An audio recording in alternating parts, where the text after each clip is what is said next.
Treasure Island by Robert Louis Stevenson. To S.L.O., an American gentleman in accordance with whose classic taste the following narrative has been designed, it is now, in return for numerous delightful hours, and with the kindest wishes, dedicated by his affectionate friend, the author. To the hesitating purchaser. If sailor tales to sailor tunes, storm and adventure, heat and cold, if schooners, islands, and maroons, and buccaneers, and buried gold, and all the old romance retold exactly in the ancient way, can please as me they pleased of old the wiser youngsters of today, so be it, and fall on. If not, if studious youth no longer crave, his ancient appetites forgot, Kingston or Ballantyne the brave, or Cooper of the wood and wave, so be it also, and may I, and all my pirates, share the grave where these and their creations lie. Part 1. The Old Buccaneer. Chapter 1. The Old Sea-Dog at the Admiral Benbow. Squire Trelawney, Dr. Livesey, and the rest of these gentlemen having asked me to write down the whole particulars about Treasure Island, from the beginning to the end, keeping nothing back but the bearings of the island, and that only because there is still treasure not yet lifted, I take up my pen in the year of grace, 17 blank, and go back to the time when my father kept the Admiral Benbow Inn, and the brown old seaman with the sabre-cut first took up his lodging under our roof. I remember him as if it were yesterday, as he came plodding to the inn door, his sea-chest following behind him in a hand-barrow, a tall, strong, heavy, nut-brown man, his tarry pigtail falling over the shoulder of his soiled blue coat, his hands ragged and scarred, with black broken nails, and the sabre-cut across one cheek, a dirty, livid white. I remember him looking around the cove, and whistling to himself as he did so, and then breaking out in that old sea-song that he sang so often afterwards. 15 men on the dead man's chest, yo-ho-ho, and a bottle of rum, in the high, old, tottering voice that seemed to have been tuned and broken at the capstan bars. Then he rapped on the door with a bit of stick like a handspike that he carried, and when my father appeared, called roughly for a glass of rum. This, when it was brought to him, he drank slowly, like a connoisseur, lingering on the taste, and still looking about him at the cliffs and up at our signboard. "This is a handy cove," says he at length, "and a pleasant-situated grog-shop. Much company, mate?" My father told him no, very little company, the more was the pity. "Well, then," said he, "this is the berth for me. Here you, matey," he cried to the man who trundled the barrow. "Bring up alongside and help up my chest. I'll stay here a bit," he continued. "I'm a plain man. Rum and bacon and eggs is what I want, and that head up there for to watch ships off. What you might call me, you mought call me captain. Oh, I see what you're at. There." And he threw down 3 or 4 gold pieces on the threshold. "You can tell me when I've worked through that," says he, looking as fierce as a commander. And indeed, bad as his clothes were, and coarsely as he spoke, he had none of the appearance of a man who sailed before the mast, but seemed like a mate or skipper, accustomed to be obeyed or to strike. The man who came with the barrow told us the mail had set him down the morning before at the Royal George, that he had inquired what inns there were along the coast, and hearing ours well spoken of, I suppose, and described as lonely, had chosen it from the others for his place of residence. And that was all we could learn of our guest. He was a very silent man by custom. All day he hung round the cove or upon the cliffs with a brass telescope. All evening he sat in a corner of the parlour next the fire, and drank rum and water very strong. Mostly he would not speak when spoken to, only look up sudden and fierce and blow through his nose like a foghorn, and we and the people who came about our house soon learned to let him be. Every day when he came back from his stroll, he would ask if any seafaring men had gone by along the road. At first we thought it was the want of company of his own kind that made him ask this question, but at last we began to see that he was desirous to avoid them. When a seaman did put up at the Admiral Benbow, as now and then some did, making by the coast road for Bristol, he would look in at him through the curtained door before he entered the parlour, and he was always sure to be as silent as a mouse when any such was present. For me, at least, there was no secret about the matter, for I was, in a way, a sharer in his alarms. He had taken me aside one day and promised me a silver fourpenny on the 1st of every month if I would only keep my weather eye open for a seafaring man with one leg, and let him know the moment he appeared. Often enough, when the 1st of the month came round and I applied to him for my wage, he would only blow through his nose at me and stare me down. But before the week was out, he was sure to think better of it, bring me my fourpenny piece, and repeat his orders to look out for the seafaring man with one leg. How that personage haunted my dreams I need scarcely tell you. On stormy nights, when the wind shook the four corners of the house and the surf roared along the cove and up the cliffs, I would see him in 1,000 forms and with 1,000 diabolical expressions. Now the leg would be cut off at the knee, now at the hip. Now he was a monstrous kind of creature who never had but the one leg, and that in the middle of his body.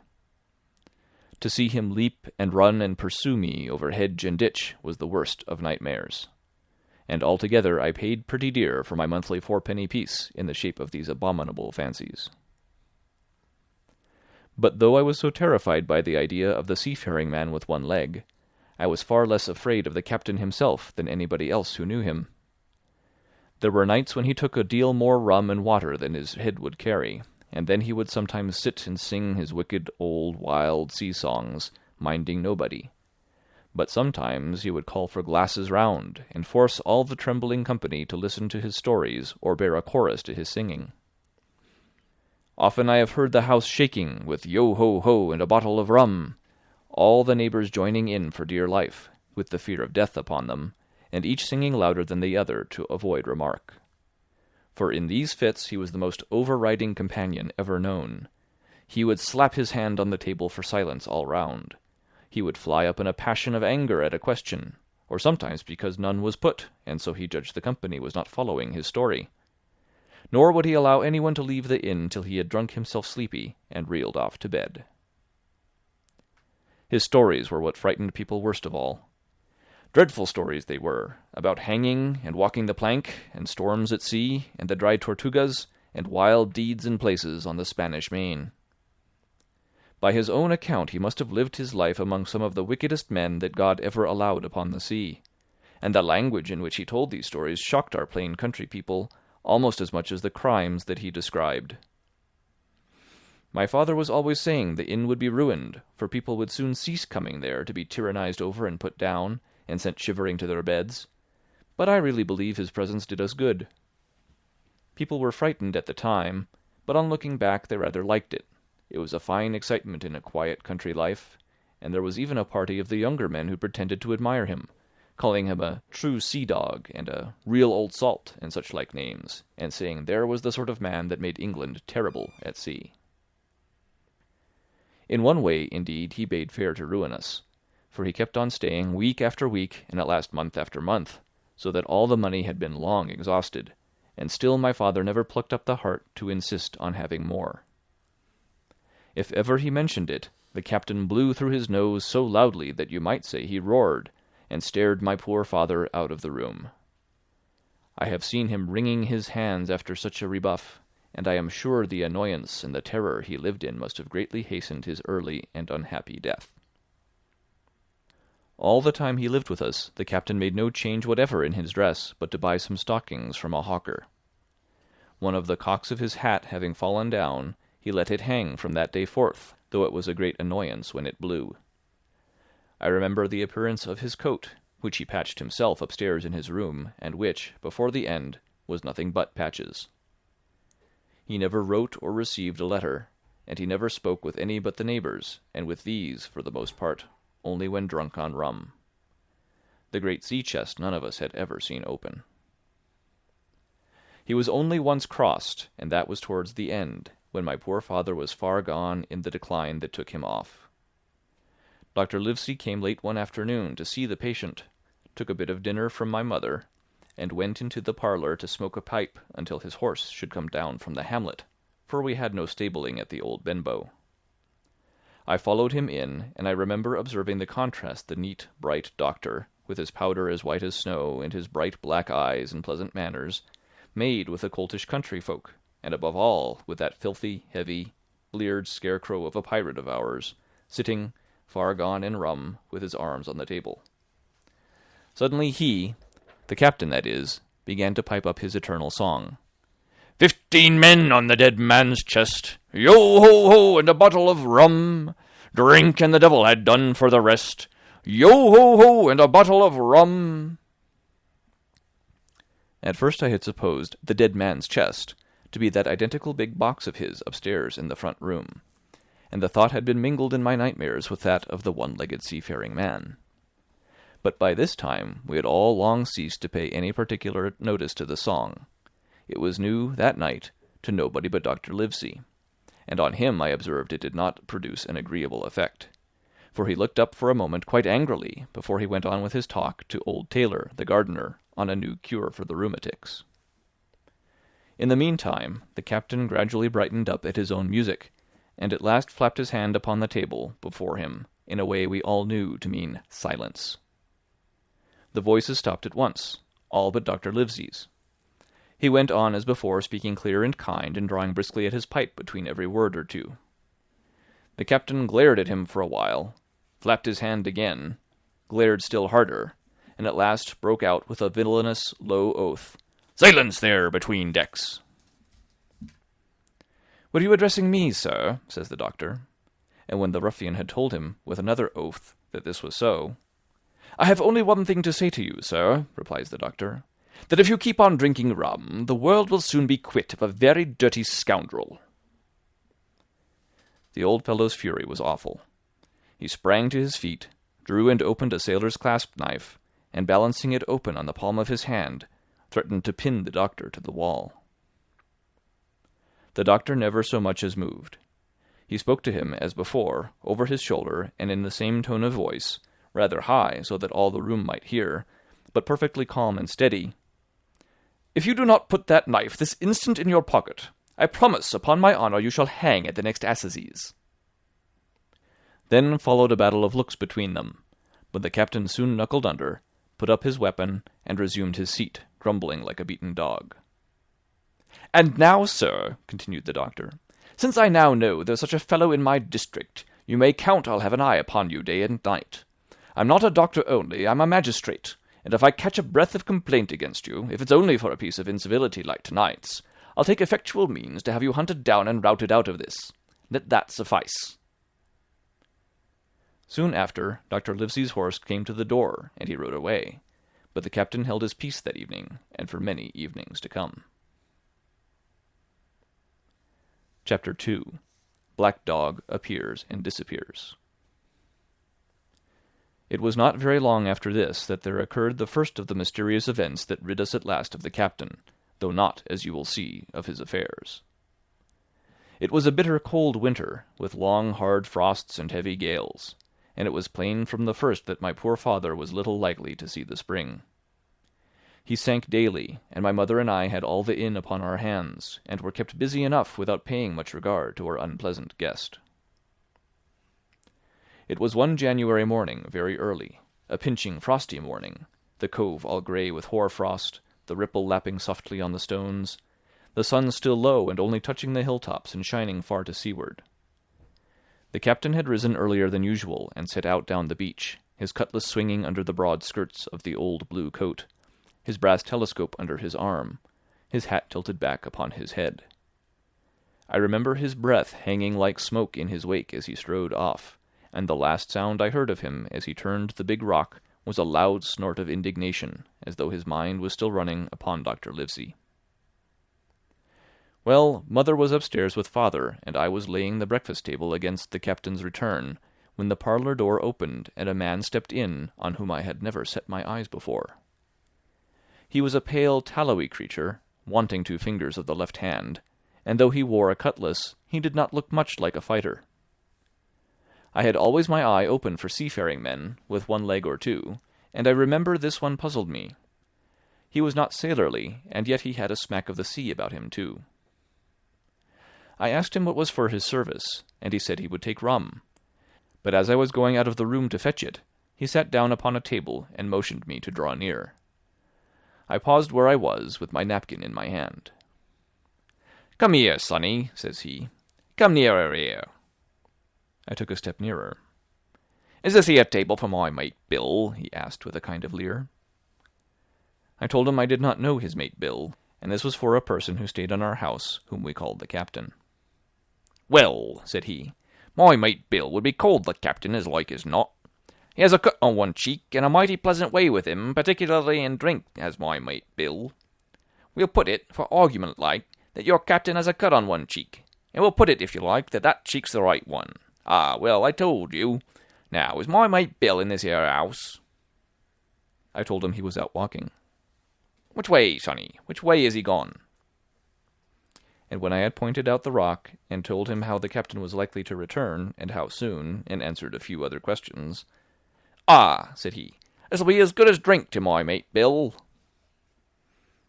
The expression of his face as he said these words was not at all pleasant, and I had my own reasons for thinking that the stranger was mistaken, even supposing he meant what he said. But it was no affair of mine, I thought, and besides, it was difficult to know what to do. The stranger kept hanging about just inside the inn door, peering round the corner like a cat waiting for a mouse.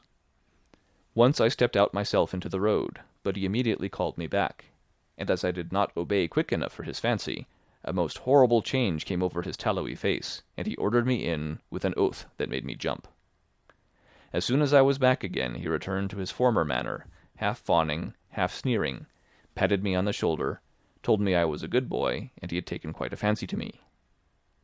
"I have a son of my own," said he, "as like you as 2 blocks, and he's all the pride of my heart. But the great thing for boys is discipline, sonny, discipline. Now, if you had sailed along with Bill, you wouldn't have stood there to be spoke to twice, not you. That was never Bill's way, nor the way of such as sailed with him.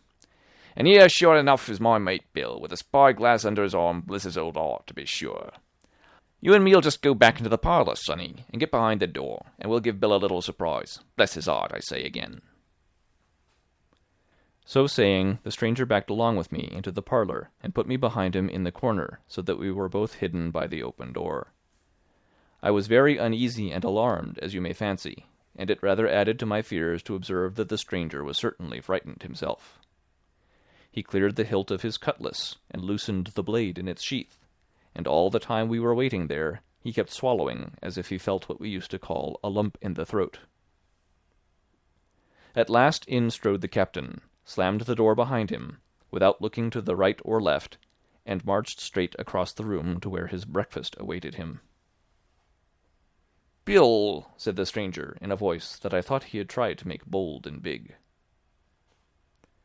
The captain spun round on his heel and fronted us. All the brown had gone out of his face, and even his nose was blue. He had the look of a man who sees a ghost, or the evil one, or something worse, if anything can be, and upon my word I felt sorry to see him, all in a moment turned so old and sick. "Come, Bill, you know me. You know an old shipmate, Bill, surely," said the stranger. The captain made a sort of gasp. "Black dog!" said he. "And who else?" returned the other, getting more at his ease. "Black dog as ever was. Come for to see his old shipmate Billy at the Admiral Benbow Inn. Ah, Bill, we have seen a sight of times, us two, since I lost them 2 talons," holding up his mutilated hand. "Now look here," said the captain. "You've run me down. Here I am. Well then, speak up. What is it?" "That's you, Bill," returned Black Dog. "You're in the right of it, Billy. I'll have a glass of rum from this dear child here, as I've took such a liking to, and we'll sit down, if you please, and talk square like old shipmates." When I returned with the rum, they were already seated on either side of the captain's breakfast table, Black Dog next to the door, and sitting sideways, so as to have one eye on his old shipmate, and one, as I thought, on his retreat. He bade me go and leave the door wide open. "None of your keels for me, sonny," he said, and I left them together and retired into the bar. For a long time, though I certainly did my best to listen, I could hear nothing but a low gabbling, but at last the voices began to grow higher, and I could pick up a word or two, mostly oaths, from the captain. "No, no, no, no, and an end of it," he cried once. And again, "If it comes to swinging, swing all, say I." Then all of a sudden there was a tremendous explosion of oaths and other noises. The chair and table went over in a lump, a clash of steel followed, and then a cry of pain, and the next instant I saw a black dog in full flight, and the captain hotly pursuing, both with drawn cutlasses, and the former streaming blood from the left shoulder. Just at the door the captain aimed at the fugitive one last tremendous cut, which would certainly have split him to the chin, had it not been intercepted by our big signboard of Admiral Benbow. You may see the notch on the lower side of the frame to this day. That blow was the last of the battle. Once out upon the road, Black Dog, in spite of his wound, showed a wonderful clean pair of heels, and disappeared over the edge of the hill in half a minute. The captain, for his part, stood staring at the signboard like a bewildered man. Then he passed his hand over his eyes several times, and at last turned back into the house. "Jim," says he, "rum!" And as he spoke, he reeled a little, and caught himself with one hand against the wall. "Are you hurt?" cried I. "Rum!" he repeated. "I must get away from here. Rum! Rum!" I ran to fetch it, but I was quite unsteadied by all that had fallen out, and I broke one glass and fouled the tap, and while I was still getting in my own way, I heard a loud fall in the parlour, and running in, beheld the captain lying full length upon the floor. At the same instant my mother, alarmed by the cries and fighting, came running downstairs to help me. Between us we raised his head. He was breathing very loud and hard, but his eyes were closed, and his face a horrible colour. "Dear, dearie me!" cried my mother. "What a disgrace upon the house, and your poor father sick!" In the meantime, we had no idea what to do to help the captain, nor any other thought but that he had got his death hurt in the scuffle with the stranger. I got the rum, to be sure, and tried to put it down his throat, but his teeth were tightly shut and his jaws as strong as iron. It was a happy relief for us when the door opened and Dr. Livesey came in, on his visit to my father. "Oh, doctor," we cried, "what shall we do? Where is he wounded?" "Wounded? A fiddlestick's end," said the doctor. "No more wounded than you or I. The man has had a stroke, as I warned him. Now, Mrs. Hawkins, just you run upstairs to your husband and tell him, if possible, nothing about it. For my part, I must do my best to save this fellow's trebly worthless life. Jim, you get me a basin." When I got back with the basin, the doctor had already ripped up the captain's sleeve and exposed his great sinewy arm. It was tattooed in several places. "Here's luck," "A fair wind," and "Billy Bones his fancy" were very neatly and clearly executed on the forearm, and up near the shoulder there was a sketch of a gallows and a man hanging from it, done, as I thought, with great spirit. "Prophetic," said the doctor, touching this picture with his finger. "And now, Master Billy Bones, if that be your name, we'll have a look at the colour of your blood. Jim," he said, "are you afraid of blood?" "No, sir," said I. "Well, then," said he, "you hold the basin," and with that he took his lancet and opened a vein. A great deal of blood was taken before the captain opened his eyes and looked mistily about him. First he recognized the doctor with an unmistakable frown. Then his glance fell upon me, and he looked relieved. But suddenly his colour changed, and he tried to raise himself, crying, "Where's Black Dog?" "There is no black dog here," said the doctor, "except what you have on your own back. You have been drinking rum. You have had a stroke, precisely as I told you, and I have just, very much against my own will, dragged you head foremost out of the grave. Now, Mr. Bones—" "That's not my name," he interrupted. "Much I care," returned the doctor. "It's the name of a buccaneer of my acquaintance, and I call you by it for the sake of shortness, and what I have to say to you is this. One glass of rum won't kill you, but if you take one, you'll take another, and I stake my wig if you don't break off short, you'll die. Do you understand that? Die and go to your own place, like the man in the Bible. Come now, make an effort. I'll help you to your bed for once." Between us, with much trouble, we managed to hoist him upstairs, and laid him on his bed, where his head fell back on the pillow as if he were almost fainting. "Now, mind you," said the doctor, "I clear my conscience. The name of rum for you is death." And with that he went off to see my father, taking me with him by the arm. "This is nothing," he said, as soon as he had closed the door. "I've drawn blood enough to keep him quiet a while. He should lie for a week where he is. That is the best thing for him and you, but another stroke would settle him." End of Chapter 2. Chapter 3. The Black Spot. About noon, I stopped at the captain's door with some cooling drinks and medicines. He was lying very much as we had left him, only a little higher, and he seemed both weak and excited.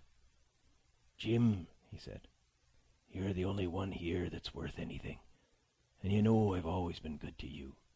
Never a month but I've given you a silver fourpenny for yourself. And now you see, mate, I'm pretty low and deserted by all. And Jim, you'll bring me one noggin of rum now, won't you, matey?" The doctor," I began, but he broke in, cursing the doctor in a feeble voice, but heartily. "Doctors is all swabs," he said. "And that doctor there, why, what do he know about seafaring men? I been in places hot as pitch, and mates dropping round with Yellow Jack, and the blessed land a-heaving like the sea with earthquakes. What do the doctor know of lands like that? And I lived on rum, I tell you. It's been meat and drink and man and wife to me. And if I'm not to have my rum now, I'm a poor old hulk on a lee shore. My blood'll be on you, Jim, and that Dr. Swab." And he ran on again for a while with curses. "Look, Jim, how my fingers fidges," he continued, in the pleading tone. "I can't keep 'em still, not I. I haven't had a drop this blessed day. That doctor's a fool, I tell you. If I don't have a drain of rum, Jim, I'll have the horrors. I seen some on 'em already. I seen old Flint in the corner there behind you. As plain as print I seen him. And if I get the horrors, I'm a man that has lived rough, and I'll raise Cain. Your doctor hisself said one glass wouldn't hurt me. I'll give you a golden guinea for a noggin, Jim." He was growing more and more excited, and this alarmed me, for my father, who was very low that day and needed quiet. Besides, I was reassured by the doctor's words, now quoted to me, and rather offended by the offer of a bribe. "I want none of your money," said I, "but what you owe my father. I'll get you one glass and no more." When I brought it to him, he seized it greedily and drank it out. Aye, said he, "that's some better, sure enough. And now, matey, did that doctor say how long I was to lie here in this old berth?" "A week at least," said I. "Thunder!" he cried. "A week? I can't do that. They'd have the black spot on me by then. The lubbers is going about to get the wind of me this blessed moment. Lubbers as couldn't keep what they got, and want to nail what is another's. Is that seamanly behaviour now, I want to know? But I'm a saving soul. I never wasted good money o' mine, nor lost it neither, and I'll trick 'em again. I'm not afraid on them. I'll shake out another reef, matey, and daddle 'em again." As he was thus speaking, he had risen from bed with great difficulty, holding to my shoulder with a grip that almost made me cry out, and moving his legs like so much dead weight. His words, spirited as they were in meaning, contrasted sadly with the weakness of the voice in which they were uttered. He paused when he had got into a sitting position on the edge. "The doctor's done me," he murmured. "My ears is singing. Lay me back." Before I could do much to help him, he had fallen back again to his former place, where he lay for a while silent. "Jim," he said at length, "you saw that seafaring man today?" "Black Dog?" I asked. "Ah, Black Dog," says he. "He's a bad 'un, but there's worse that put him on.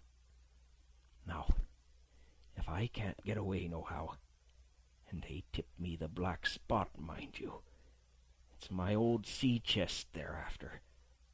You get on a horse. You can, can't you? Well then, you get on a horse and go to... Well, yes, I will. To that eternal Dr. Swab, and tell him to pipe all hands, magistrates and sich, and he'll lay 'em aboard at the Admiral Benbow, all old Flint's crew, man and boy, all on 'em that's left. I was first mate, I was. Old Flint's first mate, and I'm the only one as knows the place. He gave it me at Savannah, when he lay a-dying, like as if I was to now, you see.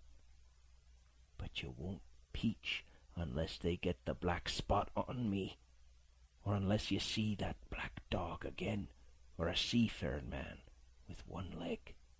Jim, him above all. But what is the black spot, Captain? I asked. That's a summons, mate. I'll tell you if they get that. But you keep your weather eye open, Jim, and I'll share with you equals, upon my honor. He wandered a little longer, his voice growing weaker. But soon after I had given him his medicine, which he took like a child, with the remark, "If ever a seaman wanted drugs, it's me," he fell at last into a heavy, swoon-like sleep, in which I left him. What I should have done had all gone well, I do not know. Probably I should have told the whole story to the doctor, for I was in mortal fear lest the captain should repent of his confessions and make an end of me. But as things fell out, my poor father died quite suddenly that evening, which put all other matters on one side. Our natural distress, the visits of the neighbours, the arranging of the funeral, and all the work of the inn to be carried on in the meanwhile, kept me so busy that I had scarcely time to think of the captain, far less to be afraid of him. On the night before the funeral he was as drunk as ever, and it was shocking, in that house of mourning, to hear him singing away at his ugly old sea-song. But weak as he was, we were all in the fear of death for him, and the doctor was suddenly taken up with a case many miles away and was never near the house after my father's death. I have said the captain was weak, and indeed he seemed rather to grow weaker than regain his strength. He clambered up and down stairs, and went from the parlour to the bar and back again, and sometimes put his nose out of doors to smell the sea, holding on to the walls as he went for support, and breathing hard and fast, like a man on a steep mountain. He never particularly addressed me, and it is my belief he had as good as forgotten his confidences. But his temper was more flighty, and allowing for his bodily weakness, more violent than ever. He had an alarming way now when he was drunk of drawing his cutlass and laying it bare before him on the table. But with all that, he minded people less and seemed shut up in his own thoughts and rather wandering. Once, for instance, to our extreme wonder, he piped up to a different air, kind of country love song that he must have learned in his youth before he had begun to follow the sea. So things passed until the day after the funeral, at about 3 o'clock of a bitter, foggy, frosty afternoon, I was standing at the door for a moment, full of sad thoughts about my father, when I saw someone drawing slowly near along the road. He was plainly blind, for he tapped before him with a stick, and wore a great green shade over his eyes and nose, and he was hunched, as if with age or weakness, and wore a huge old tattered sea-cloak, with a hood that made him appear positively deformed. I never saw in my life a more dreadful-looking figure. He stopped a little from the inn, and, raising his voice in an odd sing-song, addressed the air in front of him. "Will any kind friend inform a poor blind man who has lost the precious sight of his eyes in the gracious defence of his native country, England, and God bless King George, where or in what part of this country he may now be?" "You are at the Admiral Benbow, Black Hill Cove, my good man," said I. "I hear a voice," said he, "a young voice. Will you give me your hand, my kind young friend, and lead me in?" I held out my hand, and the horrible, soft-spoken, eyeless creature gripped it in a moment like a vice. I was so startled that I struggled to withdraw, but the blind man pulled me close up to him with a single action of his arm. "Now, boy," he said, "take me in to the captain." "Sir," said I, "upon my word I dare not." "Oh," he sneered, "that's it. Take me in straight or I'll break your arm." And he gave it as he spoke a wrench that made me cry out. "Sir," said I, "it is for yourself I mean. The captain is not what he used to be. He sits with a drawn cutlass, another gentleman." "Come now, march," interrupted he, and I never heard a voice so cruel and cold and ugly as that blind man's. It cowed me more than the pain, and I began to obey him at once, walking straight in at the door and towards the parlour, where our sick old buccaneer was sitting, dazed with rum. The blind man clung close to me, holding me in one iron fist, and leaning almost more of his weight on me than I could carry. "Lead me straight up to him, and when I'm in view, cry out, 'Here's a friend for you, Bill. If you don't, I'll do this.'" And with that he gave me a twitch that I thought would have made me faint. Between this and that I was so utterly terrified of the blind beggar that I forgot my terror of the captain, and as I opened the parlour door, cried out the words he had ordered in a trembling voice. The poor captain raised his eyes, and at one look the rum went out of him and left him staring sober. The expression of his face was not so much of terror as of mortal sickness. He made a movement to rise, but I do not believe he had enough force left in his body. "Now, Bill, sit where you are," said the beggar. "If I can't see, I can hear a finger steering. Business is business. Hold out your left hand. Boy, take his left hand by the wrist and bring it near to my right." We both obeyed him to the letter, and I saw him pass something from the hollow of the hand that held his stick into the palm of the captain's, which closed upon it instantly. "And now that's done," said the blind man, and at the words he suddenly left hold of me, and with incredible accuracy and nimbleness skipped out of the parlour and into the road, where, as I still stood motionless, I could hear his stick go tap, tap, tapping into the distance. It was some time before either I or the captain seemed to gather our senses, but at length, and about at the same moment, I released his wrist, which I was still holding, and he drew in his hand and looked sharply into the palm.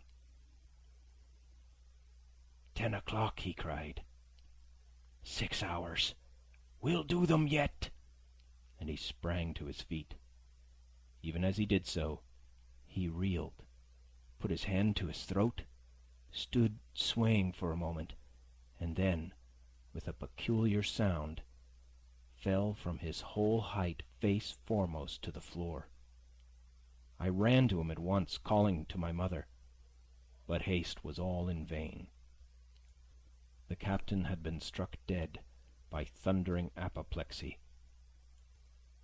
It is a curious thing to understand, for I had certainly never liked the man, though of late I had begun to pity him. But as soon as I saw that he was dead, I burst into a flood of tears. It was the second death I had known, and the sorrow of the first was still fresh in my heart. End of Chapter 3. Chapter 4. The Sea Chest. I lost no time, of course, in telling my mother all that I knew, and perhaps should have told her long before. and we saw ourselves at once in a difficult and dangerous position.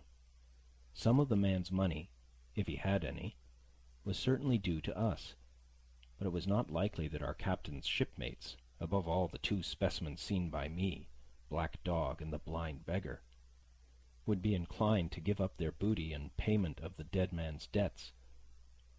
The captain's order to mount at once and ride for Dr. Livesey would have left my mother alone and unprotected, which was not to be thought of. Indeed, it seemed impossible for either of us to remain much longer in the house. The fall of coals in the kitchen grate, the very ticking of the clock filled us with alarms. The neighborhood, to our ears, seemed haunted by approaching footsteps, and what between the dead body of the captain on the parlor floor and the thought of that detestable blind beggar hovering near at hand and ready to return, there were moments when, as the saying goes, I jumped in my skin for terror. Something must speedily be resolved upon, and it occurred to us at last to go forth together and seek help in the neighboring hamlet. No sooner said than done. Bareheaded as we were, we ran out at once in the gathering evening and the frosty fog.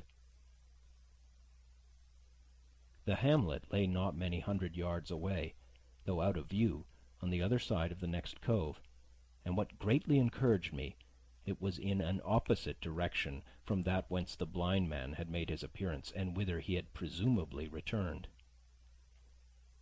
We were not many minutes on the road, though we sometimes stopped to lay hold of each other and hearken. But there was no unusual sound, nothing but the low wash of the ripple and the croaking of the inmates of the woods. It was already candlelight when we reached the hamlet, and I shall never forget how much I was cheered to see the yellow shine in doors and windows. But that, as it proved, was the best of the help we were likely to get in that quarter, for you would have thought men have been ashamed of themselves. No soul would consent to return with us to the Admiral Benbow. The more we told of our troubles, the more, man, woman, and child, they clung to the shelter of their houses. The name of Captain Flint, though it was strange to me, was well enough known to some there, and carried a great weight of terror. Some of the men who had been to field work on the far side of the Admiral Benbow remembered, besides, to have seen several strangers on the road, and taking them to be smugglers, to have bolted away, and one at least had seen a little lugger in what we called Kit's Hole. For that matter, anyone who was a comrade of the captain's was enough to frighten them to death. And the short and the long of the matter was, that while we could get several who were willing enough to ride to Dr. Livesey's, which lay in another direction, not one would help us to defend the inn. They say cowardice is infectious, but then argument is, on the other hand, a great emboldener. And so, when each had said his say, my mother made them a speech. She would not, she declared, lose money that belonged to her fatherless boy. "If none of the rest of you dare," she said, "Jim and I dare. Back we will go, the way we came, and small thanks to you big, hulking, chicken-hearted men. We'll have that chest open, if we die for it. And I'll thank you for that bag, Mrs. Crossley, to bring back our lawful money in." Of course I said I would go with my mother, and of course they all cried out at our foolhardiness. But even then, not a man would go along with us.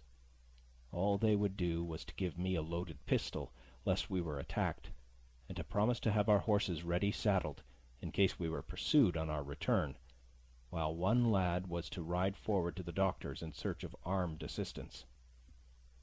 My heart was beating finely when we two set forth in the cold night upon this dangerous venture. A full moon was beginning to rise, and peered redly through the upper edges of the fog, and this increased our haste, for it was plain, before we came forth again, that all would be as bright as day, and our departure exposed to the eyes of any watchers. We slipped along the hedges, noiseless and swift, nor did we see or hear anything to increase our terrors, till, to our relief, the door of the Admiral Benbow had closed behind us. I slipped the bolt at once, and we stood and panted for a moment in the dark, alone in the house with the dead captain's body. Then my mother got a candle in the bar, and holding each other's hands, we advanced into the parlour. He lay as we had left him, on his back, with his eyes open and one arm stretched out. "Draw down the blind, Jim," whispered my mother. "They might come and watch outside." "And now," said she when I had done so, "we have to get the key off that. And who's to touch it, I should like to know." And she gave a kind of sob as she said the words. I went down on my knees at once. On the floor, close to his hand, there was a little round of paper, blackened on the one side. I could not doubt that this was the black spot, and taking it up, I found written on the other side, in a very good, clear hand, this short message: "You have till 10 tonight." "He had till 10, Mother," said I, and just as I said it, our old clock began striking.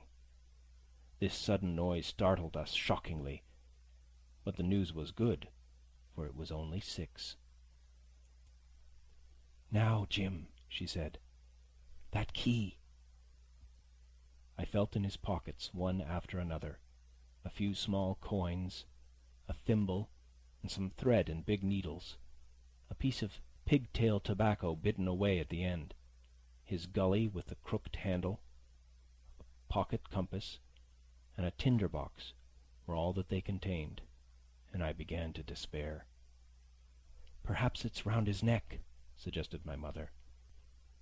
Overcoming a strong repugnance, I tore open his shirt at the neck, and there, sure enough, hanging to a bit of tarry string, which I cut with his own gully, we found the key. At this triumph we were filled with hope, and hurried upstairs without delay to the little room where he had slept so long, and where his box had stood since the day of his arrival. It was like any other seaman's chest on the outside, the initial B burned on the top of it with a hot iron, and the corner somewhat smashed and broken as by long, rough usage.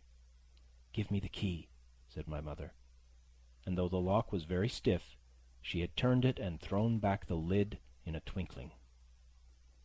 A strong smell of tobacco and tar rose from the interior, but nothing was to be seen on the top except a suit of very good clothes, carefully brushed and folded.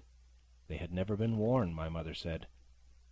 Under that the miscellany began: a quadrant, a tin cannikin, several sticks of tobacco, 2 brace of very handsome pistols, a piece of bar silver, an old Spanish watch, and some other trinkets of little value and mostly of foreign make, a pair of compasses mounted with brass, and 5 or 6 curious West Indian shells.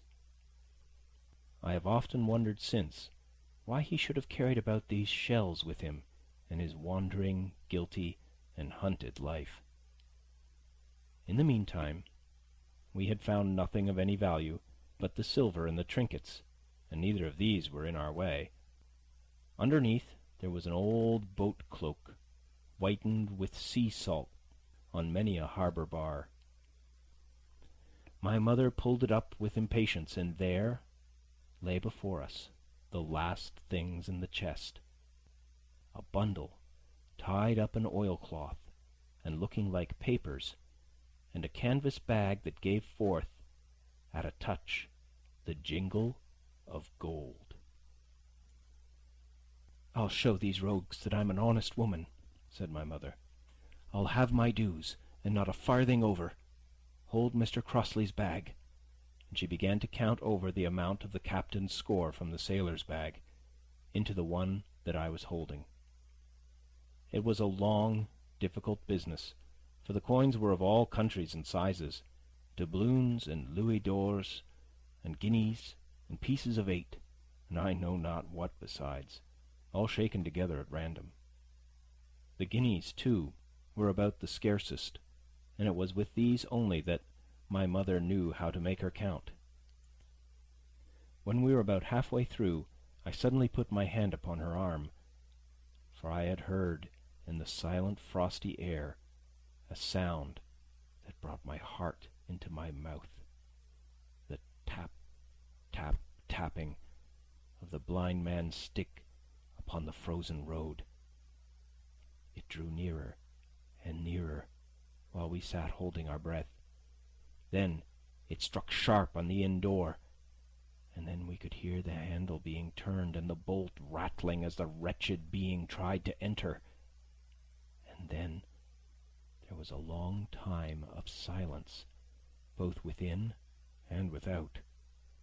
At last the tapping recommenced, and to our indescribable joy and gratitude, died slowly away again until it ceased to be heard.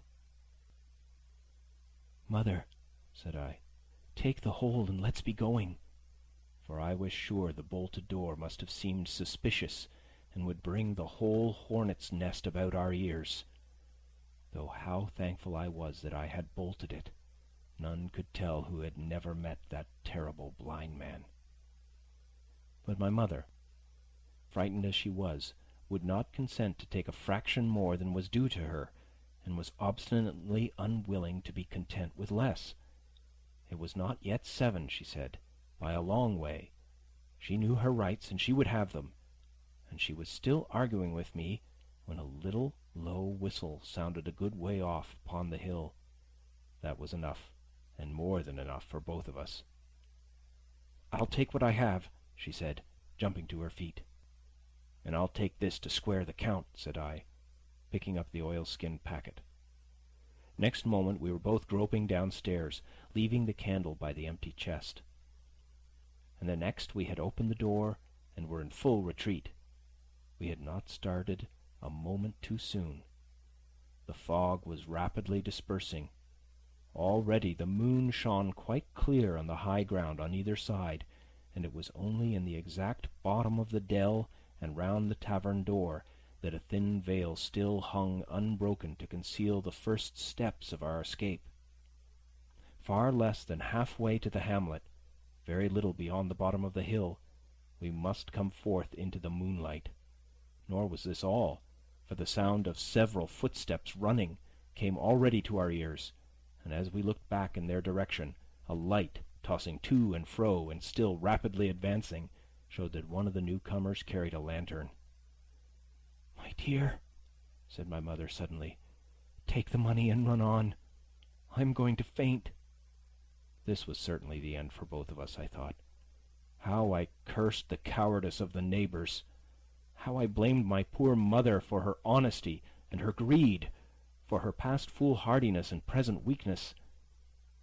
We were just at the little bridge, by good fortune, and I helped her, tottering as she was, to the edge of the bank, where, sure enough, she gave a sigh and fell on my shoulder.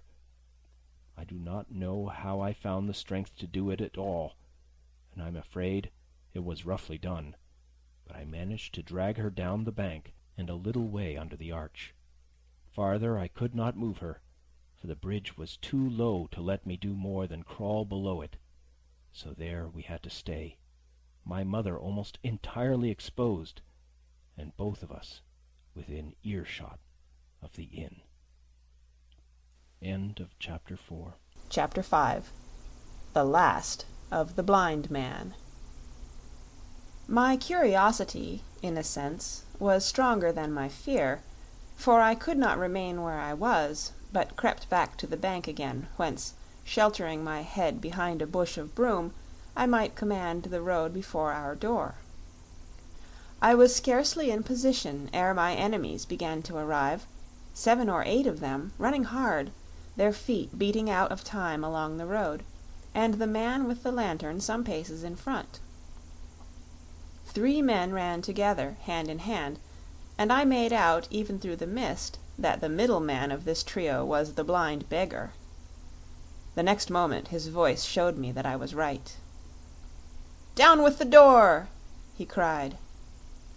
"Aye, aye, sir," answered 2 or 3, and a rush was made upon the Admiral Benbow, the lantern-bearer following, and then I could see them pause, and hear speeches passed in a lower key, as if they were surprised to find the door open. But the pause was brief, for the blind man again issued his command. His voice sounded louder and higher, as if he were afire with eagerness and rage.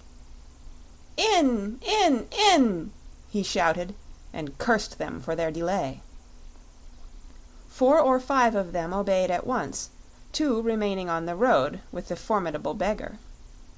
There was a pause, then a cry of surprise, and then a voice shouting from the house, "Bill's dead!" But the blind man swore at them again for their delay. "Search him, some of you shirking lubbers, and the rest of you aloft, and get the chest!" he cried.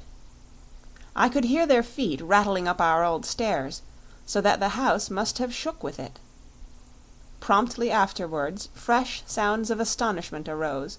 The window of the captain's room was thrown open with a slam and a jingle of broken glass, and a man leaned out into the moonlight, head and shoulders, and addressed the blind beggar on the road below him. "Pew!" he cried. "They've been before us. Someone's turned the chest out alow and aloft." "Is it there?" roared Pew. "The money's there." The blind man cursed the money. "Flint's fist, I mean!" he cried. "We don't see it here nohow," returned the man. "Here, you below there! Is it on Bill?" cried the blind man again. At that another fellow, probably he who had remained below to search the captain's body, came to the door of the inn. "Bill's been overhauled already," said he. "Nothin' left." "It's these people of the inn! It's that boy! I wish I had put his eyes out!" cried the blind man, Pew. "They were here no time ago. They had the door bolted when I tried it. Scatter, lads, and find 'em."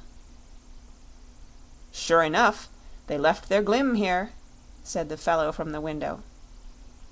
"Scatter and find 'em! Rout the house out!" reiterated Pew, striking with his stick upon the road. Then there followed a great to-do through all our old inn, heavy feet pounding to and fro, furniture thrown over, doors kicked in, until the very rocks re-echoed, and the men came out again, one after another, on the road, and declared that we were nowhere to be found. And just then the same whistle that had alarmed my mother and myself over the dead captain's money was once more clearly audible through the night, but this time twice repeated.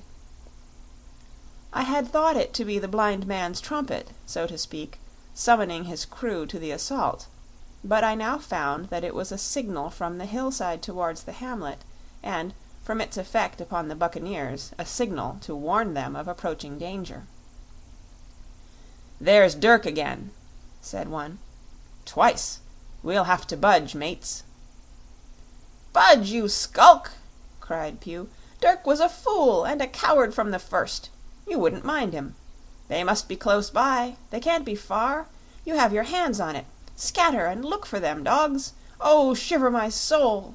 he cried. "If I had eyes!"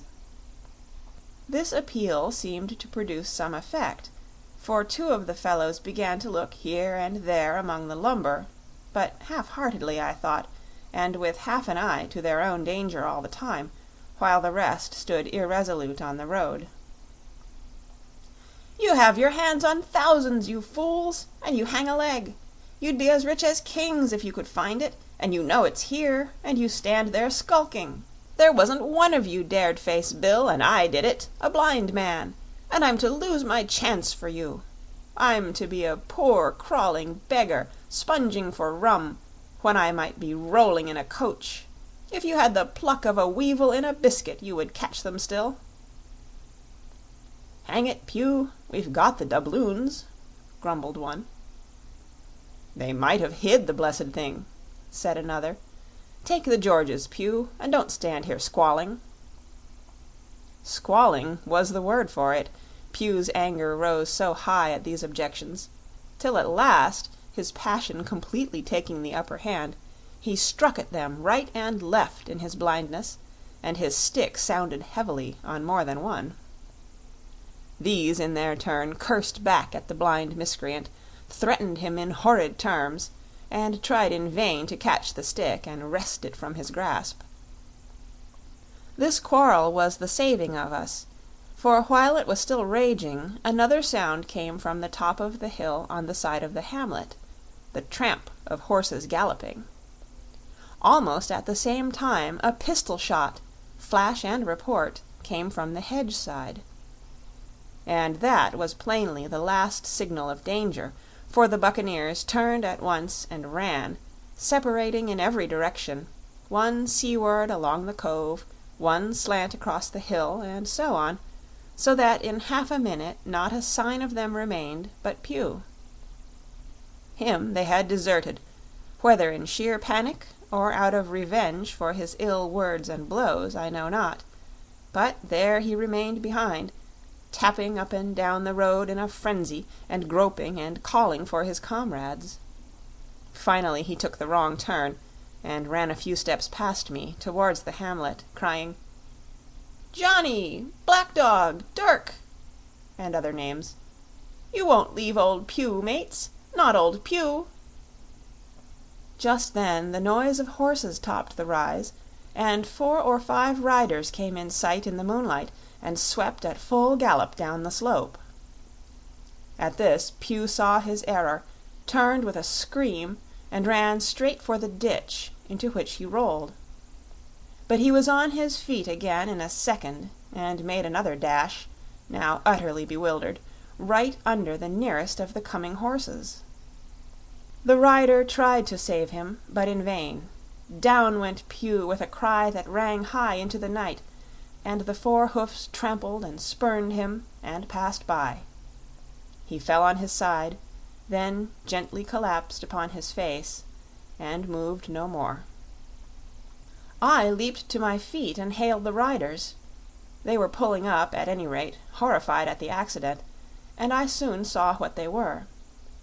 One, tailing out behind the rest, was a lad that had gone from the hamlet to Dr. Livesey's. The rest were revenue officers, whom he had met by the way, and with whom he had had the intelligence to return at once. Some news of the lugger in Kit's Hole had found its way to Supervisor Dance, and set him forth that night in our direction, and to that circumstance my mother and I owed our preservation from death. Pew was dead, stone dead. As for my mother, when we had carried her up to the hamlet, a little cold water and salts and that soon brought her back again, and she was none the worse for her terror, though she still continued to deplore the balance of the money. In the meantime, the supervisor rode on, as fast as he could, to Kit's Hole, but his men had to dismount and grope down the dingle, leading and sometimes supporting their horses, and in continual fear of ambushes, so it was no great matter for surprise that when they got down to the hole the lugger was already under way, though still close in. He hailed her. A voice replied, telling him to keep out of the moonlight or he would get some lead in him, and at the same time a bullet whistled close by his arm. Soon after the lugger doubled the point and disappeared. Mr. Dance stood there, as he said, like a fish out of water, and all he could do was to dispatch a man to B to warn the cutter. "And that," said he, "is just about as good as nothing. They've got off clean, and there's an end. Only," he added, "I'm glad I trod on Master Pew's corns," for by this time he had heard my story. I went back with him to the Admiral Benbow, and you cannot imagine a house in such a state of smash. The very clock had been thrown down by these fellows in their furious hunt after my mother and myself, and though nothing had actually been taken away except the captain's money-bag and a little silver from the till, I could see at once that we were ruined. Mr. Dance could make nothing of the scene. "They got the money, you say? Well then, Hawkins, what in fortune were they after? More money, I suppose?" "No, sir, not money, I think," replied I. "In fact, sir, I believe I have the thing in my breast pocket, and to tell you the truth, I should like to get it put in safety." "To be sure, boy, quite right," said he. "I'll take it if you like." "I thought perhaps Dr. Livesey—" I began. "Perfectly right," he interrupted, very cheerily. "Perfectly right. A gentleman and a magistrate. And, now I come to think of it, I might as well ride round there myself and report to him or Squire. Master Pugh's dead, when all's done. Not that I regret it, but he's dead, you see, and people will make it out against an officer of His Majesty's revenue, if make it out they can. Now I'll tell you, Hawkins, if you like, I'll take you along." I thanked him heartily for the offer, and we walked back to the hamlet where the horses were. By the time I had told Mother of my purpose, they were all in the saddle. "Dogger," said Mr. Dance, "you have a good horse. Take up this lad behind you." As soon as I was mounted, holding on to Dogger's belt, the supervisor gave the word, and the party struck out at a bouncing trot on the road to Dr. Livesey's house. End of Chapter 5. Chapter 6.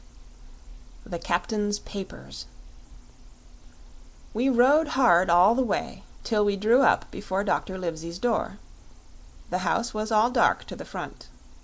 Mr. Dance told me to jump down and knock, and Dogger gave me a stirrup to descend by. The door was opened almost at once by the maid. "Is Dr. Livesey in?" I asked. "No," she said. "He had come home in the afternoon, but had gone up to the hall to dine and pass the evening with the Squire." "So there we go, boys," said Mr. Dance.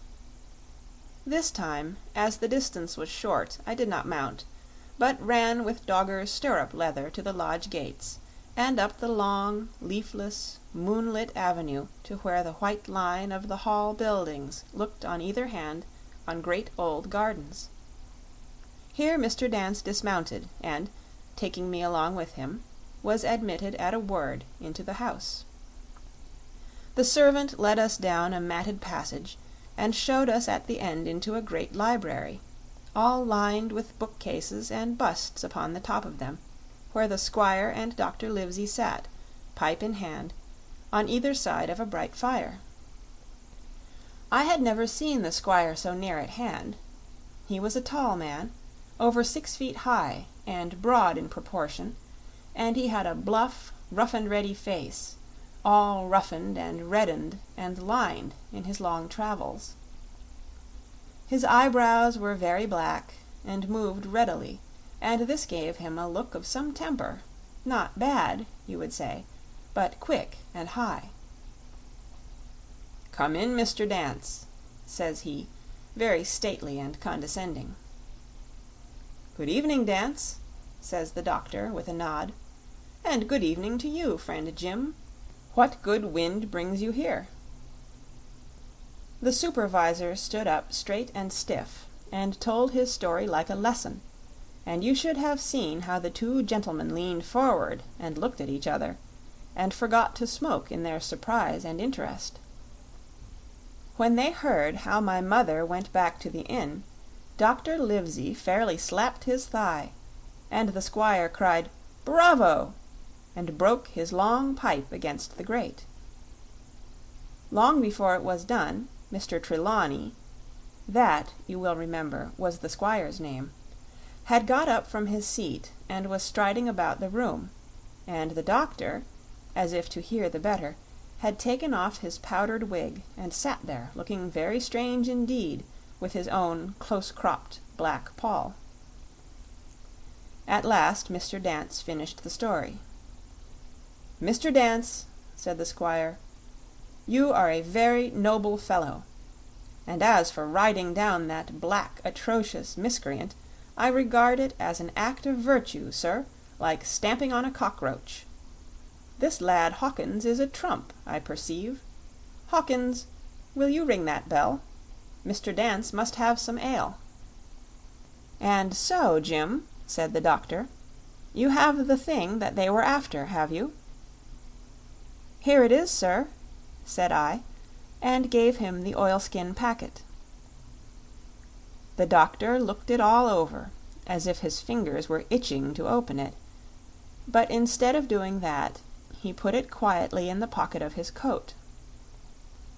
"Squire," said he, "when Dance has had his ale he must, of course, be off on his Majesty's service, but I mean to keep Jim Hawkins here to sleep at my house, and, with your permission, I propose we should have up the cold pie and let him sup." "As you will, Livesey," said the squire. "Hawkins has earned better than cold pie." So a big pigeon pie was brought in and put on a side table, and I made a hearty supper, for I was as hungry as a hawk, while Mr. Dance was further complimented, and at last dismissed. "And now, squire," said the doctor. "And now, Livesey," said the squire in the same breath. "One at a time, one at a time," laughed Dr. Livesey. "You have heard of this Flint, I suppose?" "Heard of him!" cried the squire. "Heard of him, you say? He was the bloodthirstiest buccaneer that sailed. Blackbeard was a child to Flint. The Spaniards were so prodigiously afraid of him that, I tell you, sir, I was sometimes proud he was an Englishman. I've seen his topsails with these eyes off Trinidad, and the cowardly son of a rum puncheon that I sailed with put back, sir, into Port of Spain." "Well, I've heard of him myself, in England," said the doctor. "But the point is, had he money?" "Money?" cried the squire. "Have you heard the story? What were these villains after but money? What do they care for but money? For what would they risk their rascal carcasses but money?" "That we shall soon know," replied the doctor. "But you are so confoundedly hot-headed and exclamatory that I cannot get a word in. What I want to know is this. Supposing that I have here in my pocket some clue to where Flint buried his treasure, will that treasure amount to much?" "Amount, sir!" cried the squire. "It will amount to this. If we have the clue you talk about, I fit out a ship in Bristol dock, and take you and Hawkins here along, and I'll have that treasure if I search a year." "Very well," said the doctor. "Now then, if Jim is agreeable, we'll open the packet." And he laid it before him on the table. The bundle was sewn together, and the doctor had to get out his instrument case and cut the stitches with his medical scissors. It contained two things, a book and a sealed paper. "First of all, we'll try the book," observed the doctor.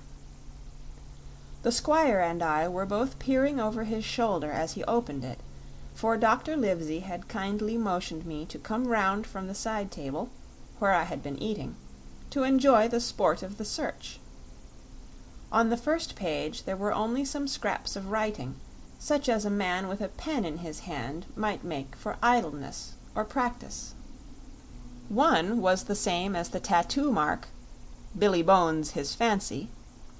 Then there was "Mr. W. Bones, mate," "No more rum," "Off Palm Key he got it," and some other snatches, mostly single words and unintelligible. I could not help wondering who it was that had "got it," and what "it" was that he got. A knife in his back, as like as not. "Not much instruction there," said Dr. Livesey, as he passed on.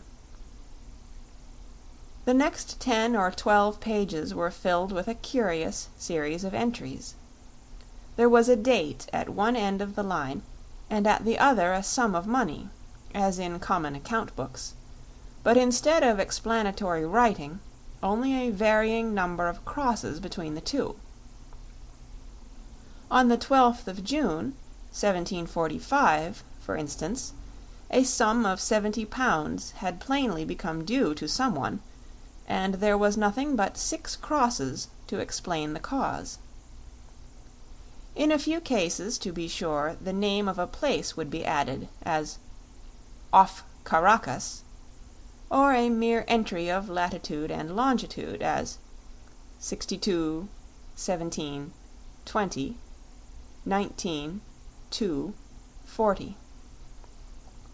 The record lasted over nearly 20 years, the amount of the separate entries growing larger as time went on, and at the end a grand total had been made out after 5 or 6 wrong additions, and these words appended: Bones, his pile. "I can't make head or tail of this," said Dr. Livesey. "The thing is as clear as noonday," cried the squire. "This is the Black-Hearted Hound's account book. These crosses stand for the names of ships or towns that they sank or plundered. The sums are the scoundrel's share, and where he feared an ambiguity, you see he added something clearer. Off Caracas, now. You see, here was some unhappy vessel boarded off that coast. God help the poor souls that manned her. Coral, long ago." "Right," said the doctor. "See what it is to be a traveler. Right. And the amounts increase, you see, as he rose in rank." There was little else in the volume but a few bearings of places noted in the blank leaves toward the end, and a table for reducing French, English, and Spanish moneys to a common value. "Thrifty man!" cried the doctor. "He wasn't the one to be cheated."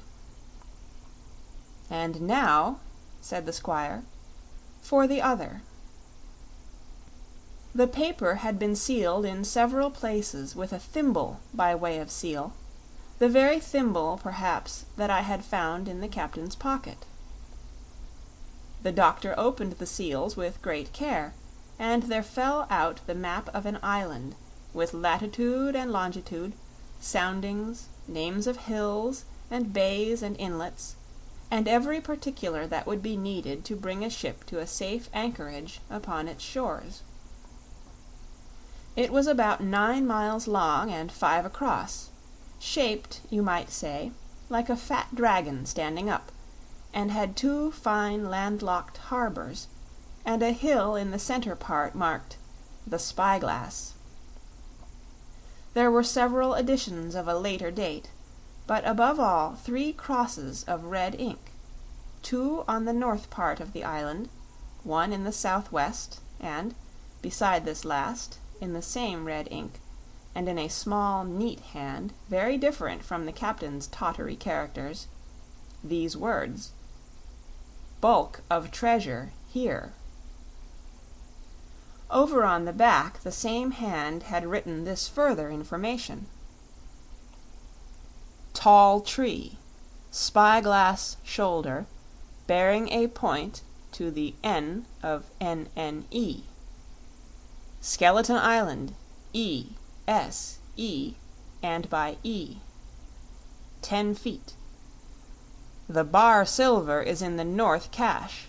You can find it by the trend of the east hummock, 10 fathoms south of the black crag with the face on it.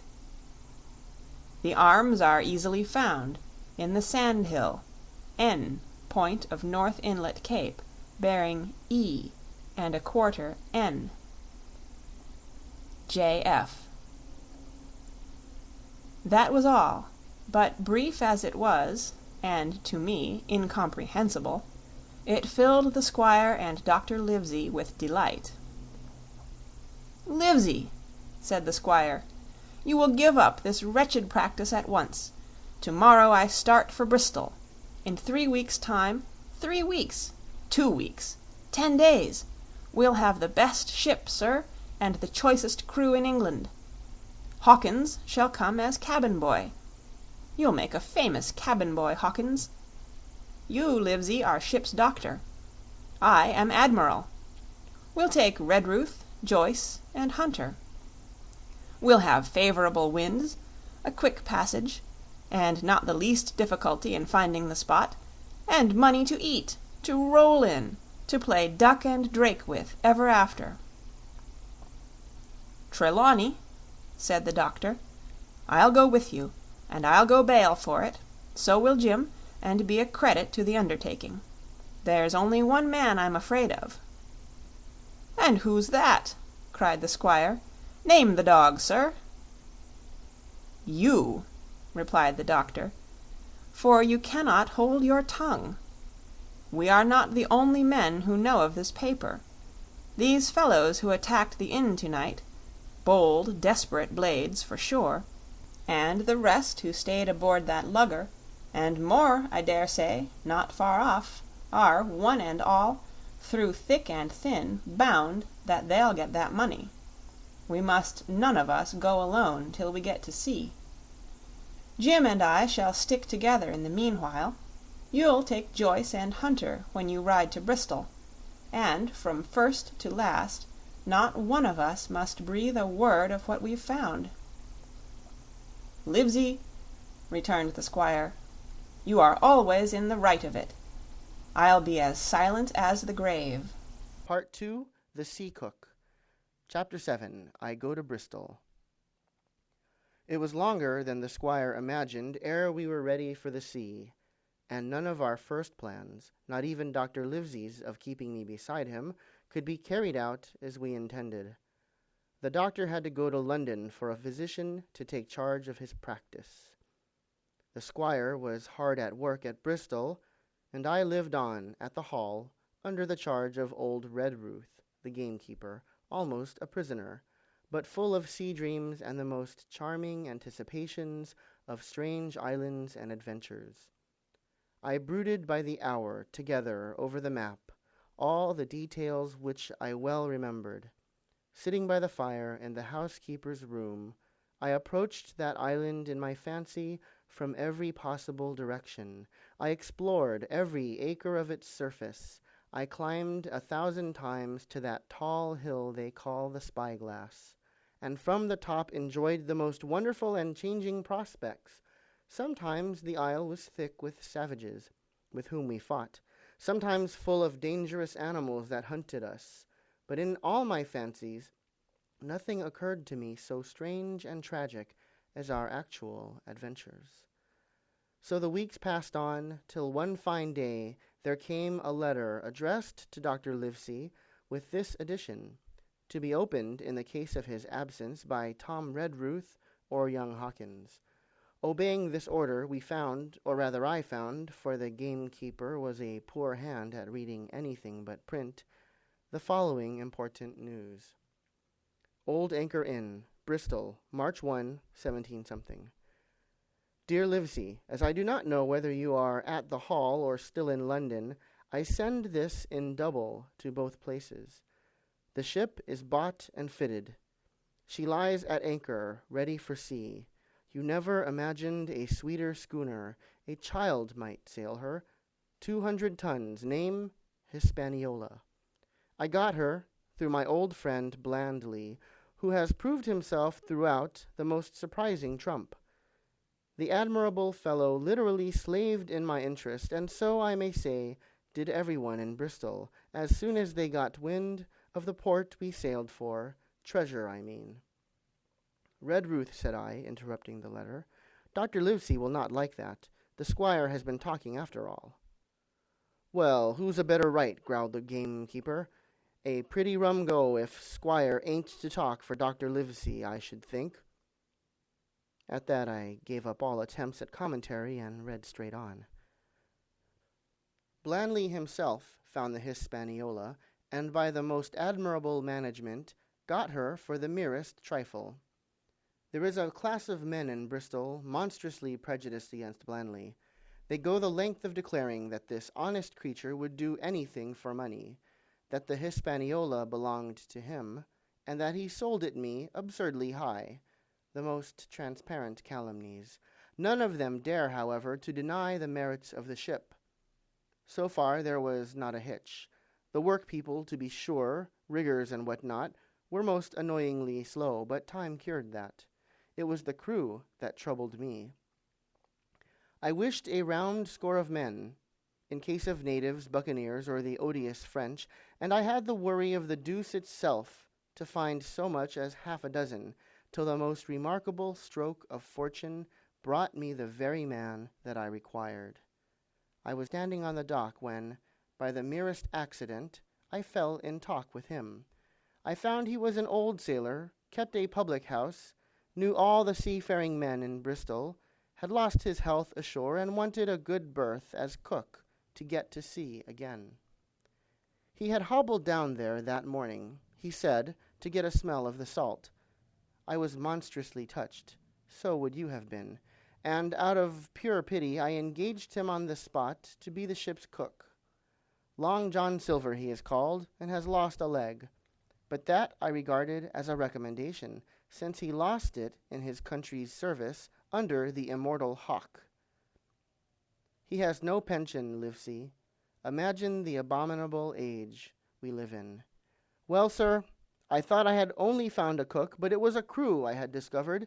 Between Silver and myself, we got together in a few days a company of the toughest old salts imaginable. Not pretty to look at, but fellows by their faces of the most indomitable spirit. I declare we could fight a frigate. Long John even got rid of 2 out of the 6 or 7 I had already engaged. He showed me in a moment that they were just the sort of freshwater swabs we had to fear in an adventure of importance. I am in the most magnificent health and spirits, eating like a bull, sleeping like a tree, yet I shall not enjoy a moment till I hear my old tarpaulins tramping round the capstan. Seaward ho! Hang the treasure! It's the glory of the sea that has turned my head. So now, Livesey, come post. Do not lose an hour if you respect me. Let young Hawkins go at once to see his mother, with Redruth for a guard, and then both come full speed to Bristol. John Trelawney. Postscript. I did not tell you that Blandley, who, by the way, is to send a consort after us if we don't turn up by the end of August, had found an admirable fellow for sailing master, a stiff man, which I regret, but in all other respects a treasure. Long John Silver unearthed a very competent man for a mate, a man named Arrow. I have a boatswain who pipes, Livesey, so things shall go man-o'-war fashion on board the good ship Hispaniola. I forgot to tell you that Silver is a man of substance. I know of my own knowledge that he has a banker's account, which has never been overdrawn. He leaves his wife to manage the inn, and as she is a woman of color, a pair of old bachelors like you and I may be excused for guessing that it is the wife, quite as much as the health, that sends him back to roving. J.T. P.P.S. Hawkins may stay one night with his mother. J.T. You can fancy the excitement into which that letter put me. I was half beside myself with glee, and if ever I despised a man, it was old Tom Redruth, who could do nothing but grumble and lament. Any of the under gamekeepers would gladly have changed places with him, but such was not the squire's pleasure, and the squire's pleasure was like law among them all. Nobody but old Redruth would have dared so much as even to grumble. The next morning he and I set out on foot for the Admiral Benbow, and there I found my mother in good health and spirits. The captain, who had so long been a cause of so much discomfort, was gone where the wicked cease from troubling. The squire had had everything repaired, and the public rooms and the sign repainted, and had added some furniture, above all a beautiful armchair for mother in the bar. He had found her a boy as an apprentice, also, so that she should not want help while I was gone. It was on seeing that boy that I understood for the first time my situation. I had thought up to that moment of the adventures before me, not at all of the home that I was leaving, and now at sight of this clumsy stranger who was to stay here in my place beside my mother, I had my first attack of tears. I am afraid I led that boy a dog's life, for as he was new to the work, I had 100 opportunities of setting him right and putting him down, and I was not slow to profit by them. The night passed, and the next day after dinner, Red Ruth and I were afoot again and on the road. I said goodbye to Mother and the cove where I had lived since I was born, and the dear old Admiral Benbow, since he was repainted, no longer quite so dear. One of my last thoughts was of the captain, who had so often strode along the beach with his cocked hat, his saber-cut cheek, and his old brass telescope. Next moment, we had turned the corner, and my home was out of sight. The mail picked us up about dusk at the Royal George on the Heath. I was wedged in between Red Ruth and a stout old gentleman, and in spite of the swift motion and the cold night air, I must have dozed a great deal from the very first, and then slept like a log, up hill and down dale, through stage after stage, for when I was awakened, at last, it was by a punch in the ribs, and I opened my eyes to find that we were standing still before a large building in a city street, and that the day had already broken a long time. "Where are we?" I asked. "Bristol," said Tom. "Get down." Mr. Trelawney had taken up his residence at an inn far down the docks to superintend the work upon the schooner. Thither we had now to walk, and our way, to my great delight, lay along the quays and beside the great multitude of ships of all sizes and rigs and nations. In one, sailors were singing at their work. In another, there were men aloft, high over my head, hanging to threads that seemed no thicker than a spider's. Though I had lived by the shore all my life, I seemed never to have been near the sea till then. The smell of tar and salt was something new. I saw the most wonderful figureheads that had all been far over the ocean. I saw, besides, many old sailors with rings in their ears and whiskers curled in ringlets and tarry pigtails, and their swaggering, clumsy sea walk. And if I had seen as many kings or archbishops, I could not have been more delighted. And I was going to see myself, to sea in a schooner with a piping boatswain and pig-tailed singing seamen, to sea, bound for an unknown island, and to seek for buried treasure. While I was still in this delightful dream, we came suddenly in front of a large inn, and met Squire Trelawney, all dressed out like a sea officer in stout blue cloth, coming out of the door with a smile on his face and a capital imitation of a sailor's walk. "Here you are," he cried, "and the doctor came last night from London. Bravo! The ship's company complete." "Oh, sir," cried I, "when do we sail?" "Sail," says he, "we sail tomorrow." Chapter 8. At the Sign of the Spyglass.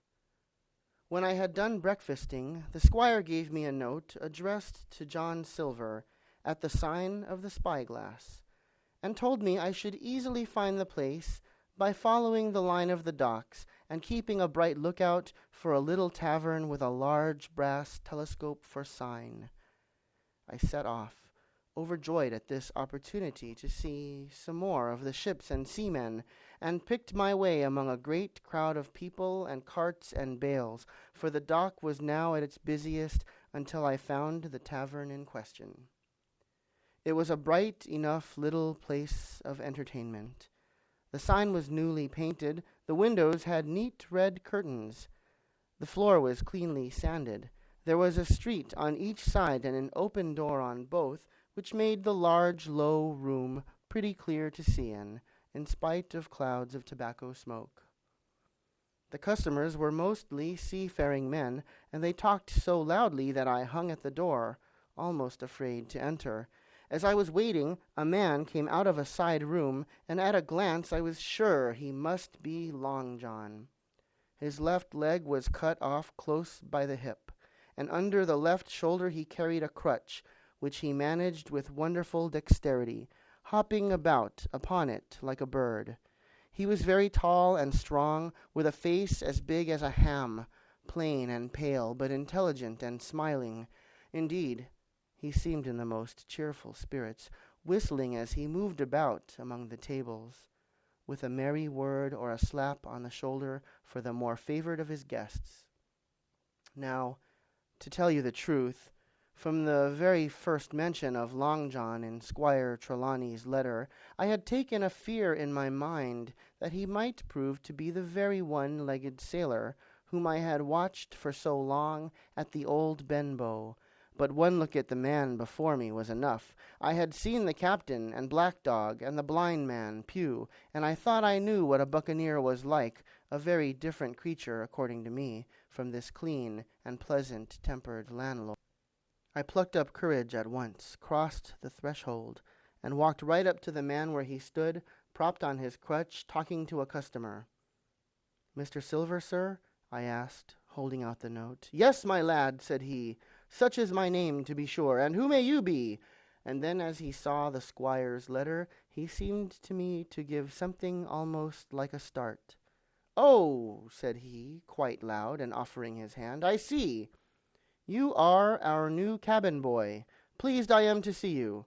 And he took my hand in his large, firm grasp. Just then, one of the customers at the far side rose suddenly and made for the door. It was close by him, and he was out in the street in a moment. But his hurry had attracted my notice, and I recognized him at glance. It was the tallow-faced man wanting 2 fingers, who had come first to the Admiral Benbow. "Oh," I cried, "stop him! It's Black Dog!" "I don't care 2 coppers who he is," cried Silver, "but he hasn't paid his score. Harry, run and catch him." One of the others, who was nearest the door, leaped up and started in pursuit. "If he were Admiral Hawke, he shall pay his score," cried Silver, and then, relinquishing my hand, "Who did you say he was?" he asked. "Black what?" "Dog, sir," said I. "Has Mr. Trelawney not told you of the buccaneers? He was one of them." "So," cried Silver, "in my house? Ben, run and help Harry. One of those swabs, was he? Was that you drinking with him, Morgan? Step up here." The man, whom he called Morgan, an old gray-haired, mahogany-faced sailor, came forward pretty sheepishly, rolling his quid. "Now, Morgan," said Long John very sternly, "you never clapped your eyes on that black dog before, did you now?" "Not I, sir," said Morgan with a salute. "You didn't know his name, did you?" "No, sir." "By the powers, Tom Morgan, it's as good for you," exclaimed the landlord. "If you had been mixed up with the like of that, you would never have put another foot in my house, you may lay to that. And what was he saying to you?" "I don't rightly know, sir," answered Morgan. "Do you call that a head on your shoulders or a blessed dead-eye?" cried Long John. "Don't rightly know, don't you?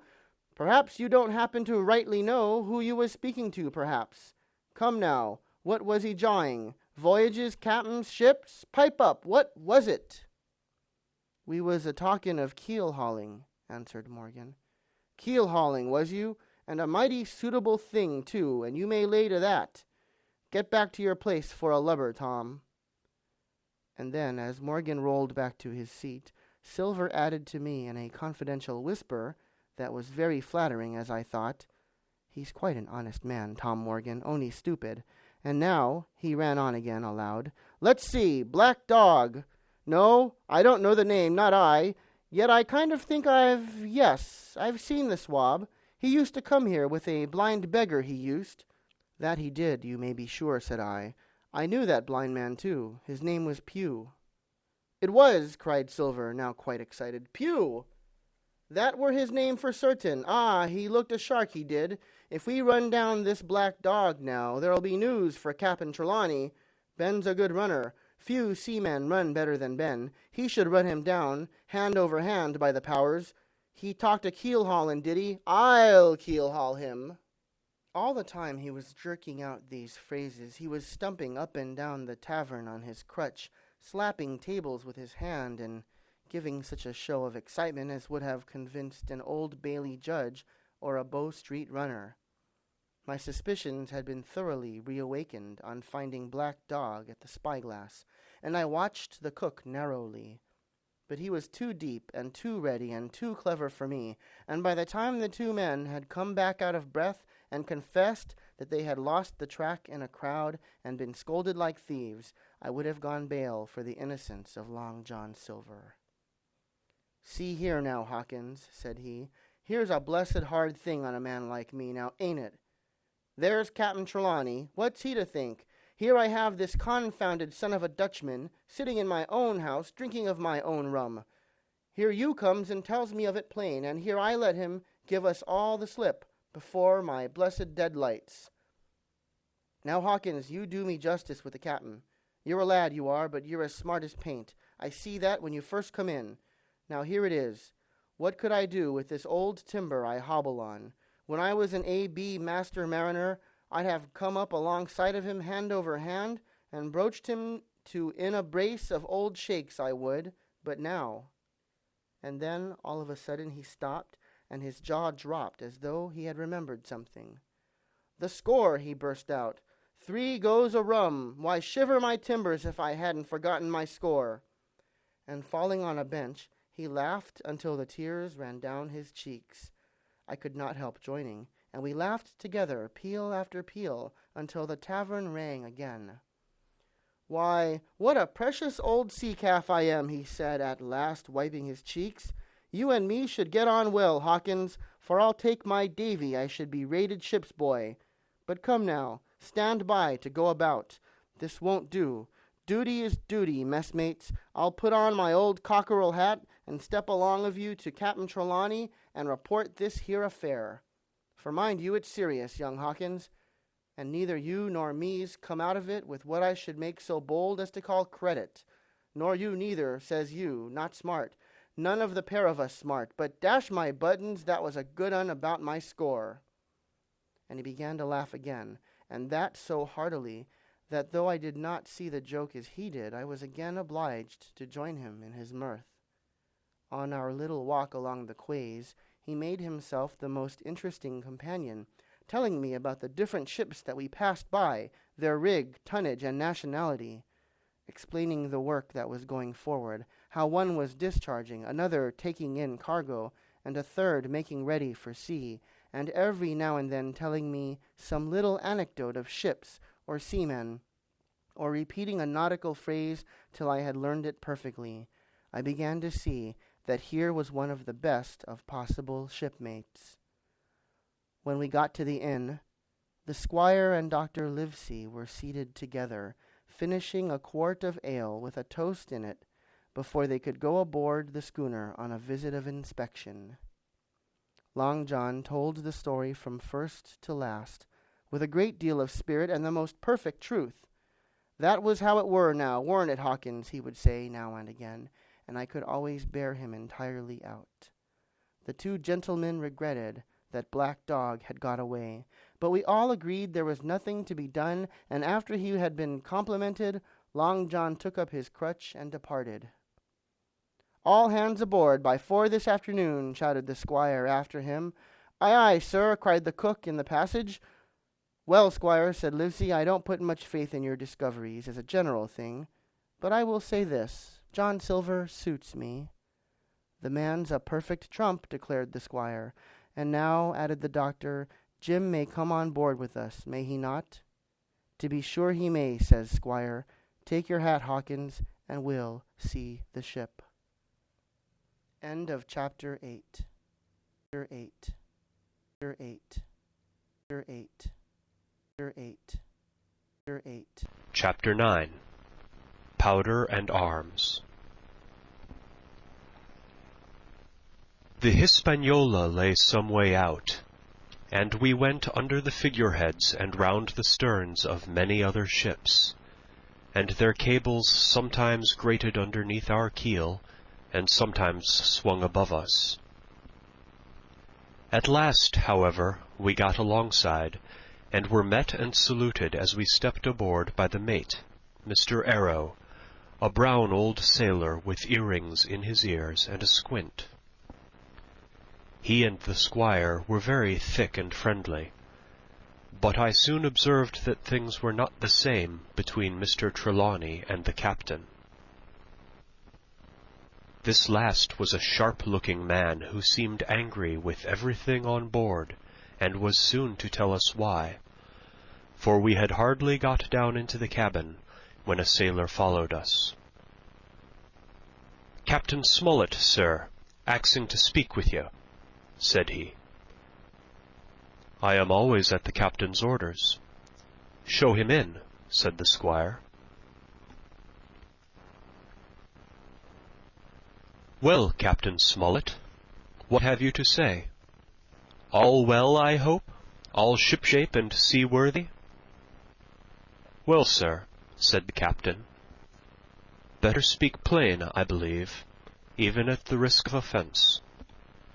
I don't like this cruise. I don't like the men, and I don't like my officer. That's short and sweet." "Perhaps, sir, you don't like the ship?" inquired the squire, very angry, as I could see. "I can't speak to that, sir, not having seen her tried," said the captain. "She seems a clever craft. More I can't say." "Possibly, sir, you may not like your employer either," says the squire. But here Dr. Livesey cut in. "Stay a bit," said he. "Stay a bit. No use of such questions as that, but to produce ill feeling. The captain has said too much, or he has said too little, and I'm bound to say that I require an explanation of his words. You don't, you say, like this cruise. Now why?" "I was engaged, sir, on what we call sealed orders, to sail this ship for that gentleman where he should bid me," said the captain. "So far so good. But now I find that every man before the mast knows more than I do. I don't call that fair, now do you?" "No," said Dr. Livesey, "I don't." "Next," said the captain, "I learn we are going after treasure. Hear it from my own hands, mind you. Now treasure is ticklish work. I don't like treasure voyages on any account, and I don't like them, above all, when they are secret, and when, begging your pardon, Mr. Trelawney, the secret has been told to the parrot." "Silver's parrot?" asked the squire. "It's a way of speaking," said the captain. "Blabbed, I mean. It's my belief neither of you gentlemen know what you are about, but I'll tell you my way of it. Life or death, and a close run." "That is all clear, and, I dare say, true enough," replied Dr. Livesey. "We take the risk, but we are not so ignorant as you believe us. Next, you say you don't like the crew. Are they not good seamen?" "I don't like them, sir," returned Captain Smollett, "and I think I should have had the choosing of my own hands, if you go to that." "Perhaps you should," replied the doctor. "My friend should, perhaps, have taken you along with him, but the slight, if there be one, was unintentional." "And you don't like Mr. Arrow?" "I don't, sir. I believe he's a good seaman, but he's too free with the crew to be a good officer. A mate should keep himself to himself, shouldn't drink with the men before the mast." "Do you mean he drinks?" cried the squire. "No, sir," replied the captain, "only that he's too familiar." "Well now, and the short and long of it, captain?" asked the doctor. "Tell us what you want." "Well, gentlemen, Are you determined to go on this cruise?" "Like iron," answered the squire. "Very good," said the captain. "Then, as you've heard me very patiently, saying things that I could not prove, hear me a few words more. They are putting the powder and the arms in the fore-hold. Now, you have a good place under the cabin. Why not put them there? First point. Then, you are bringing 4 of your own people with you, and they tell me some of them are to be berthed forward. Why not give them the berths here beside the cabin? Second point. Any more? Asked Mr. Trelawney. One more, said the captain. There's been too much blabbing already. Far too much, agreed the doctor.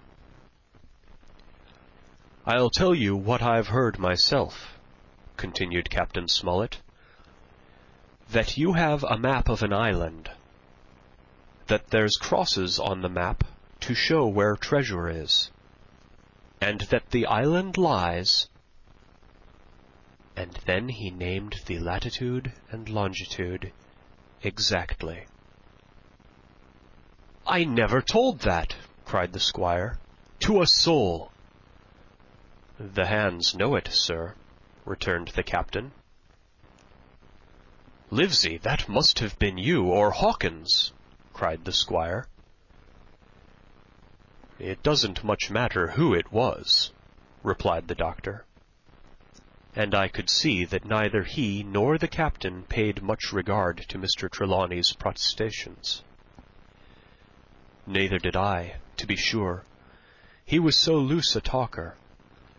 Yet in this case I believe he was really right, and that nobody had told the situation of the island. Well, gentlemen, continued the captain, I don't know who has this map, but I make it a point. It shall be kept secret even from me and Mr. Arrow. Otherwise I would ask you to let me resign. I see, said the doctor. You wish us to keep this matter dark, and to make a garrison of the stern part of the ship, manned with my friend's own people, and provided with all the arms and powder on board. In other words, you fear a mutiny. Sir, said Captain Smollett, with no intention to take offence, I deny your right to put words into my mouth. No captain, sir, would be justified in going to sea at all if he had ground enough to say that. As for Mr. Arrow, I believe him thoroughly honest. Some of the men are the same. All may be, for what I know. But I am responsible for the ship's safety and the life of every man Jack aboard of her. I see things going, as I think, not quite right. And I ask you to take certain precautions, or let me resign my berth. And that's all. Captain Smollett, began the doctor with a smile, did ever you hear the fable of the mountain and the mouse? You'll excuse me, I dare say, but you remind me of that fable. When you came in here, I'll stake my wig, you meant more than this. Doctor, said the captain, you are smart. When I came in here, I meant to get discharged.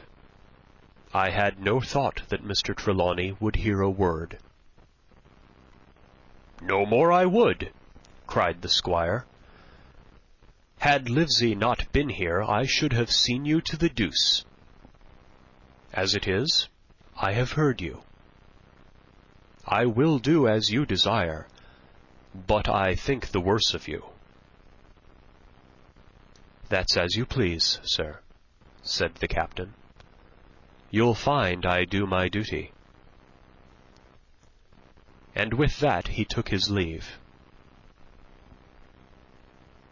"Trelawney," said the doctor, "contrary to all my notions, I believe you have managed to get 2 honest men on board with you.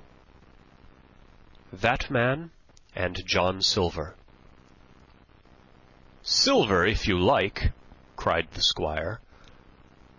"But as for that intolerable humbug, I declare I think his conduct unmanly, unsailorly, and downright un-English." "Well," says the doctor, "we shall see."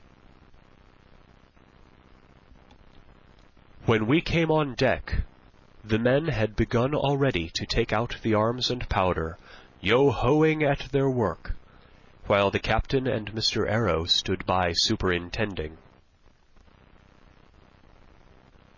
The new arrangement was quite to my liking. The whole schooner had been overhauled. 6 berths had been made astern out of what had been the after part of the main hold, and this set of cabins was only joined to the galley and forecastle by a sparred passage on the port side. It had been originally meant that the captain, Mr. Arrow, Hunter, Joyce, the doctor, and the squire were to occupy these 6 berths. Now Redruth and I were to get 2 of them, and Mr. Arrow and the captain were to sleep on deck in the companion, which had been enlarged on each side till you might have almost called it a roundhouse. Very low it was still, of course, but there was room to swing 2 hammocks, and even the mate seemed pleased with the arrangement. Even he, perhaps, had been doubtful as to the crew, but that is only guess, for as you shall hear, we had not long the benefit of his opinion. We were all hard at work, changing the powder and the berths, when the last man or 2, and Long John along with them, came off in a shore-boat. The cook came up the side like a monkey for cleverness, and as soon as he saw what was doing, "So ho, mates," says he, "what's this?" "We're a-changing of the powder, Jack," answers one. "Why, by the powers," cried Long John, "if we do, we'll miss the morning tide." "My orders," said the captain shortly. "You may go below, my man. Hands will want supper." "Aye, aye, sir," answered the cook, and, touching his forelock, he disappeared at once in the direction of his galley. "That's a good man, captain," said the doctor. "Very likely, sir," replied Captain Smollett. "Easy with that, men, easy."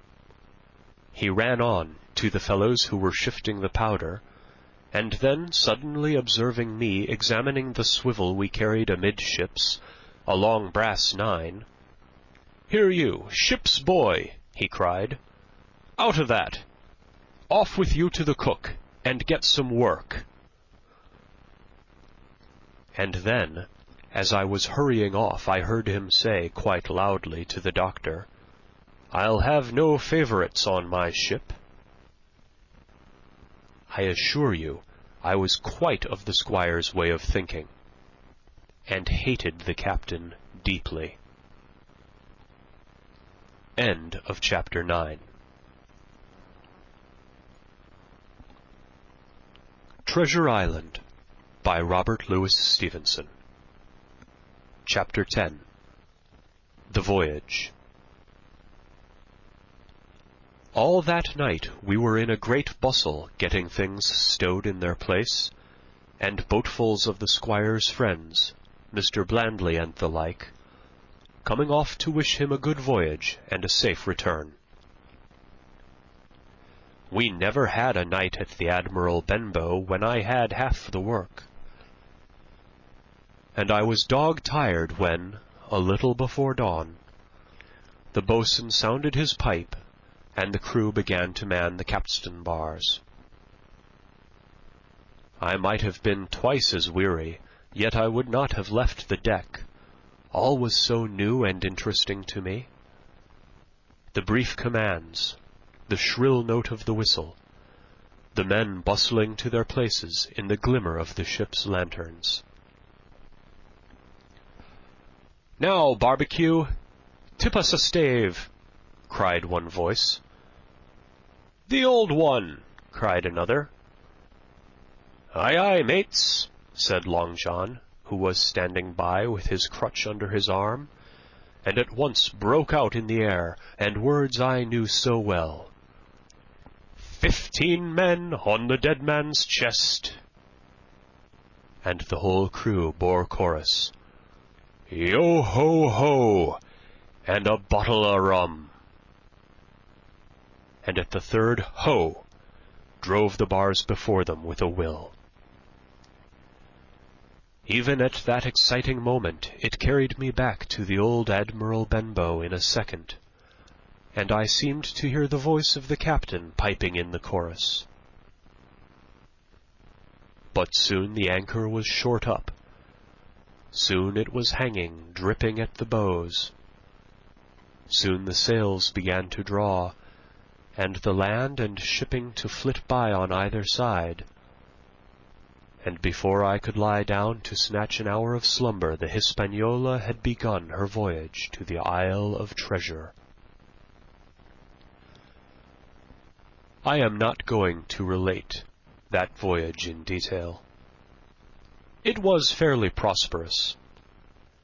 The ship proved to be a good ship, the crew were capable seamen, and the captain thoroughly understood his business. But before we came the length of Treasure Island, 2 or 3 things had happened which required to be known. Mr. Arrow, first of all, turned out even worse than the captain had feared. He had no command among the men, and people did what they pleased with him. But that was by no means the worst of it, for after a day or 2 at sea he began to appear on deck with hazy eye, red cheeks, stuttering tongue, and other marks of drunkenness. Time after time he was ordered below in disgrace. Sometimes he fell and cut himself. Sometimes he lay all day long in his little bunk at one side of the companion. Sometimes, for a day or 2, he would be almost sober, and attend to his work at least passably. In the meantime, we could never make out where he got the drink. That was the ship's mystery. Watch him as we pleased, we could do nothing to solve it. And when we asked him to his face, he would only laugh if he were drunk, and if he were sober deny solemnly that he ever tasted anything but water. He was not only useless as an officer, and a bad influence amongst the men, but it was plain that at this rate he must soon kill himself outright. So nobody was much surprised, nor very sorry, when one dark night, with a head sea, he disappeared entirely and was seen no more. "Overboard," said the captain. "Well, gentlemen, that saves the trouble of putting him in irons." But there we were, without a mate, and it was necessary, of course, to advance one of the men. The boatswain, Job Anderson, was the likeliest man aboard, and though he kept his old title, he served in a way as mate. Mr. Trelawney had followed the sea, and his knowledge made him very useful, for he often took a watch himself in easy weather. And the coxswain, Israel Hands, was a careful, wily, old, experienced seaman who could be trusted at a pinch with almost anything. He was a great confidant of Long John Silver, and so the mention of his name leads me to speak of our ship's cook, Barbecue, as the men called him. Aboard ship he carried his crutch by a lanyard round his neck, to have both hands as free as possible. It was something to see him wedge the foot of the crutch against a bulkhead, and propped against it, yielding to every movement of the ship, still get on with his cooking like someone safe ashore. Still more strange was it to see him in the heaviest of weather cross the deck. He had a line or two rigged up to help him across the widest spaces. Long John's earrings they were called, and he would hand himself from one place to another, now using the crutch, now trailing it alongside by the lanyard, as quickly as another man could walk. Yet some of the men who had sailed with him before expressed their pity to see him so reduced. "He's no common man, Barbecue," said the coxswain to me. "He had good schooling in his young days, and can speak like a book when so minded, and brave. A lion's nothing alongside of Long John. I seen him grapple four and knock their heads together, him unarmed." All the crew respected, and even obeyed him. He had a way of talking to each, and doing everybody some particular service. To me he was unweariedly kind, and always glad to see me in the galley, which he kept as clean as a new pin, the dishes hanging up burnished, and his parrot in a cage in one corner. "Come away, Hawkins," he would say. "Come and have a yarn with John. Nobody more welcome than yourself, my son. Sit you down and hear the news. Here's Captain Flint. I calls my parrot Captain Flint after the famous buccaneer.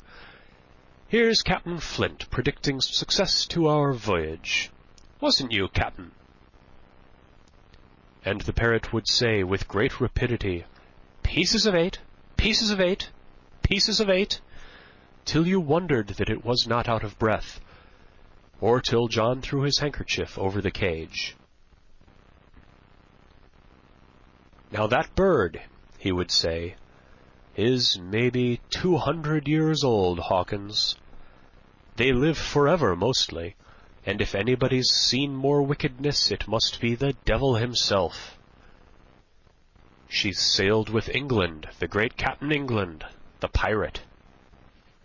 She's been at Madagascar, and Malabar, and Suriname, and Providence, and Portobello. She was at the fishing up of the wrecked plate ships. It's there she learned pieces of 8, and little wonder. 350,000 of 'em, Hawkins. She was at the boarding of the Viceroy of the Indies out of Goa, she was, and to look at her you would think she was a baby. But you smelt powder, didn't you, Captain?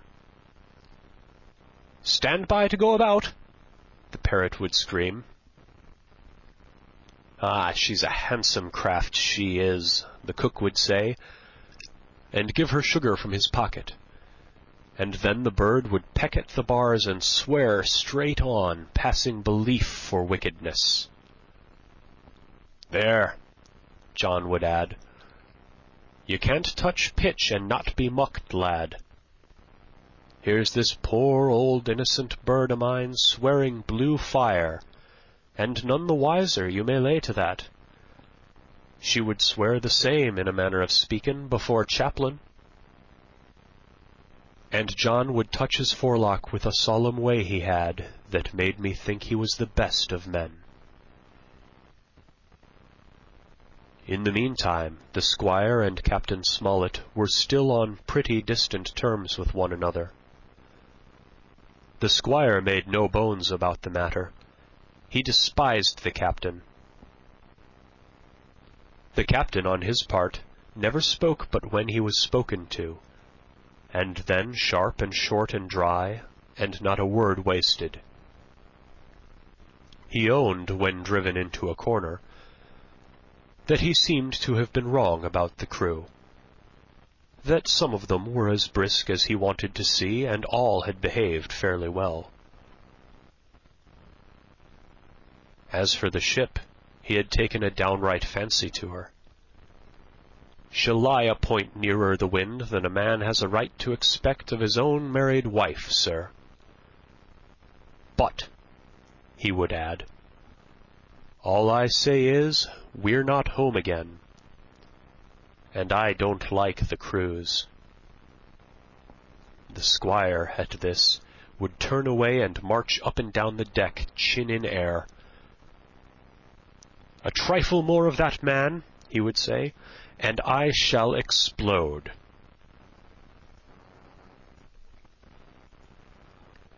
We had some heavy weather, which only proved the qualities of the Hispaniola. Every man on board seemed well content, and they must have been hard to please if they had been otherwise, for it is my belief there never was a ship's company so spoiled since Noah put to sea. Double grog was going on the least excuse. There was duff on odd days, as, for instance, if the squire heard it was any man's birthday, and always a barrel of apples standing broached in the waist for anyone to help himself that had a fancy. "Never knew good come of it yet," the captain said to Dr. Livesey. "Spoil forecastle hands, make devils. That's my belief." But good did come of the apple barrel, as you shall hear. For if it had not been for that, we should have had no note of warning, and might all have perished by the hand of treachery. This was how it came about. We had run up the trades to get the wind of the island we were after. I am not allowed to be more plain. And now we were running down for it with a bright lookout day and night. It was about the last day of our outward voyage by the largest computation. Sometime that night, or at latest before noon of the morrow, we should sight the treasure island. We were heading south-southwest, and had a steady breeze abeam and a quiet sea. The Hispaniola rolled steadily, dipping her bowsprit now and then with a whiff of spray. All was drawing low and aloft. Everyone was in the bravest spirits, because we were now so near an end of the first part of our adventure. Now after sundown, when all my work was over and I was on my way to my berth, it occurred to me that I should like an apple. I ran on deck. The watch was all forward, looking out for the island. The man at the helm was watching the luff of the sail and whistling away gently to himself, and that was the only sound excepting the swish of the sea against the bows and around the sides of the ship. In I got bodily to the apple barrel, and found there was scarce an apple left. But sitting down there in the dark, what with the sound of the waters and the rocking movement of the ship, I had either fallen asleep or was on the point of doing so, when a heavy man sat down with rather a clash close by. The barrel shook as he leaned his shoulders against it, and I was just about to jump up when the man began to speak. It was Silver's voice, and before I had heard a dozen words, I would not have shown myself for all the world, but lay there, trembling and listening in the extreme of fear and curiosity. For from these dozen words I understood that the lives of all the honest men aboard depended upon me alone. End of Chapter 10. Chapter 11. What I Heard in the Apple Barrel. "No, not I," said Silver. "Flint was captain. I was quartermaster, along of my timber leg. The same broadside I lost my leg, old Pew lost his deadlights. It was a master surgeon, him that amputated me, out of college and all, Latin by the bucket, and what not. But he was hanged like a dog, and sun-dried like the rest at Corso Castle. That was Robert's men, that was, and combed of changing names to their ships, Royal, Fortune, and so on. Now what a ship was christened, so let her stay, I says. So it was the Cassandra, as I brought us all safe home from Malabar after England took the Viceroy of the Indies. So it was with the old Walrus, Flint's old ship, as I've seen a muck with the red blood, and fit to ink with the gold." "Ah!" cried another voice, that of the youngest hand on the board, and evidently full of admiration. "He was the flower of the flock, was Flint." "Davis was a man too, by all accounts," said Silver. "I never sailed along of him, first with England, then with Flint, that's my story, and now here on my own account, in a manner of speaking. I laid by 900 safe from England, and 2,000 after Flint. That ain't bad for a man before the mast, all safe in the bank. 'Tain't earning now, it's saving does it, you may lay to that. Where's all England's men now? I don't know, where's Flint? Why, most of 'em aboard here, and glad to get the duff. Been begging before that, some of 'em. Old Pew has had lost his sight, might have thought shame, spends £1,200 a year, like a lord in Parliament. Where is he now? Well, he's dead now and under hatches. But for 2 year before that, shiver me timbers, the man was starving. He begged and he stole and he cut throats and he starved at that by the powers." "Well, it isn't much use after all," said the young seaman. "'Tain't much use for fools, you may lay to that. That nor nothing," cried Silver. "But now you look here, you're young, you are. You're smart as paint. I see that when I set my eyes on you, and I'll talk to you like a man." You may imagine how I felt when I heard this abominable old rogue addressing another in the very same words of flattery as he had used to myself. I think, if I had been able, that I would have killed him through the barrel. Meantime he ran on, little supposing he was overheard. "Here it is about gentlemen of fortune. They live rough, and they risk swinging, but they eat and drink like fighting cocks, and when the cruise is done, why, it's hundreds of pounds instead of hundreds of farthings in their pockets. Now the most goes for rum and a good fling, and to the sea again in their shirts. But that's not the course I lay. I puts it away, some here, some there, and none too much anywheres, by reason of suspicion. I'm 50, mark you. Once back from this cruise, I set up gentlemen in earnest. Time enough too, says you. Ah, but I've lived easy in the meantime, never denied myself a nothing heart desires, and slept soft and ate the dainty all my days, but when at sea. And how did I begin? Before the mast, like you." "Well," said the other, "but all the other money's gone now, ain't it? You daren't show face in Bristol after this." "Why, where might you suppose it was?" asked Silver derisively. "At Bristol, in banks and places," answered his companion. "It were," said the cook. "It were when we weighed anchor, but my old missus has it all by now, and the spyglass is sold, lease and goodwill and rigging, and the old girl's off to meet me. I would tell you where, for I trust you, but it'd make jealousy among the mates." "And you can trust your missus?" asked the other.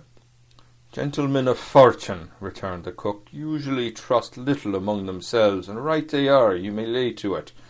But I have a way with me, I have. When a mate brings a slip on his cable, One as knows me, I mean it.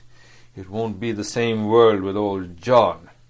There was some that was feared of Pew, some that was feared of Flint, but Flint his own self was afeard of me. Feared he was, and proud. They was the roughest crew afloat, was Flint. The devil himself would have been feared to go to sea with them. Well now, I tell you, I'm not a boasting man, and you seen yourself how easy I keep company. But when I was quartermaster, lambs wasn't a word for Flint's old buccaneers. You may be sure of yourself in old John's ship. Well, I tell you now, replied the lad, I didn't half a quarter like this job till I had this talk with you, John. But there's my hand on it now. And a brave lad you were, and smart too, answered Silver, shaking hands so heartily that all the barrel shook, and a finer figurehead for a gentleman of fortune I've never clapped my eyes on. By this time I had begun to understand the meaning of their terms. By a gentleman of fortune they plainly meant neither more nor less than a common pirate, and the little scene that I had overheard was the last act in the corruption of one of the honest hands, perhaps of the last one left aboard. But on this point I was soon to be relieved, for Silver, giving a little whistle, a third man strolled up and sat down by the party. "Dick Square," said Silver. "Oh, I know Dick was square," returned the voice of the coxswain, Israel Hands. "He's no fool, is Dick." And he turned his quid and spat.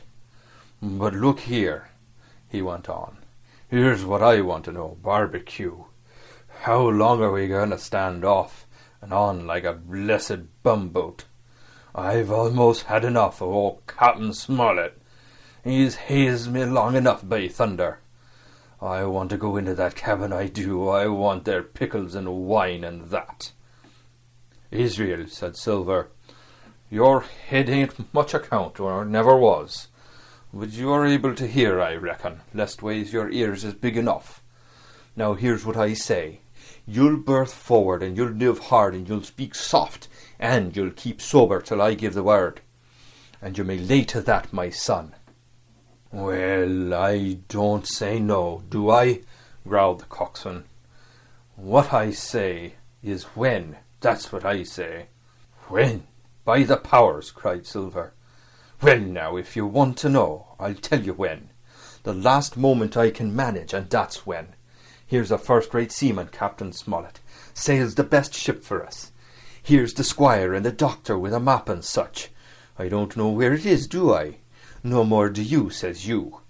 Well then, I mean the squire and doctor shall find the stuff, and help us to get it aboard, by the powers. Then we'll see.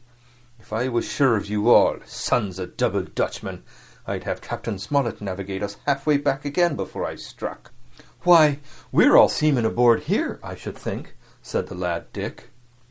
"We're all forecastle hands, you mean," snapped Silver. "We can steer a course, but who's to set one?" "That's what all of you gentlemen spit on, first and last. If I had my way, I'd have Captain Smollett work us back into the trades at least. Then we'd have no blessed miscalculations and a spoonful of water a day. But I know the sort you are. I'll finish with them at the island, as soon as the blunt's on board, and pity it is. But you're never happy till you're drunk. Split my sides, I've a sick heart to sail with the likes of you." "Easy all, Long John," cried Israel. "Who's a-crossing of you?" "Why, how many tall ships, think you now, have I seen laid aboard, and how many brisk lads dying in the sun at Execution Dock," cried Silver. "And all for the same hurry and hurry and hurry. You hear me? I seen a thing or two at sea, I have. If you would only lay your course, and a pint into the windward, you would ride in carriages, you would, but not you, I know you. You'll have your mouth full of run tomorrow, and go hang. Everybody knows you was a kind of a chaplain, John. But there's others as could hand and steer as well as you," says Israel. "They liked a bit of fun, they did. They wasn't so high and dry, nohow, but took their fling like jolly companions every one." "So?" says Silver. "Well, and where are they now? Pew was that sort, and he died a beggar man. Flint was, and he died of rum at Savannah. and they was a sweet a crew, they was. Only where are they?" "But," asked Dick, "when we do lay 'em athwart, what are we to do with 'em anyhow?" "There's the man for me," cried the cook admiringly. "That's what I call business. Well, what would you think? Put 'em ashore like maroons?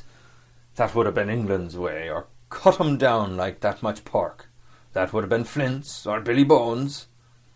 "Billy was a man for that," said Israel. "Dead men don't bite," says he. Well, he's dead now hisself, and he knows long and the short of it now.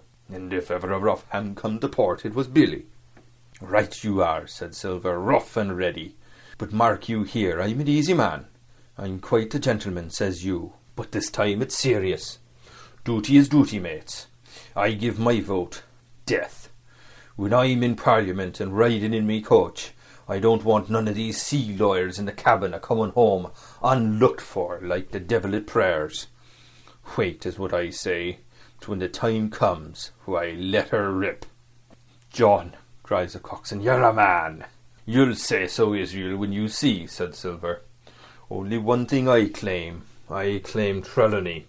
I'll wring his calf's head off his body with these hands. Dick," he added, breaking off, "you just jump up like a sweet lad and get me an apple to wet me pipe like." You may fancy the terror I was in.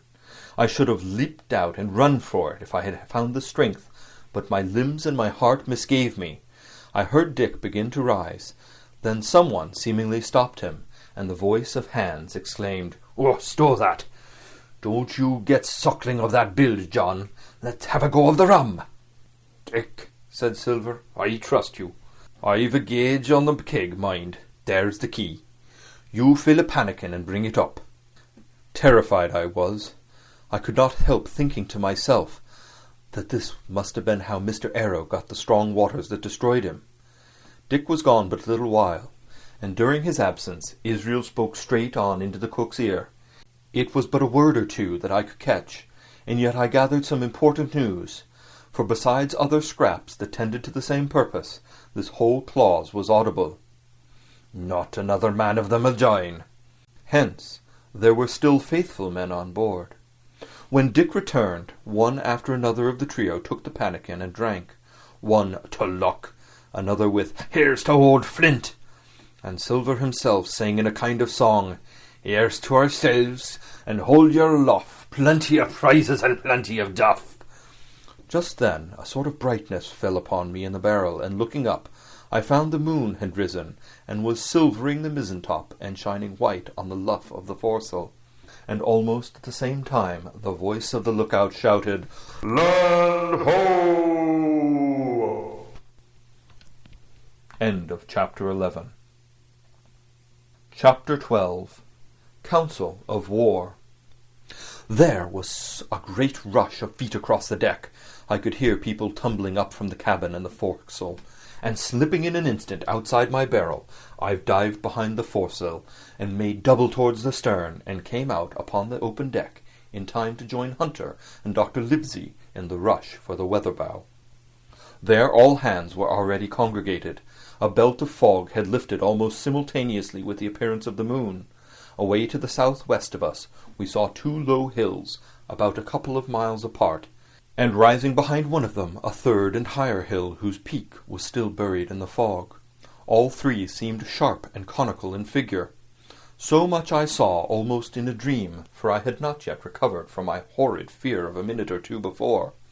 And then I heard the voice of Captain Smollett issuing orders. The Hispaniola was laid a couple of points nearer the wind, and now sailed a course that would just clear the island on the east. "And now, men," said the captain, when all was sheeted home, "has any one of you ever seen that land ahead?" "I have, sir," said Silver. "I've watered there with the trader I was cooking." "The anchorage is on the south behind the islet, I fancy?" asked the captain. "Yes, sir. Skeleton Island, they calls it.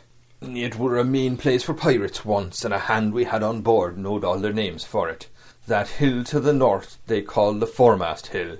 There are 3 hills in a row running southward, fore, main, and mizzen, sir. But the main, that's the big un with the cloud on it. They usually calls it the spyglass, by reason of a lookout they kept while they was in the anchorage cleaning. for it's there they clean the ships, sir, asking your pardon. I've a chart here, said Captain Smollett. See if that's the place.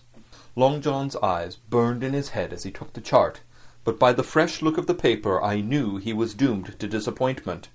This was not the map we found in Billy Bones's chest, but an accurate copy, complete in all things, names and heights and soundings, with the single exception of the red crosses and the written notes. Sharp as must have been his annoyance, Silver had the strength of mind to hide it. Yes, sir, said he, this is the spot to be sure. It's very prettily drawed out. Who might have done that, I wonder? The pirates were too ignorant, I reckon. Aye, here it is. Captain Kidd's anchorage. Just the name my shipmate called it. There's a strong current runs along the south, and then away norward up the west coast. Right you was, sir, says he, to hold your wind and keep the weather off the island. Leastways, if such was your intention as to enter and careen, and there ain't no better place for that in these waters. Thank you, my man, said Captain Smollett. I'll ask you later on to give us help. You may go. I was surprised at the coolness with which John avowed his knowledge of the island, and I own I was half frightened when I saw him drawing nearer to me. He did not know, to be sure, that I had overheard his counsel from the apple-barrel, and yet I had by this time taken such a horror of his cruelty, duplicity, and power that I could scarce conceal a shudder when he laid his hand upon my arm. "Ah," says he, "this here is a sweet spot, this island. A sweet spot for a lad to get ashore on. You'll bathe and you'll climb trees and you'll hunt goats, you will, and you'll get aloft on them hills like a goat yourself. Why, it makes you young again. I was going to forget my timber leg, I was. Pleasant thing to be young and have 10 toes, you may lay to that. When you want to go a bit of exploring, you just ask old John, and he'll put up a snack for you to take along." And clapping me in the friendliest way upon the shoulder, he hobbled off forward and went below. Captain Smollett, the squire, and Dr. Livesey were talking together on the quarter-deck, and anxious as I was to tell them my story, I durst not interrupt them openly. While I was still casting about in my thoughts to find some probable excuse, Dr. Livesey called me to his side. He had left his pipe below, and, being a slave to tobacco, had meant that I should fetch it. But as soon as I was near enough to speak and not to be overheard, I broke immediately. "Doctor, let me speak. Get the captain and squire down to the cabin, and then make some pretence to send for me. I have terrible news." The doctor changed countenance a little, but next moment he was master of himself. "Thank you, Jim," he said quite loudly. "That was all I wanted to know," as if he had asked me a question. And with that he turned on his heel and rejoined the other two. They spoke together for a little, and though none of them started or raised his voice, or so much as whistled, it was plain enough that Dr. Livesey had communicated my request, for the next thing that I heard was the captain giving an order to Job Anderson, and all hands were piped on deck. "My lads," said Captain Smollett, "I've a word to say to you. This land that we have sighted is the place we have been sailing for.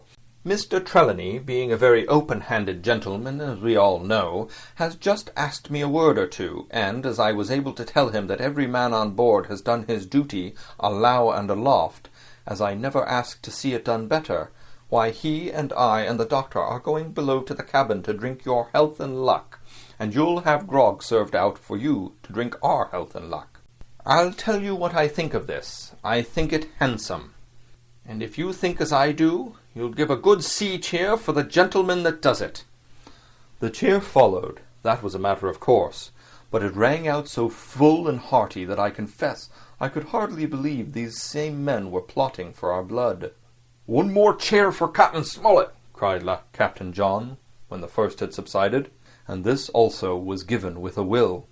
On the top of that the 3 gentlemen went below, and not long after word was sent forward that Jim Hawkins was wanted in the cabin. I found them all 3 seated round the table, a bottle of Spanish wine and some raisins before them, and the doctor smoking away, with his wig on his lap, and that, I knew, was a sign that he was agitated. The stern window was open, for it was a warm night, and you could see the moon shining behind on the ship's wake. "Now, Hawkins," said the squire, "you have something to say? Speak up." I did as I was bid, and as short as I could make it, told the whole details of Silver's conversation. Nobody interrupted me till I was done, nor did any one of the three of them make so much as a movement, but they kept their eyes upon my face from first to last. "Jim," said Dr. Livesey, "take a seat." And they made me sit down at table beside them, poured me out a glass of wine, filled my hand with raisins, and all three, one after the other, and each with a bow, drank my good health and their service to me, for my luck and courage. "Now, Captain," said the squire, "you were right, and I was wrong. I own myself an ass, and I await your orders." "No more an ass than I, sir," returned the captain. "I never heard of a crew that meant to mutiny but what showed signs before, for any man that had an eye in his head to see the mischief and to take steps according. But this crew," he added, "beats me." "Captain," said the doctor, "with your permission, that's Silver, a very remarkable man." "He'd look remarkably well from a yardarm, sir," returned the captain. "But this is talk. This don't lead to anything. I see 3 or 4 points, and with Mr. Trelawney's permission, I'll name them." "You, sir, are the captain. It is for you to speak," said Mr. Trelawney grandly. "First point," began Mr. Smollett. "We must go on, because we can't turn back. If I gave the word to go about, they would rise at once. Second point. We have time before us, at least until this treasure's found. Third point. There are faithful hands. Now, sir, it has got to come to blows sooner or later, and what I propose is to take time by the forelock, as the saying is, and come to blows some fine day when they least expect it. We can count, I take it, on your own home servants, Mr. Trelawney?" "As upon myself," declared the squire. 3, reckoned the captain. "Ourselves make 7, counting Hawkins here. Now about the honest hands." "Most likely Trelawney's own men," said the doctor, "those he had picked for himself before he lit on Silver." "Nay," replied the squire, "Hand was one of mine." "I did think I could have trusted Hands," added the captain. "And to think that they're all Englishmen," broke out the squire. "Sir, I could find it in my heart to blow the ship up." "Well, gentlemen," said the captain, "the best that I can say is not much. We must lay to, if you please, and keep a bright lookout. It's trying on a man, I know. It would be pleasanter to come to blows, but there's no help for it till we know our men. Lay to and whistle for a wind. That's my view." "Jim here," said the doctor, "can help us more than anyone. The men are not shy with him, and Jim is a noticing lad. Hawkins, I put prodigious faith in you," added the squire. I began to feel pretty desperate at this, for I felt altogether helpless, and yet, by an odd train of circumstances, it was indeed through me that safety came. In the meantime, talk as we pleased, there were only 7 out of the 26 on whom we could rely, and out of these 7 one was a boy, so that the grown men on our side were 6 to their 19. End of chapter 12. Of chapter 12. Of chapter 12. Of chapter 12. Part 3. My Shore Adventure. Chapter 13. How my shore adventure began. The appearance of the island when I came on deck next morning was altogether changed. Although the breeze had now utterly ceased, we had made a great deal of way during the night, and were now lying becalmed about 1/2 a mile to the southeast of the low eastern coast. Grey-coloured woods covered a large part of the surface. This even tint was indeed broken up by streaks of yellow sandbrake in the lower lands, and by many tall trees of the pine family, out-topping the others, some singly, some in clumps. But the general colouring was uniform and sad. The hills ran up clear above the vegetation in spires of naked rock. All were strangely shaped, and the spyglass, which was by 300 or 400 feet the tallest on the island, was likewise the strangest in configuration, running up sheer from almost every side, and then suddenly cut off at the top, like a pedestal to put a statue on. The Hispaniola was rolling scuppers under in the ocean swell. The booms were tearing at the blocks, the rudder was banging to and fro, and the whole ship creaking, groaning, and jumping like a manufactory. I had to cling tight to the backstay, and the world turned giddily before my eyes, for though I was a good enough sailor when there was way on, This standing still and being rolled about like a bottle was a thing I never learned to stand without a qualm or so, above all in the morning on an empty stomach. Perhaps it was this. Perhaps it was the look of the island, with its grey, melancholy woods, and wild stone spires, and the surf that we could both see and hear foaming and thundering on the steep beach. At least, although the sun shone bright and hot, and the shore birds were fishing and crying all around us, and you would have thought anyone would have been glad to get to land after being so long at sea, my heart sank, as the saying is, into my boots, and from the first look onward I hated the very thought of Treasure Island. We had a dreary morning's work before us, for there was no wind of any kind, and the boats had to be got out and manned, and the ship warped 3 or 4 miles round the corner of the island and up the narrow passage to the haven behind Skeleton Island. I volunteered for one of the boats, where I had, of course, no business. The heat was sweltering, and the men grumbled fiercely over their work. Anderson was in command of my boat, and instead of keeping the crew in order, he grumbled as loud as the worst. "Well," he said with an oath, "it's not forever." I thought this was a very bad sign, for up to that day the men had gone briskly and willingly about their business, but the very sight of the island had relaxed the cords of discipline. All the way in, Long John stood by the steersman and conned the ship. He knew the passage like the palm of his hand, and though the man in the chains got everywhere more water than was down in the chart, John never hesitated once. "There's a strong scour with the ebb," he said, "and this here passage has been dug out, in a manner of speaking, with a spade." We brought up just where the anchor was in the chart, about 1/3 of a mile from each shore, the mainland on one side and Skeleton Island on the other. The bottom was clean sand. The plunge of our anchor sent up clouds of birds wheeling and crying over the woods, but in less than a minute they were down again, and all was once more silent.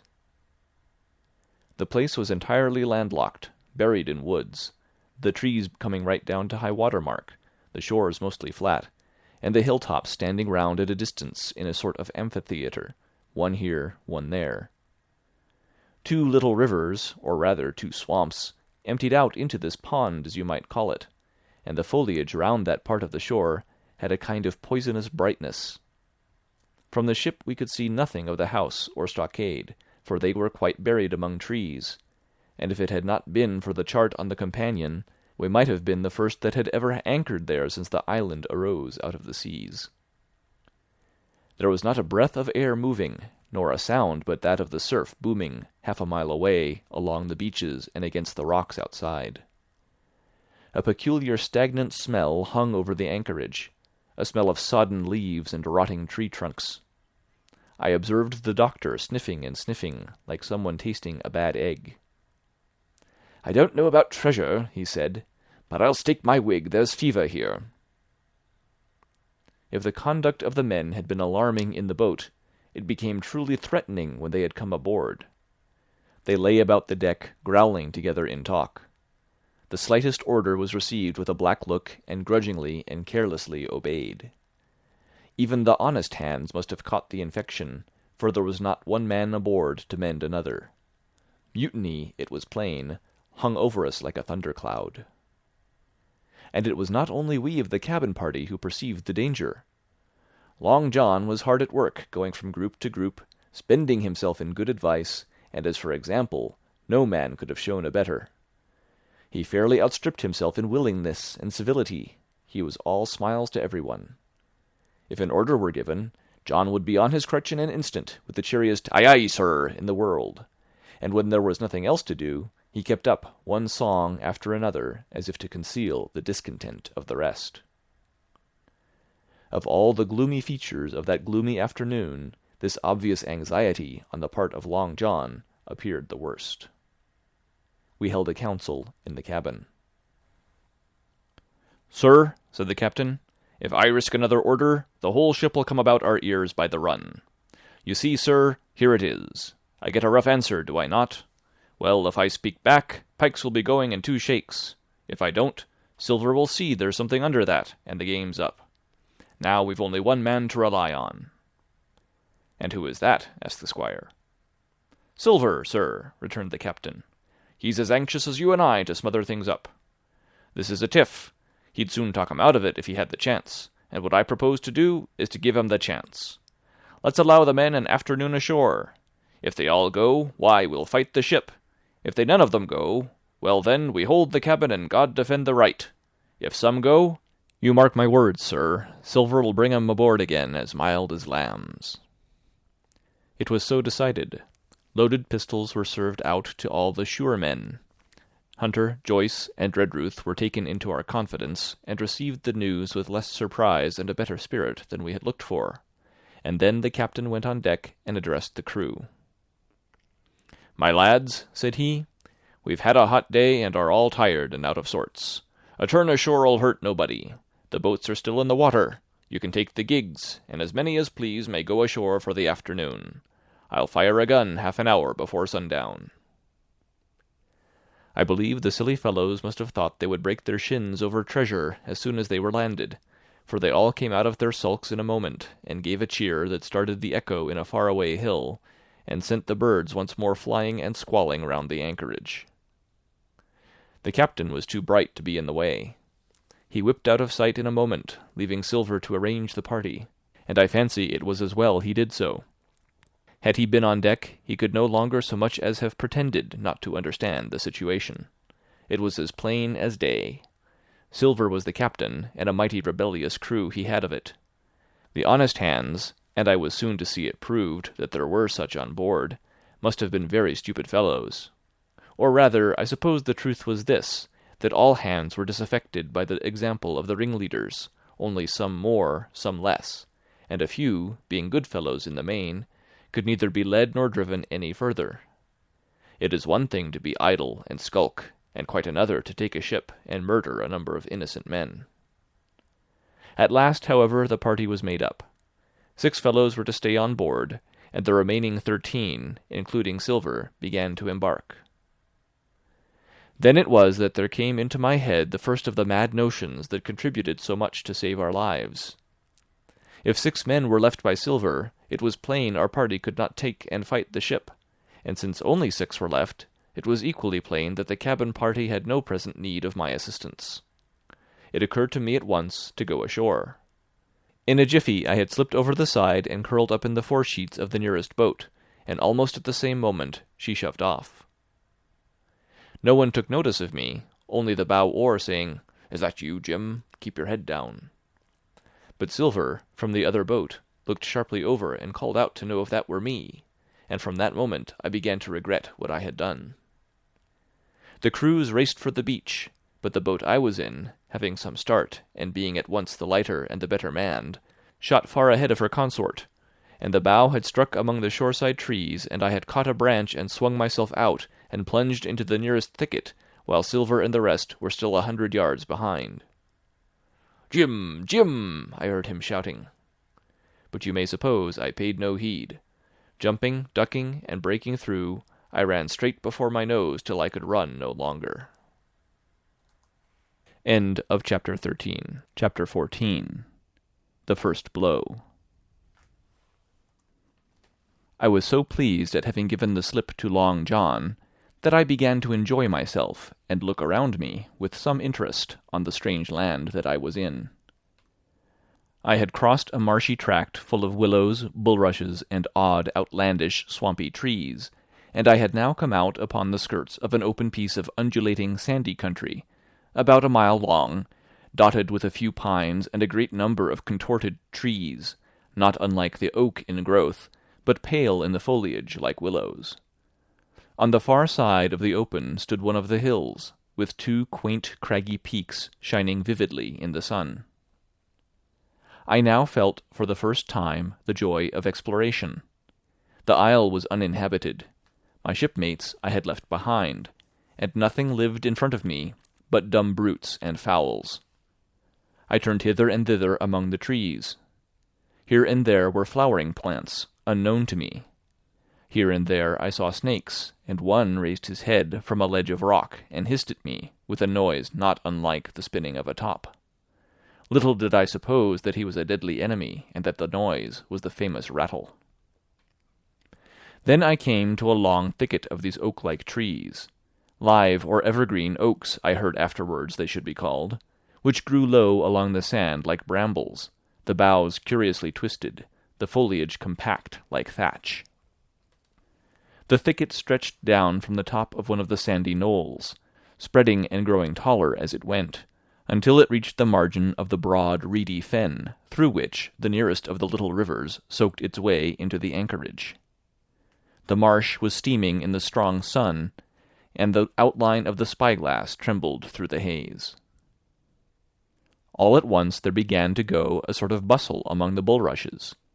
A wild duck flew up with a quack, another followed, and soon over the whole surface of the marsh a great cloud of birds hung screaming and circling in the air. I judged at once that some of my shipmates must be drawing near along the borders of the fen. Nor was I deceived, for soon I heard the very distant and low tones of a human voice, which, as I continued to give ear, grew steadily louder and nearer.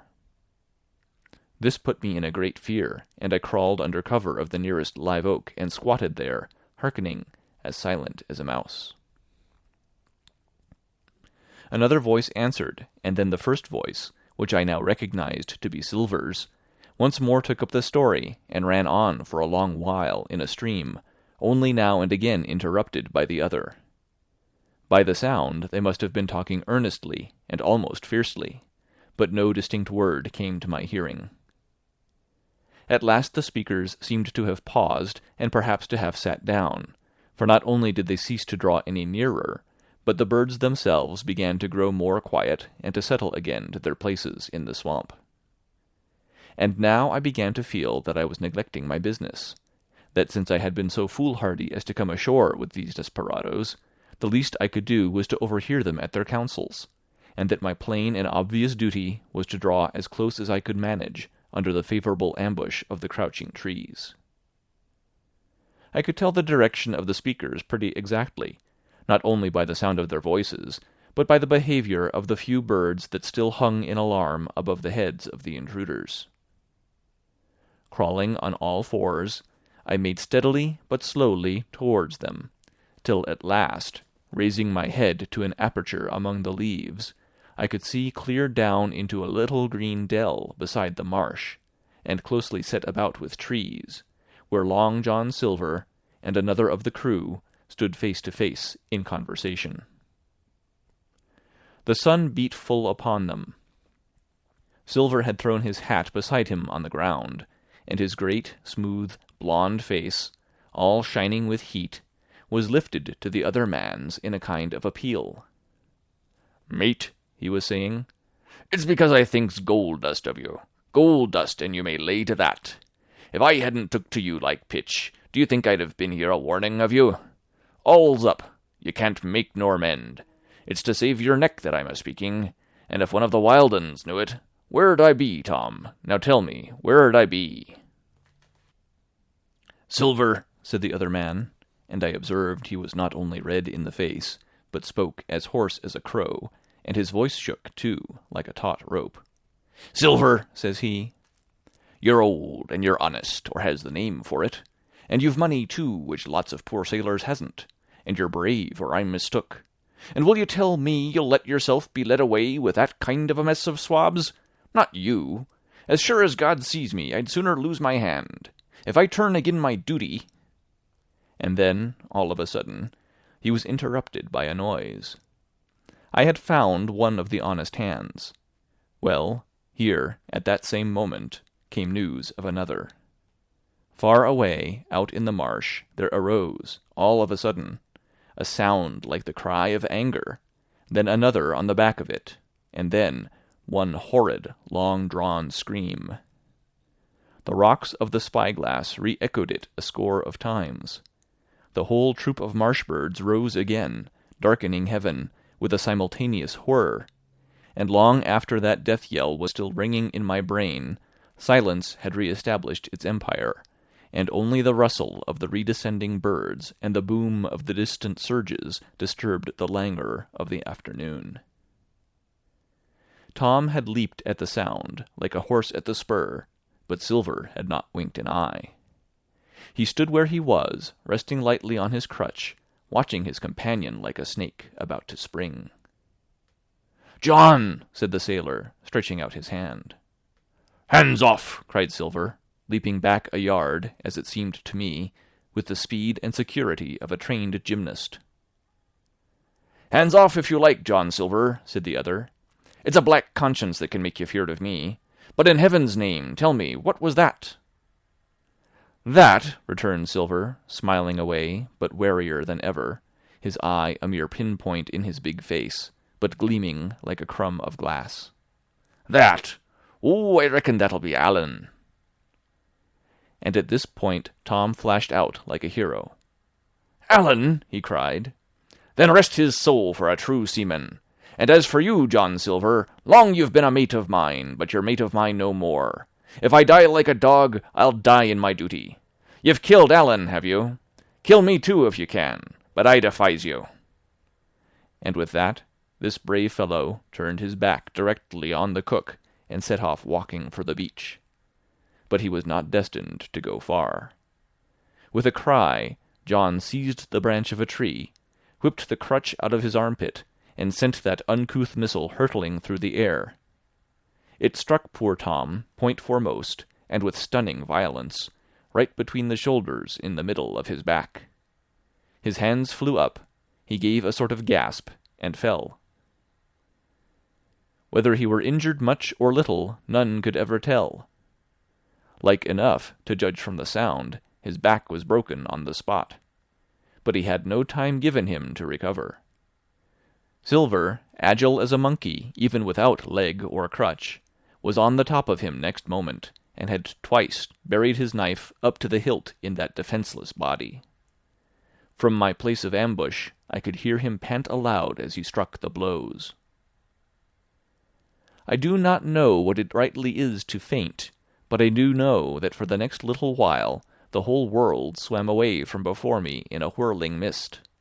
Silver and the birds, and the tall spyglass hilltop, going round and topsy-turvy before my eyes, and all manner of bells ringing and distant voices shouting in my ear.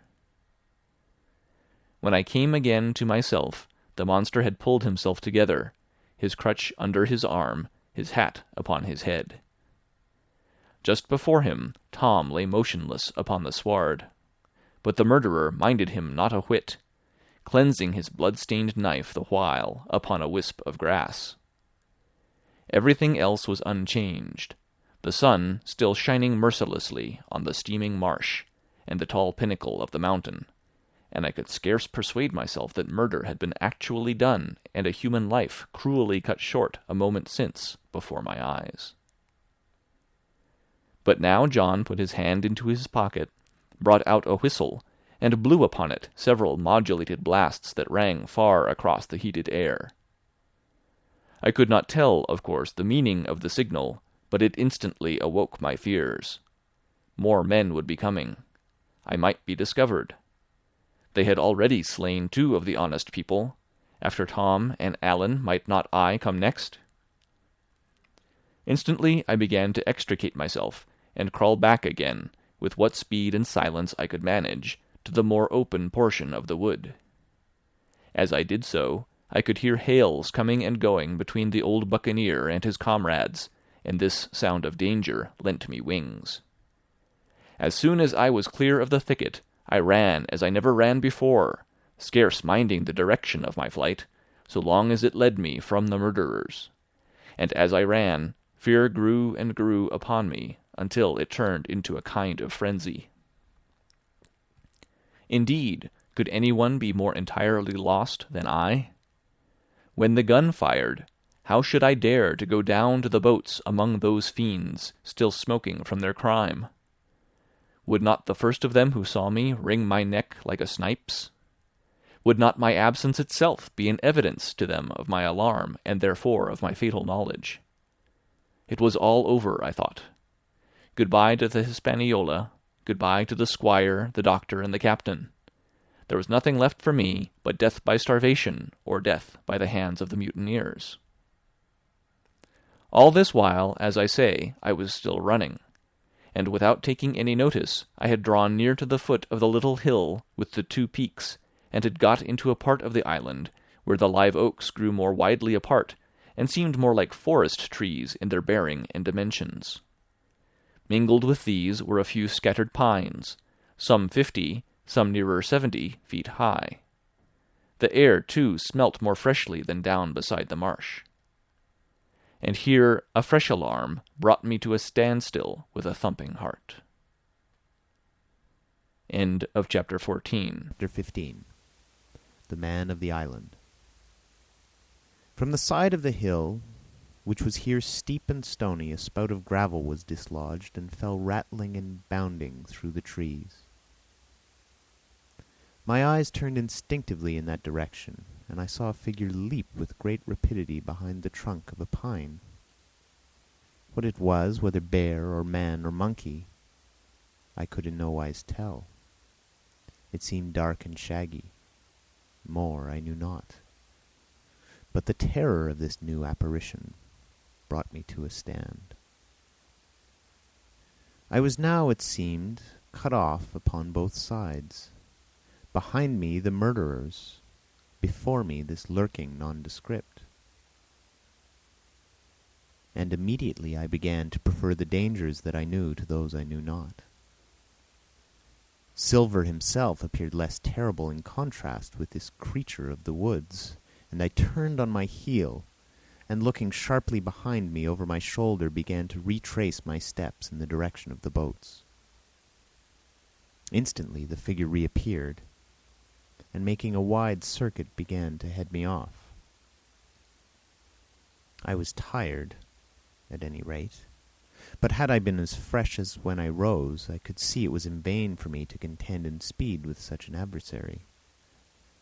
From trunk to trunk the creature flitted like a deer, running manlike on two legs, but unlike any man that I had ever seen, stooping almost double as it ran. Yet a man it was. I could no longer be in doubt about that. I began to recall what I had heard of cannibals. I was within an ace of calling for help, but the mere fact that he was a man, however wild, had somehow reassured me, and my fear of Silver began to revive in proportion. I stood still, therefore, and cast about for some method of escape. And as I was so thinking, the recollection of my pistol flashed into my mind. As soon as I remembered I was not defenseless, courage glowed again in my heart, and I set my face resolutely for this man of the island, and walked briskly towards him. He was concealed by this time behind another tree trunk, but he must have been watching me closely, for as soon as I began to move in his direction, he reappeared and took a step to meet me. Then he hesitated, drew back, came forward again, and at last, to my wonder and confusion, he threw himself on his knees and held out his clasped hands in supplication. At that I once more stopped. "Who are you?" I asked. "Ben Gunn," he answered, and his voice sounded hoarse and awkward like a rusty lock. "I'm poor Ben Gunn, I am, and I haven't spoken with a Christian these 3 years." I could now see that he was a white man like myself, and that his features were even pleasing. His skin, wherever it was exposed, was burnt by the sun. Even his lips were black, and his fair eyes looked quite startling in so dark a face. Of all the beggar men that I had seen or fancied, he was the chief for raggedness. He was clothed with tatters of old ship's canvas and old sea-cloth, and this extraordinary patchwork was all held together by a system of the most various and incongruous fastenings, brass buttons, bits of stick, and loops of tarry gaskin. About his waist he wore an old brass-buckled leather belt, which was one thing solid in his whole accoutrement. 3 years, I cried. "Were you shipwrecked?" "Nay, mate," said he, "marooned." I had heard the word, and I knew it stood for a horrible kind of punishment common enough among the buccaneers. in which the offender is put ashore with a little powder and shot, and left behind on some desolate and distant island. "Marooned 3 years agone," he continued, "and lived on goats since then, and berries and oysters. Wherever a man is, says I, a man can do for himself. But, mate, my heart is sore for Christian diet. You mightn't happen to have a piece of cheese about you now. No? Well, many's the long night I've dreamed of cheese.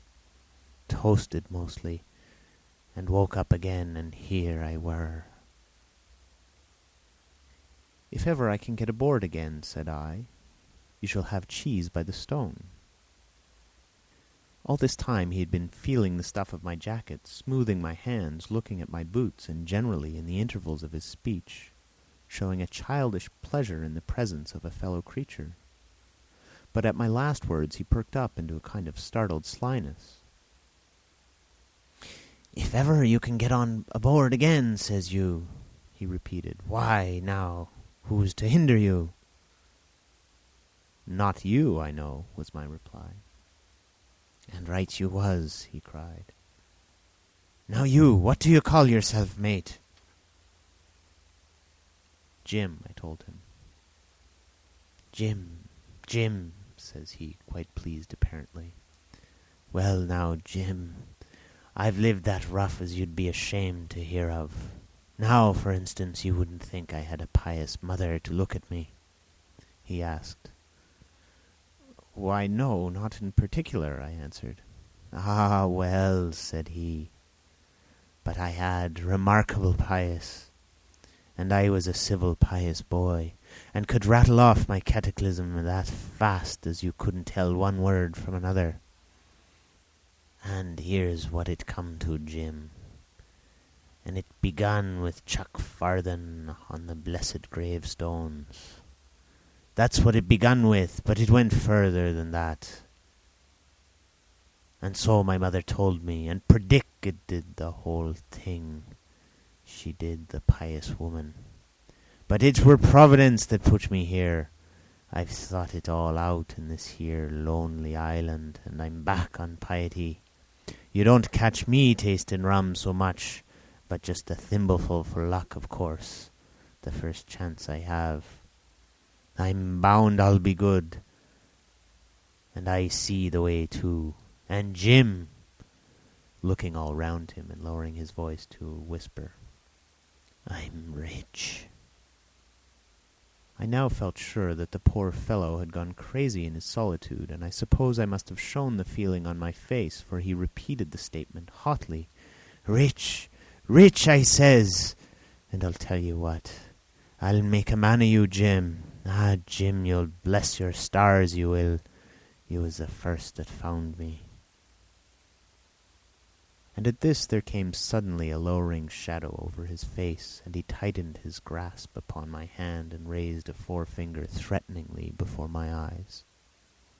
"Now, Jim, you tell me true. That ain't Flint's ship?" he asked. At this I had a happy inspiration. I began to believe that I had found an ally, and I answered him at once. "It's not Flint's ship, and Flint is dead. But I'll tell you true, as you ask me. There are some of Flint's hands aboard. Worse luck for the rest of us." "Not a man with one leg," he gasped. "Silver?" I asked. "Ah, Silver," says he. "That were his name. He's the cook, and the ringleader, too." He was still holding me by the wrist, and at that he gave it quite a wring. "If you was sent by Long John," says he, "I'm as good as pork, and I know it. But where was you, do you suppose?" I had made my mind up in a moment, and by way of answer told him the whole story of our voyage and the predicament in which we found ourselves. He heard me with the keenest interest, and when I had done he patted me on the head. "You're a good lad, Jim," said he. And you're all in a clove hitch, ain't you? Well, you just put your trust in Ben Gunn. Ben Gunn's the man to do it. Would you think it likely now that your squire would prove a liberal-minded one in case of help? Him being in a clove hitch, as you remark. I told him the squire was the most liberal of men. Aye, but you see, returned Ben Gunn, I didn't mean giving me a gate to keep and a suit of livery clothes and such. That's not my mark, Jim. What I mean is, would he be likely to come down to the tune of, say, £1,000 out of money that's as good as a man's own already? I am sure he would, said I. As it was, all hands were to share. And passage home, he added with a look of great shrewdness. Why, I cried, the squire's a gentleman, and besides, if we got rid of the others, we should want you to help work the vessel home. Ah, said he, so you would. And he seemed very much relieved. Now I'll tell you what, he went on. So much I'll tell you, no more. I were in Flint's ship when he buried the treasure, he and 6 along, 6 strong seamen. They was ashore nigh a week, and us standing off in the old Walrus. One fine day up went the signal, and here come Flint by himself in a little boat, and his head done up in a blue scarf. The sun was getting up, and mortal white he looked about the cutwater. But there he was, you mind, and not the 6 all dead and buried. How he done it, not a man aboard us could make out. It was a battle, murder, and sudden death, leastways him against 6. Billy Bones was the mate, Long John, he was the quartermaster. And they asked him where the treasure was. Ah, says he, you can go ashore if you like and stay, he says, but as for the ship, she'll beat off for more. By thunder, that's what he said. Well, I was in another ship 3 years back, and we sighted this island. Boys, said I, here's Flint's treasure. Let's land and find it. But the captain was displeased at that. But my messmates were all of a mind and landed. 12 days they looked for it, and every day they had worse word of me. Until one fine morning all hands went aboard. As for you, Benjamin Gunn, says they, here's a musket, they says, and a spade and a pickaxe. You can stay here and find Flint's money for yourself, they says. Well, Jim, 3 years have I been here, and not a bite of Christian diet from that day to this. But now you look here, look at me. Do I look like a man before the mast? No, says you. No, I weren't neither, I says. And with that he winked and pinched me hard. Just you mention them words to your squire, Jim, he went on. Nor he weren't neither, that's the words. 3 years he were the man of this island, light and dark, fair and rain. And sometimes he would maybe think upon a prayer, says you, and sometimes he would maybe think of his old mother. So be as she's alive, you'll say. But the most part of Gunn's time, this is what you'll say, the most part of his time was took up with another matter. And then you'll give him a nip like I do. And he pinched me again in the most confidential manner. Then, he continued, then you'll up and you'll say this, Gunn is a good man, you'll say, and he puts a precious sight more confidence. Precious sight, mind that, in a gentleman born than in these gentlemen, of fortune having been one hisself. Well, I said, I don't understand one word that you've been saying, but that's neither here nor there. For how am I to get on board? Ah, said he, that's the hitch for sure. Well, there's my boat, that I made with my 2 hands. I keep her under the white rock If the worst come to the worst, we might try that after dark. Hi! He broke out. What's that? For just then, although the sun had still an hour or two to run, all the echoes of the island awoke and bellowed to the thunder of a cannon. They've begun to fight, I cried. Follow me! And I began to run towards the anchorage, my terrors all forgotten, while close at my side the maroon man in his goatskins trotted easily and lightly. Left, left, says he. Keep to your left hand, mate Jim. Under the trees with you. There's where I killed my first goat. They don't come down here now. They're all mast-headed on them mountings for fear of Benjamin Gunn. Ah, and there's the Setemary. Cemetery, he must have meant. You see them mounds? I come here and prayed now and then, when I thought maybe a Sunday would be about due. It weren't quite a chapel, but it seemed more solemn-like. And then, says you, Ben Gunn was short-handed, no chaplain knows so much as a Bible and a flag, you says.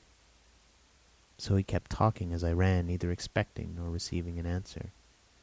The cannon shot was followed, after a considerable interval, by a volley of small arms.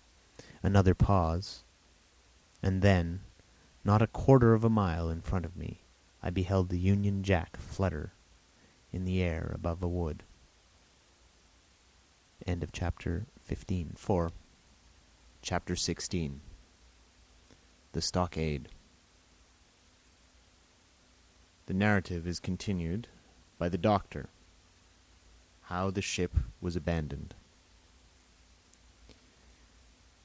It was about 1:30, 3 bells in the sea phrase, that the 2 boats went ashore from the Hispaniola. The captain, the squire, and I were taking matters over in the cabin. Had there been a breath of wind, we should have fallen on the 6 mutineers who were left aboard with us, slipped our cable, and away to sea. But the wind was wanting, and to complete our helplessness, down came Hunter with the news that Jim Hawkins had slipped into a boat and was gone ashore with the rest. It never occurred to us to doubt Jim Hawkins, but we were alarmed for his safety. With the men in the temper they were in, it seemed an even chance if we should see the lad again. We ran on deck. The pitch was bubbling in the seams. The nasty stench of the place turned me sick. If ever a man smelt fever and dysentery, it was in that abominable anchorage. The 6 scoundrels were sitting grumbling under a sail in the forecastle. Ashore we could see the gigs made fast, and a man sitting in each, hard by where the river runs in. One of them was whistling Lily Bolero. Waiting was a strain, and it was decided that Hunter and I should go ashore with the jolly boat in quest of information. The gigs had leaned to their right, but Hunter and I pulled straight in the direction of the stockade upon the chart. The 2 who were left guarding their boats seemed in a bustle at our appearance. Lily Bolero stopped off, and I could see the pair discussing what they ought to do. Had they gone and told Silver, all might have turned out differently. But they had their orders, I suppose, and decided to sit quietly where they were and hark back again to Lily Bolero. There was a slight bend in the coast, and I steered so as to put it between us. Even before we landed, we had thus lost sight of the gigs. I jumped out and came as near running as I durst, with a big silk handkerchief under my hat for coolness' sake, and a brace of pistols ready primed for safety. I had not gone 100 yards when I reached the stockade. This was how it was. A spring of clear water rose almost at the top of a knoll. Well, on the knoll and enclosing the spring they had clapped a stout log house, fit to hold 20 of people in a pinch, and loopholed for musketry on either side. All around this they had cleared a wide space, and then the thing was completed by a paling 6 feet high, without door or opening, too strong to pull down without time and labor, and too open to shelter the besiegers. The people in the log house had them in every way. They stood quiet in shelter and shot the others like partridges. All they wanted was a good watch and food, for short of a complete surprise they might have held the place against a regiment. What particularly took my fancy was the spring, for though we had a good enough place of it in the cabin of the Hispaniola, with plenty of arms and ammunition, and things to eat, and excellent wines, there had been one thing overlooked. We had no water. I was thinking this over when there came ringing over the island the cry of a man at the point of death. I was not new to violent death. I have served His Royal Highness the Duke of Cumberland and got a wound myself at Fontenoy. But I know my pulse went dot and carry one. Jim Hawkins is gone, was my first thought. It is something to have been an old soldier, but more still to have been a doctor. There is no time to dilly-dally in our work, and so now I made up my mind instantly, and with no time lost returned to shore and jumped on board the jolly boat. By good fortune Hunter pulled a good oar. We made the water fly, and the boat was soon alongside, and I aboard the schooner. I found them all shaken, as was natural. The squire was sitting down as white as a sheet, thinking of the harm he had led us to, the good soul, and one of the 6 forecastle hands was a little better. "There's a man," says Captain Smollett, nodding towards him, "new to his work. He came nigh hand, fainting, doctor, when he heard the cry. Another touch of the rudder and that man would join us." I told my plan to the captain, and between us we settled on the details of its accomplishment. We put old Redruth in the gallery between the cabin and the forecastle, with 3 or 4 loaded muskets and a mattress for protection.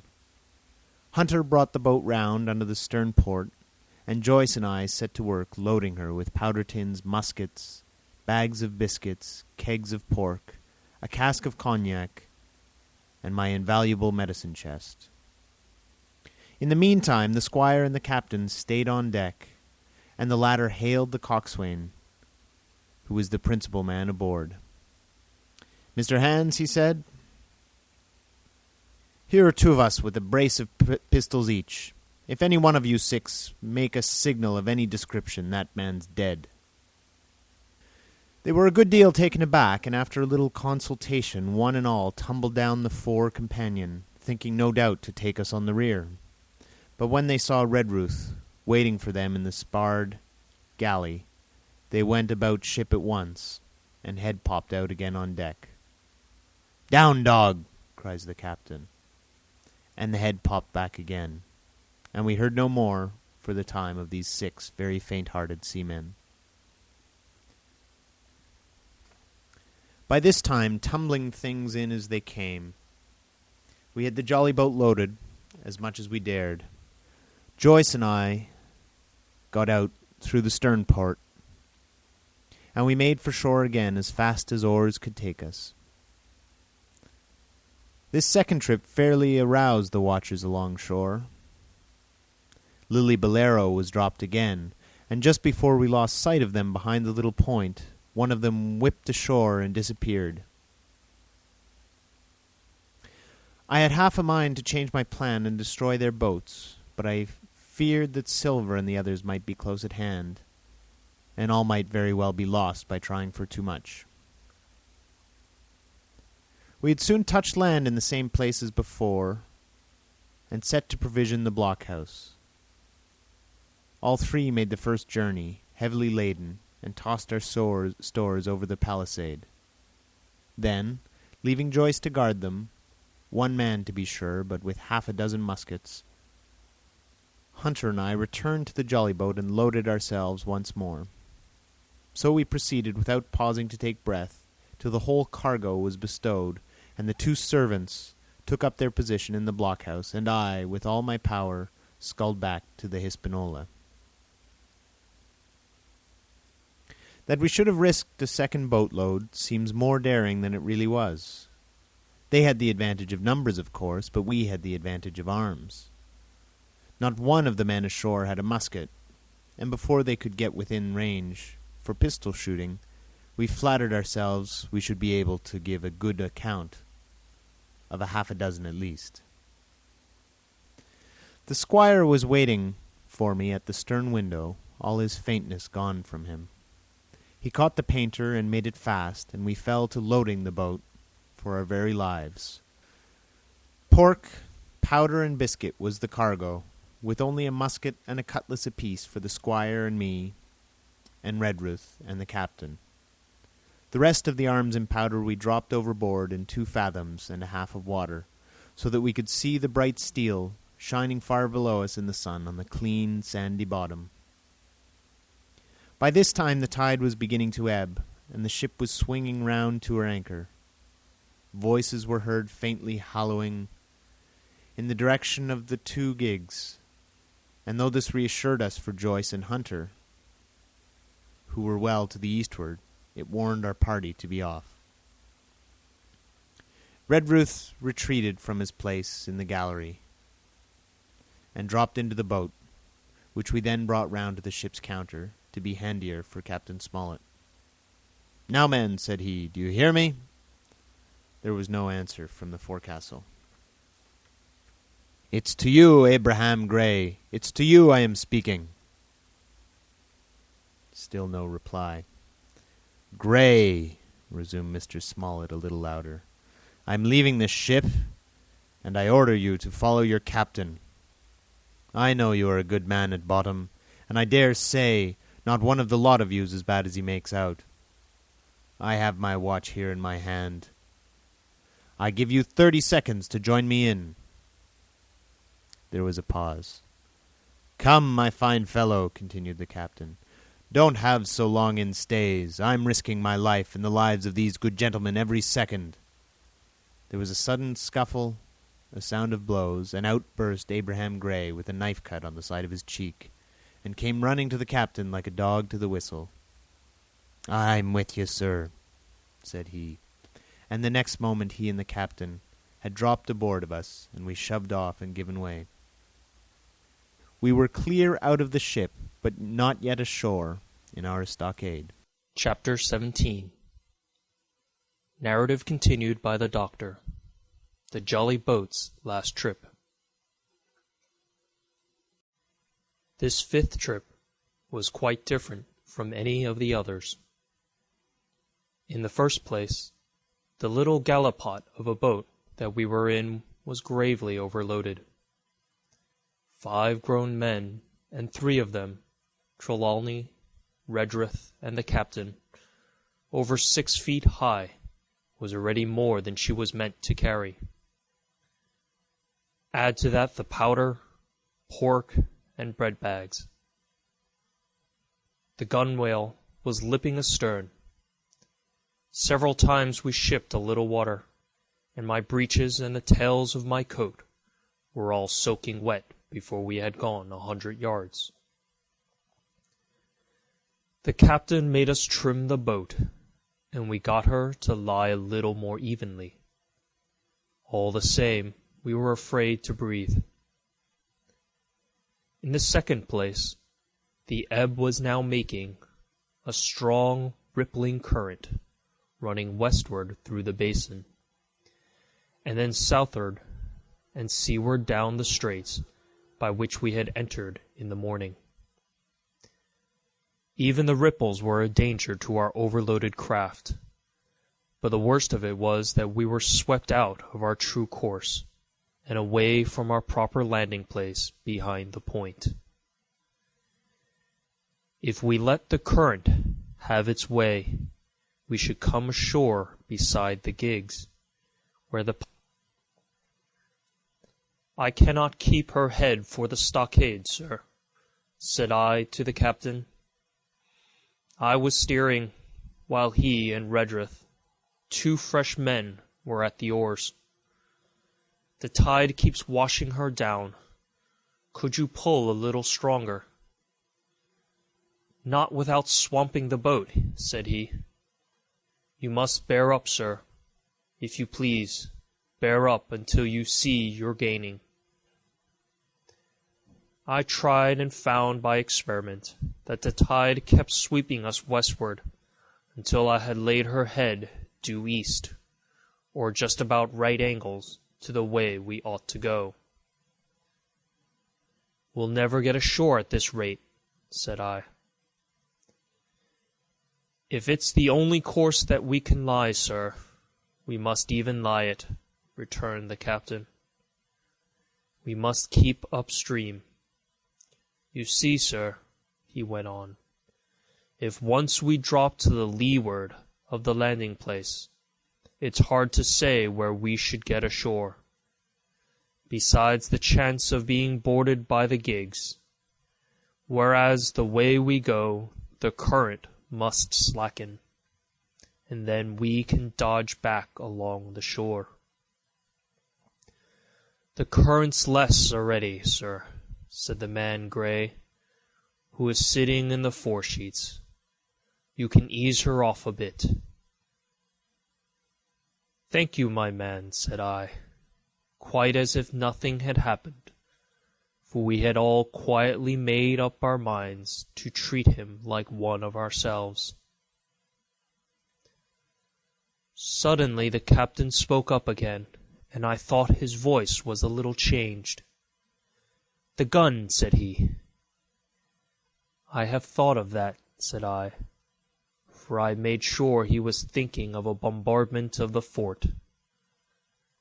"They could never get the gun ashore, and if they did, they could never haul it through the woods." "Look astern, Doctor," replied the captain. We had entirely forgotten the long nine, and there, to our horror, were the 5 rogues busy about her, getting off her jacket, as they called the stout tarpaulin cover under which she sailed. Not only that, but it flashed into my mind at the same moment that the round shot and the powder for the gun had been left behind, and a stroke with an axe could put it all into the possession of the evil ones aboard. "Israel was Flint's gunner," said Gray hoarsely. At any risk, we put the boat's head direct for the landing place. By this time we had got so far out of the run of the current that we kept steerage way even at our necessarily gentle rate of rowing, and I could keep her steady for the goal. But the worst of it was that with the course I now held, we turned our broadside, instead of our stern, to the Hispaniola, and offered a target like a barn door. I could hear as well as see that brandy-faced rascal, Israel, hands plumping down a round shot on the deck. "Who's the best shot?" asked the captain. "Mr. Trelawney, out and away," said I. "Mr. Trelawney, will you please pick me off one of these men, sir? Hands, if possible," said the captain. Trelawney was as cool as steel. He looked to the priming of his gun. "Now," cried the captain. "Easy with that gun, sir, or you'll swamp the boat. All hands stand by to trim her when he aims." The squire raised his gun, the rowing ceased, and we leaned over to the other side to keep the balance. And all was so nicely contrived that we did not ship a drop. They had the gun, by this time, slewed round upon the swivel, and Hans, who was at the muzzle with the rammer, was in consequence the most exposed. However, we had no luck, for just as Trelawney fired, down he stooped. The ball whistled over him, and it was one of the other 4 who fell.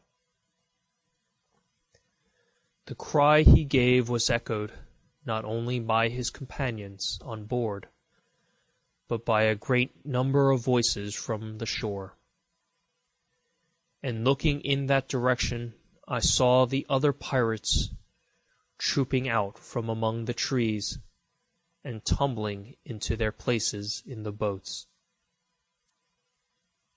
"Here comes the gig, sir," said I. "Give way, then," cried the captain. "We mustn't mind if we swamp her now. If we can't get ashore, all's up." "Only one of the gigs is being manned, sir," I added. "The crew of the other most likely going round by shore to cut us off." "They'll have a hot run, sir," returned the captain. "Jack ashore, you know. It's not them I mind. It's the round shot. Carpet bowls! My lady's maid couldn't miss. Tell us, squire, when you see the match, and we'll hold water." In the meanwhile, we had been making headway at a good pace for a boat so overloaded, and we had shipped but little water in the process. We were now close in, 30 or 40 strokes, and we should beach her, for the ebb had already disclosed a narrow belt of sand below the clustering trees. The gig was no longer to be feared. The little point had already concealed it from our eyes. The ebb tide, which had so cruelly delayed us, was now making reparations, and delaying our assailants. The one source of danger was the gun. "If I durst," said the captain, "I'd stop and pick off another man." But it was plain that they meant nothing should delay their shot. They had never so much as looked at their fallen comrade, though he was not dead, and I could see him trying to crawl away. "Ready!" cried the squire. "Hold!" cried the captain, quick as an echo. And he and Redruth backed with a great heave that sent her stern bodily under water.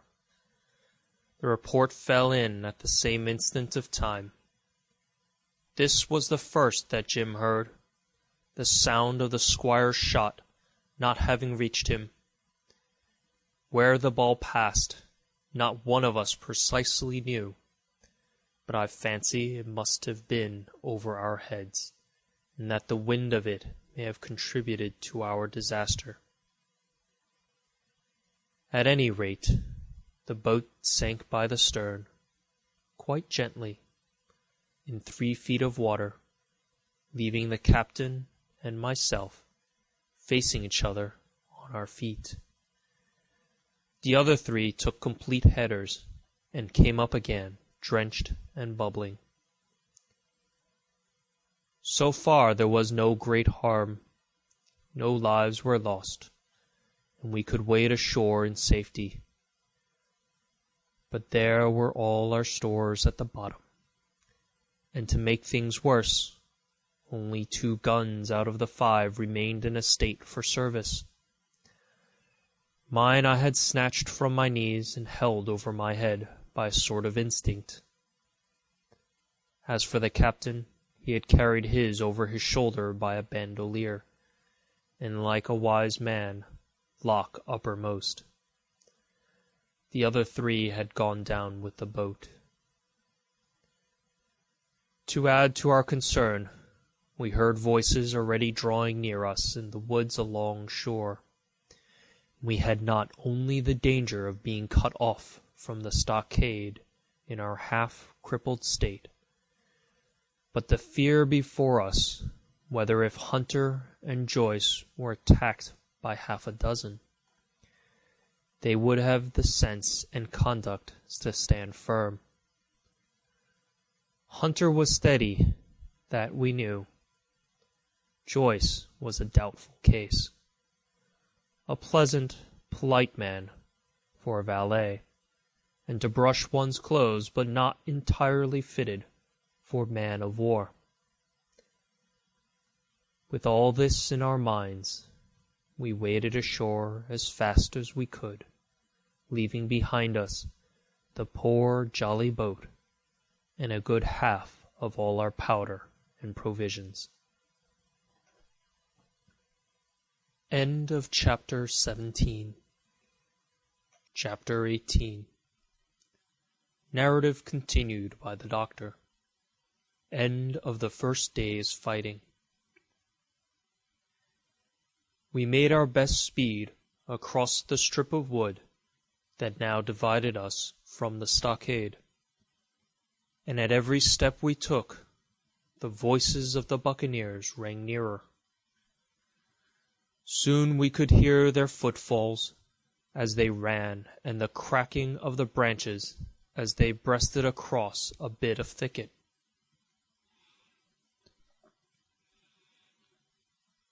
I began to see we should have a brush for it in earnest, and looked to my priming. "Captain," said I, "Trelawney is the dead shot. Give him your gun. His own is useless." They exchanged guns, and Trelawney, silent and cool as he had been since the beginning of the bustle, hung a moment on his heel to see that all was fit for service. At the same time, observing Gray to be unarmed, I handed him my cutlass. It did all our hearts good to see him spit in his hand, knit his brows, and make the blade sing through the air. It was plain from every line of his body that our new hand was worth his salt. 40 paces farther, we came to the edge of the wood, and saw the stockade in front of us. We struck the enclosure about the middle of the south side, and almost at the same time 7 mutineers, Job Anderson, the boatswain at their head, appeared in full cry at the southwestern corner.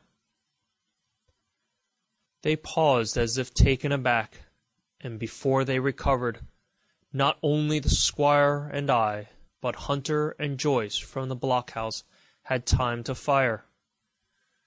The 4 shots came in rather a scattering volley, but they did the business. One of the enemy actually fell, and the rest, without hesitation, turned and plunged into the trees. After reloading, we walked down the outside of the palisade to see to the fallen enemy. He was stone dead, shot through the heart.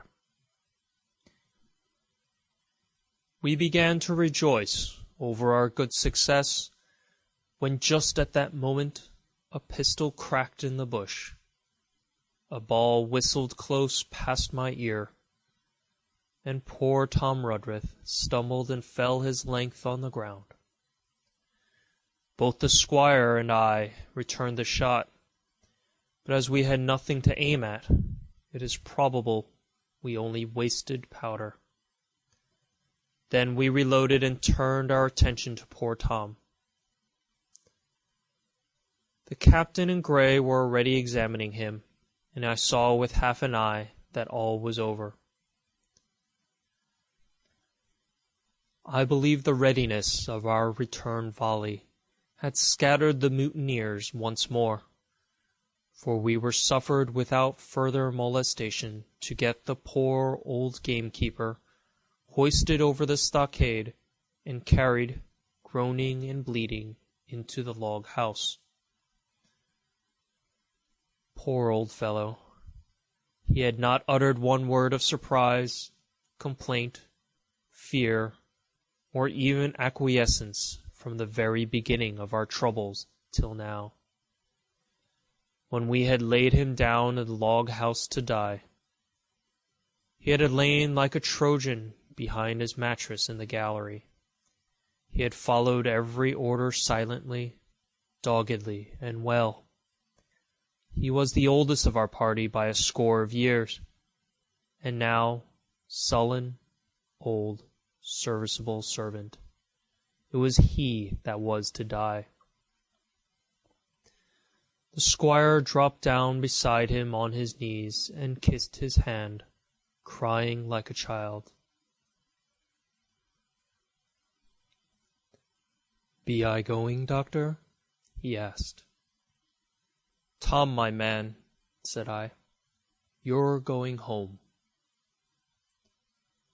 "I wish I had a lick at them with the gun first," he replied. "Tom," said the squire, "say you forgive me, won't you?" "Would that be respectful like, from me to you, squire?" was the answer. "Howsoever, so be it. Amen." After a little while of silence, he said he thought somebody might read a prayer. "It is the custom, sir," he added apologetically. And not long after, without another word, he passed away. In the meantime, the captain, whom I had observed to be wonderfully swollen about the chest and pockets, had turned out a great many various stores. The British colours, a Bible, a coil of stoutish rope, pen, ink, the logbook, and pounds of tobacco. He had found a longish fir tree, lying felled and trimmed in the enclosure, and with the help of Hunter, he had set it up at the corner of the log house, where the trunks crossed and made an angle. Then, climbing on the roof, he had with his own hand bent and run up the colours. This seemed mightily to relieve him. He re-entered the log house and set about counting up the stores as if nothing else existed. But he had an eye on Tom's passage for all that, and as soon as all was over, came forward with another flag and reverently spread it on the body. "Don't you take on, sir," he said, shaking the squire's hand. "All's well with him. No fear for a hand that's been shot down in his duty to captain and owner. It mayn't be good divinity, but it's a fact." Then he pulled me aside. "Dr. Livesey," he said, "in how many weeks do you and Squire expect the consort?" I told him it was a question not of weeks, but of months, that if we were not back by the end of August, Blandley was to send to find us, but neither sooner nor later. "You can calculate for yourself," I said. "Why, yes," returned the captain, scratching his head, "and making a large allowance, sir, for all the gifts of Providence, I should say we were pretty close-hauled." "How do you mean?" I asked. "It's a pity, sir, we lost that second load." "That's what I mean," replied the captain. "As for powder and shot will do. The rations are short, very short. So short, Dr. Livesey, that we're perhaps as well without that extra mouth." And he pointed to the dead body under the flag. Just then, with a roar and a whistle, a round shot passed high above the roof of the log house and plumped far beyond us in the wood. "Oh ho!" said the captain. "Blaze away! You've little enough powder already, my lads." At the second trial the aim was better, and the ball descended inside the stockade, scattering a cloud of sand, but doing no further damage. "Captain," said the squire, "the house is quite invisible from the ship. It must be the flag they are aiming at. Would it not be wiser to take it in?" "Strike my colours?" cried the captain. "No, sir, not I." And as soon as he had said the words, I think we all agreed with him, for it was not only a piece of stout, seemingly good feeling, it was good policy besides, and showed our enemies that we despised their cannonade. All through the evening they kept thundering away. Ball after ball flew over or fell short, or kicked up the sand in the enclosure. But they had to fire so high that the shot fell dead and buried itself in the soft sand. We had no ricochet to fear, and though one popped in through the roof of the log house and out again through the floor, we soon got used to that sort of horseplay, and minded it no more than cricket. "There is one good thing about all of this," observed the captain. "The wood in front of us is likely clear. The ebb has made a good while. Our stores should be uncovered. Volunteers to go and bring in pork?" Chapter 19. Narrative resumed by Jim Hawkins, The Garrison in the Stockade. As soon as Ben Gunn saw the colours, he came to a halt, stopped me by the arm, and sat down. "Now," said he, "there's your friends sure enough." "Far more likely it's the mutineers," I answered. "That!" he cried. "Why, in a place like this, where nobody puts in but gentlemen of fortune, silver would fly the Jolly Roger, you don't make no doubt of that. No, that's your friends. There's been blows too, and I reckon your friends has had the best of it, and here they are ashore in the old stockade, as was made years and years ago by Flint. Ah, he was the man to have a headpiece, was Flint. Barring rum, his match were never seen. He were afraid of none, not he, only silver. Silver was that genteel." "Well," said I, "that may be so, and so be it. All the more reason that I should hurry on and join my friends." "Nay, mate," returned Ben, "not you. You're a good boy, or I'm mistook. But you're only a boy, all told. Now Ben Gunn is fly. Rum wouldn't bring me there where you're going. Not rum wouldn't, till I see you're born gentleman and gets on his word of honour. And you won't forget my words. A precious sight, that's what you'll say. A precious sight more confidence, and then nips him." And he pinched me the third time with the same air of cleverness. "And when Ben Gunn is wanted, you know where to find him, Jim, just where you found him today. And him that comes is to have a white thing in his hand, and he's to come alone. Oh, and you'll say this, Ben Gunn, says you, has reasons of his own." "Well," said I believe I understand. You have something to propose, and you wish to see the squire or the doctor, and you're to be found where I found you. Is that all?" "And when, says you," he added. "Why, from about noon observation to about 6 bells." "Good," said I. "And now may I go?" "You won't forget?" he inquired anxiously. "Precious sight and reasons of his own, says you. Reasons of his own, that's the mainstay, as between man and man. Well then," still holding me, "I reckon you can go, Jim.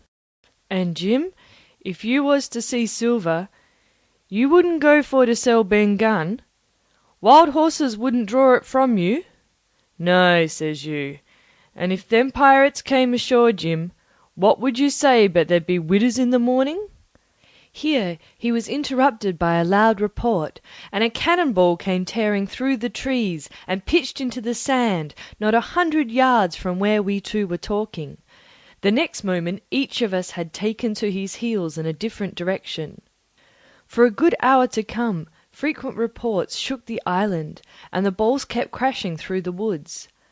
I moved from hiding place to hiding place, always pursued, or so it seemed to me, by these terrifying missiles.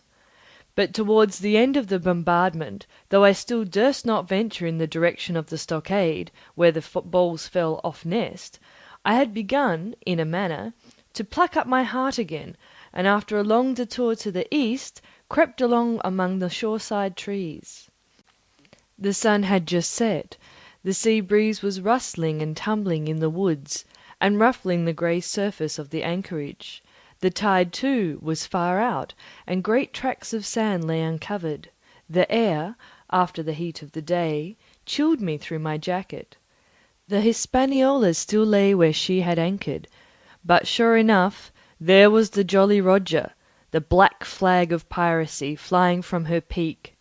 Even as I looked, there came another red flash, and another report that sent the echoes clattering, and one more round shot whistled through the air. It was the last of the cannonade. I lay for some time watching the bustle which succeeded the attack. Men were demolishing something with axes on the beach near the stockade, the poor jolly boat, I afterwards discovered. Away, near the mouth of the river, a great fire was glowing among the trees, and between that point and the ship, one of the gigs kept coming and going, the men, whom I had seen so gloomy, shouting at the oars like children. But there was a sound in their voices which suggested rum. At length I thought I might return towards the stockade. I was pretty far down on the low sandy spit that encloses the anchorage to the east, and is joined at half-water to Skeleton Island, and now, as I rose to my feet, I saw, some distance further down the spit, and rising from among the low bushes, an isolated rock, pretty high, and peculiarly white in colour. It occurred to me that this might be the white rock of which Ben Gunn had spoken, and that some day or other a boat might be wanted, and I should know where to look for one. Then I skirted amongst the woods until I had regained the rear or shoreward side of the stockade, and was soon warmly welcomed by the faithful party. I had soon told my story and begun to look about me. The log house was made of unsquared trunks of pine, roof, walls, and a floor. The latter stood in several places as much as a foot or a foot and a half above the surface of the sand. There was a porch at the door, and under this porch a little spring welled up into an artificial basin of a rather odd kind, no other than a great ship's kettle of iron with the bottom knocked out, and sunk to her bearings, as the captain said, among the sand. Little had been left besides the framework of the house, but in one corner there was a stone slab laid down by way of a hearth, and an old rusty iron basket to contain the fire. The slopes on the knoll and all the inside of the stockade had been cleared of timber to build the house, and we could see by the stumps what a fine and lofty grove had been destroyed. Most of the soil had been washed away or buried in drift after the removal of the trees. Only where the streamlet ran down from the kettle, a thick bed of moss and some ferns and some little creeping bushes were still green among the sand. Very close to the stockade, too close for defence, they said, the wood still flourished high and dense, all of fir on the land side, but towards the sea with a large admixture of live oaks. The cold evening breeze, of which I have spoken, whistled through every chink of the rude building, and sprinkled the floor with a continual rain of fine sand. There was sand in our eyes, sand in our teeth, sand in our suppers, sand dancing in the spring at the bottom of the kettle, for all the world like porridge beginning to boil. Our chimney was a square hole in the roof. It was but a little part of the smoke that found its way out. The rest eddied about the house and kept us coughing and piping in the eye. Add to this that Gray, the new man, had his face tied up in a bandage for a cut that he had got in breaking away from the mutineers, and that poor old Tom Redruth, still unburied, lay along the wall, stiff and stark, under the Union Jack. If we had been allowed to sit idle, we should have all fallen into the blues, but Captain Smollett was never the man for that. All hands were called up before him, and he divided us into watches. The doctor and Grey and I for one, the squire, Hunter, and Joyce upon the other. Tired though we all were, 2 were sent out for firewood, 2 more were set to dig a grave for Redruth. The doctor was named Cook, I was put sentry at the door, and the captain himself went from one to another, keeping up our spirits and lending a hand wherever it was wanted.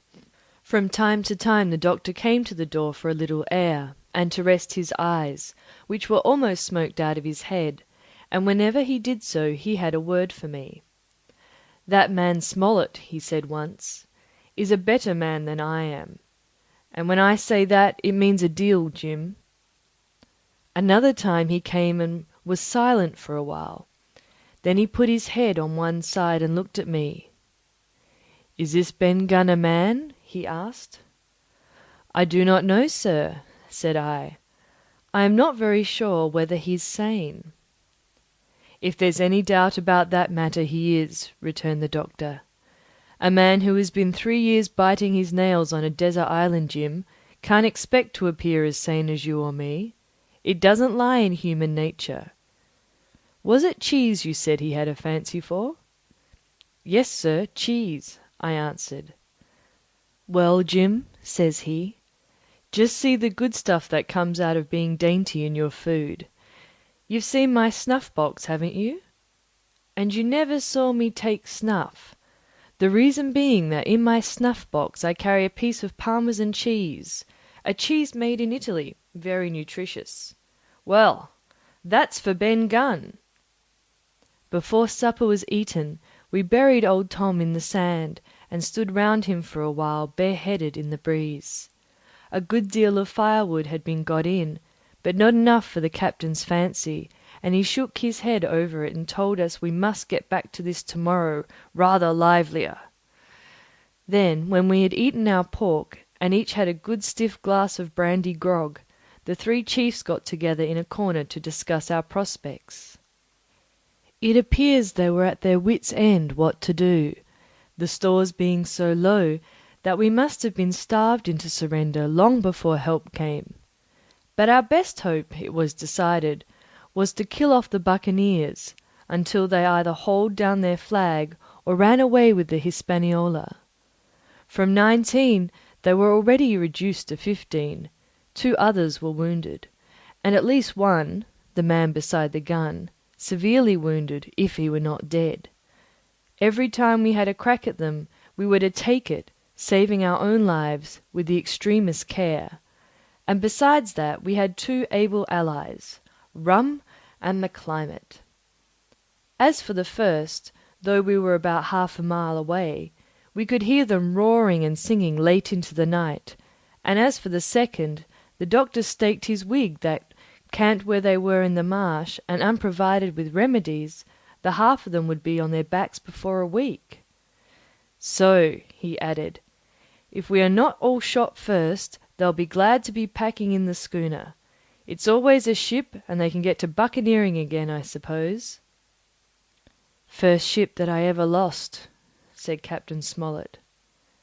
I was dead tired, as you may fancy, and when I got to sleep, which was not after a great deal of tossing, I slept like a log of wood.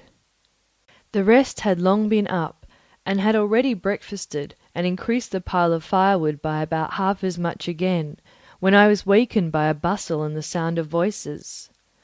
"Flag of truce!" I heard someone say, and then immediately after, with a cry of surprise, "Silver himself!" And at that, up I jumped, and rubbing my eyes, ran to a loophole in the wall. End of chapter 19. Chapter 20. Silver's Embassy. Sure enough, there were 2 men just outside the stockade, one of them waving a white cloth, the other, no less a person than Silver himself, standing placidly by. It was still quite early, and the coldest morning that I think I was ever abroad in, a chill that pierced into the marrow. The sky was bright and cloudless overhead, and the tops of the trees shone rosily in the sun. But where Silver stood with his lieutenant, all was in shadow, and they waded knee-deep into a low, white vapour that had crawled during the night out of the morass. The chill and the vapour, taken together, told a poor tale of the island. It was plainly a damp, feverish, unhealthy spot. "Keep indoors, men," said the captain. 10 to 1 this is a trick. Then he hailed the buccaneer. "Who goes? Stand, or we fire." "Flag of truce!" cried Silver. The captain was in the porch, keeping himself carefully out of the way of a treacherous shot, should any be intended. He turned and spoke to us. "Doctor's watch on the lookout. Dr. Livesey, take the north side, if you please. Jim, the east. Grey, west. The watch below, all hands to load muskets. Lively, men, and careful." And then he turned again to the mutineers. "And what do you want with your flag of truce?" he cried. This time it was the other man who replied. "Captain Silver, sir, to come on board and make terms," he shouted. "Captain Silver? Don't know him? Who's he?" cried the captain, and we could hear him adding to himself, "Captain, is it? My heart, and here's promotion." Long John answered for himself. "Me, sir. These poor lads have chosen me captain, after your desertion, sir," laying a particular emphasis upon the word desertion. "We're willing to submit, if we can come to terms, and no bones about it. All I ask is your word, Captain Smollett, to let me safe and sound out of this here stockade, and 1 minute to get our shot before a gun is fired." "My man," said Captain Smollett, "I have not the slightest desire to talk to you. If you wish to talk to me, you can come, that's all. If there's any treachery, it'll be on your side, and the Lord help you." "That's enough, Captain," shouted Long John cheerily. "A word's from you's enough. I know a gentleman, and you may lay to that." We could see the man who carried the flag of truce attempting to hold Silver back. Nor was that wonderful, seeing how cavalier had been the captain's answer. But Silver laughed at him aloud, and slapped him on the back as if the idea of alarm had been absurd. Then he advanced to the stockade, threw over his crutch, got a leg up, and with great vigour and skill succeeded in surmounting the fence and dropping safely to the other side. I will confess that I was far too much taken up with what was going on to be of the slightest use as sentry. Indeed, I had already deserted my eastern loophole and crept up behind the captain, who had now seated himself on the threshold, with his elbows on his knees, his head in his hands, and his eyes fixed on the water as it bubbled out of the old iron kettle in the sand. He was whistling, "Come, lasses and lads." Silver had terrible hard work getting up the knoll. What with the steepness of the incline, the thick tree stumps, and the soft sand, he and his crutch were as helpless as a ship in stays. But he stuck to it like a man in silence, and at last arrived before the captain, whom he saluted in the handsomest style. He was tricked out in his best, an immense blue coat, thick with brass buttons, hung as low as to his knees, and a fine laced hat was set upon the back of his head. "Here you are, my man," said the captain, raising his head. "You had better sit down." "You ain't a-going to let me inside, captain," complained Long John. "It's a main cold morning, to be sure, to sit outside upon the sand." "Why, Silver," said the captain, "if you had pleased to be an honest man, you might have been sitting in your galley. It's your own doing. You're either my ship's cook, and then you were treated handsome, or Captain Silver, a common mutineer and pirate, and then you can go hang." Well, well, cap'n, returned the sea cook, sitting down as he was bidden on the sand. You'll have to give me a hand up again, that's all. A sweet pretty place you have of it here. Ah, there's Jim. Top of the morning to you, Jim. Doctor, here's my service.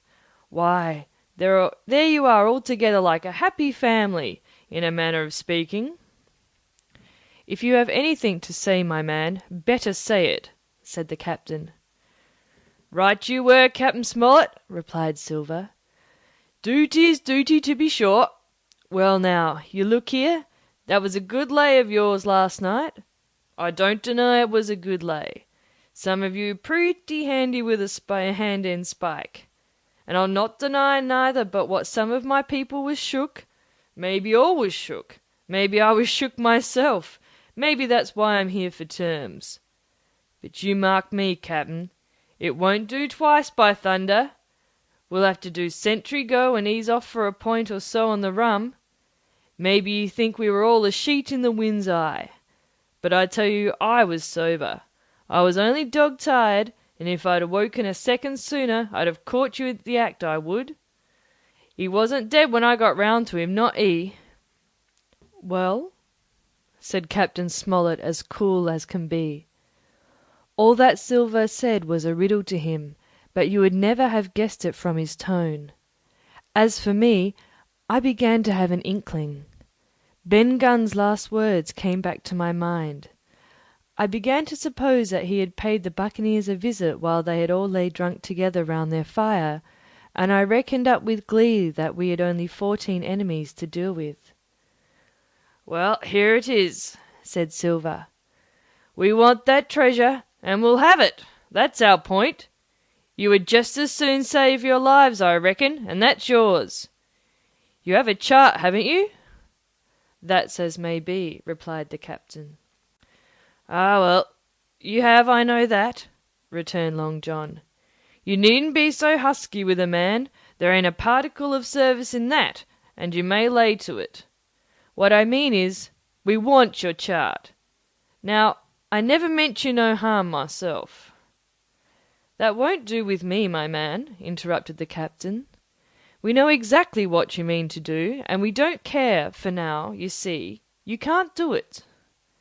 And the captain looked at him calmly and proceeded to fill a pipe. If Abby Gray, Silver broke out. Avast there! cried Mr. Mollett. Gray told me nothing, and so I asked him nothing, and what's more, I would see you and him and this whole island blown clean out of the water into blazes first. So there's my mind for you, my man, on that. This little whiff of temper seemed to cool Silver down. He had been growing nettled before, but now he pulled himself together. Like enough, said he. I would set no limits to what gentlemen might consider ship-shape, or might not, as the case were. And seeing as how you're about to take a pipe, captain, I'll make so free as to do likewise. And he filled a pipe and lighted it, and the two men sat silently smoking for quite a while, now looking each other in the face, now stopping their tobacco, now leaning forward to spit. It was as good as the play to see them.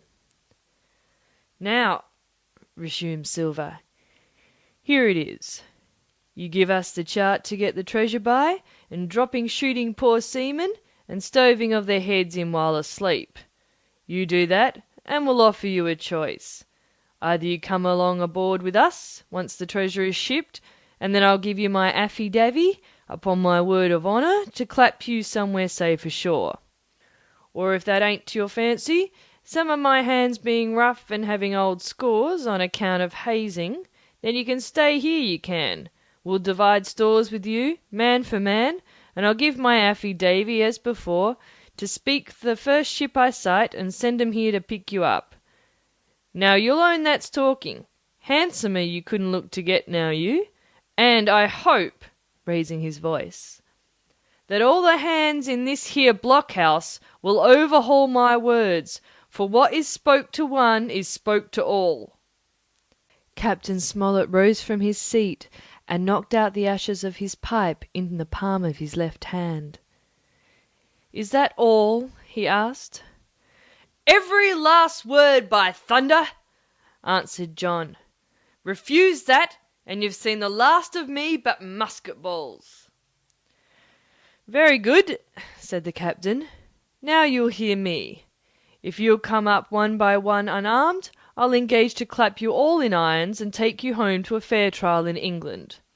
If you won't, my name is Alexander Smollett, I've phoned my sovereign's colours, and I'll see you all to Davy Jones. You can't find the treasure, you can't sail the ship, there's not a man among you fit to sail the ship. You can't fight us, Grey there got away from 5 of you. Your ship's in irons, Master Silver, you're on a lee shore, and so you'll find. I stand here and I tell you so, and they're the last good words you'll ever get from me, for in the name of heaven I'll put a bullet in your back when I next meet you. Tramp, my lad, bundle out of this, please, hand over hand and double quick. Silver's face was a picture. His eyes started in his head with wrath. He shook the fire out of his pipe. "Give me a hand up!" he cried. "Not I," returned the captain. "Who'll give me a hand up?" he roared. Not a man amongst us moved.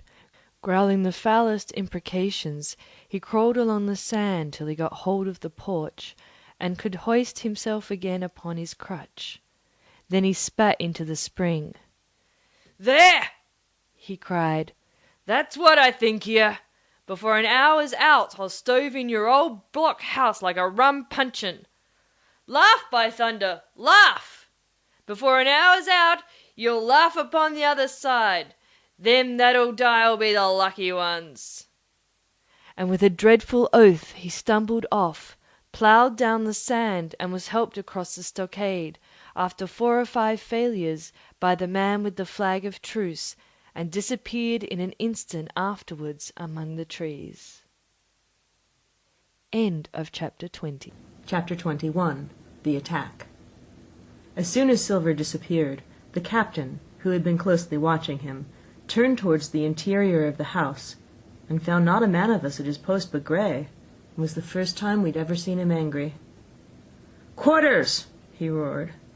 And then, as we all slunk back to our places, "Grey," he said, "I'll put your name in the log. You've stood by your duty like a seaman. Mr. Trelawney, I'm surprised at you, sir. Doctor, I thought you had worn the king's coat. If that was how you served at Fontenoy, sir, you'd have been better in your berth." The doctor's watch were all back at their loopholes. The rest were busy loading the spare muskets, and everyone with a red face, you may be certain, and a flea in his ears, the saying is. The captain looked on for a while in silence. Then he spoke. "My lads," he said, "I've given Silver a broadside. I pitched it in red hot on purpose, and before the hour's out, as he said, we shall be boarded. We're outnumbered, I needn't tell you that, but we fight in shelter, and a minute ago I should have said we fought with discipline. I've no manner of doubt that we can drub them, if you choose." Then he went the rounds and saw, as he said, that all was clear. On the 2 short sides of the house, east and west, there were only 2 loopholes. On the south side, where the porch was, 2 again, and on the north side 5. There was a round score of muskets for the 7 of us. The firewood had been built into 4 piles, tables you might say, one about the middle of each side, and on each of these tables some ammunition and 4 loaded muskets were laid ready to the hand of the defenders. In the middle the cutlasses lay ranged. "Toss out the fire," said the captain. "The chill is past, and we mustn't have smoke in our eyes." The iron fire basket was carried bodily out by Mr. Trelawney, and the embers smothered among the sand.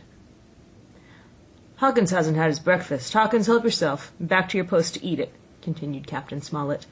"Lively now, my lad. You'll want it before you've done. Hunter, serve out a round of brandy to all hands." And while this was going on, the captain completed, in his own mind, the plan of defence. "Doctor, you will take the door," he resumed. "See and don't expose yourself. Keep within, and fire through the porch. Hunter, take the east side, there. Joyce, you stand by the west, my man. Mr. Trelawney, you're the best shot. You and Grey will take this long north side with the 5 loopholes. It's there the danger is.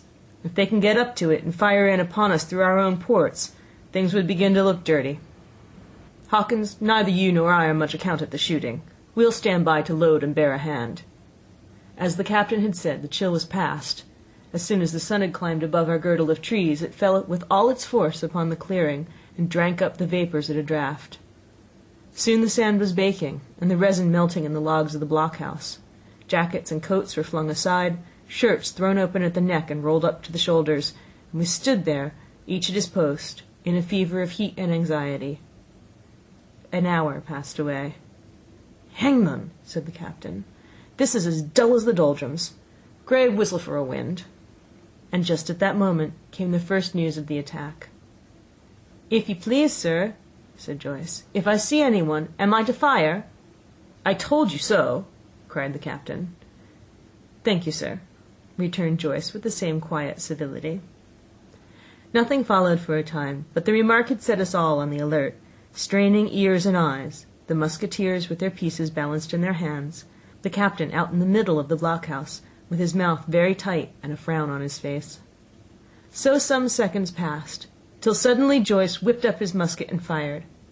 The report had scarcely died away ere it was repeated and repeated from without in a scattering volley, shot behind shot like a string of geese, from every side of the enclosure. Several bullets struck the log-house, but not one entered, and as the smoke cleared away and vanished, the stockade and the woods around it looked as quiet and empty as before. Not a bough waved, not the gleam of a musket barrel betrayed the presence of our foes. "Did you hit your man?" asked the captain. "No, sir," replied Joyce. "I believe not, sir." "Next best thing, to tell the truth," muttered Captain Smollett. "Load his gun, Hawkins. How many should say there were on your side, Doctor?" "I know precisely," said Dr. Livesey. 3 shots were fired on this side. I saw the 3 flashes, 2 close together, 1 farther to the west." "3," repeated the captain. "And how many on yours, Mr. Trelawney?" But this was not so easily answered. There had come many from the north, 7 by the squire's computation, 8 or 9 according to Gray. From the east and west only a single shot had been fired. It was plain, therefore, that the attack would be developed from the north, and that on the other 3 sides we were only to be annoyed by a show of hostilities. But Captain Smollett made no change in his arrangements. If the mutineers succeeded in crossing the stockade, he argued, they would take possession of any unprotected loophole and shoot us down like rats in our own stronghold. Suddenly, with a loud huzzah, a little cloud of pirates leaped from the woods on the north side and ran straight on the stockade.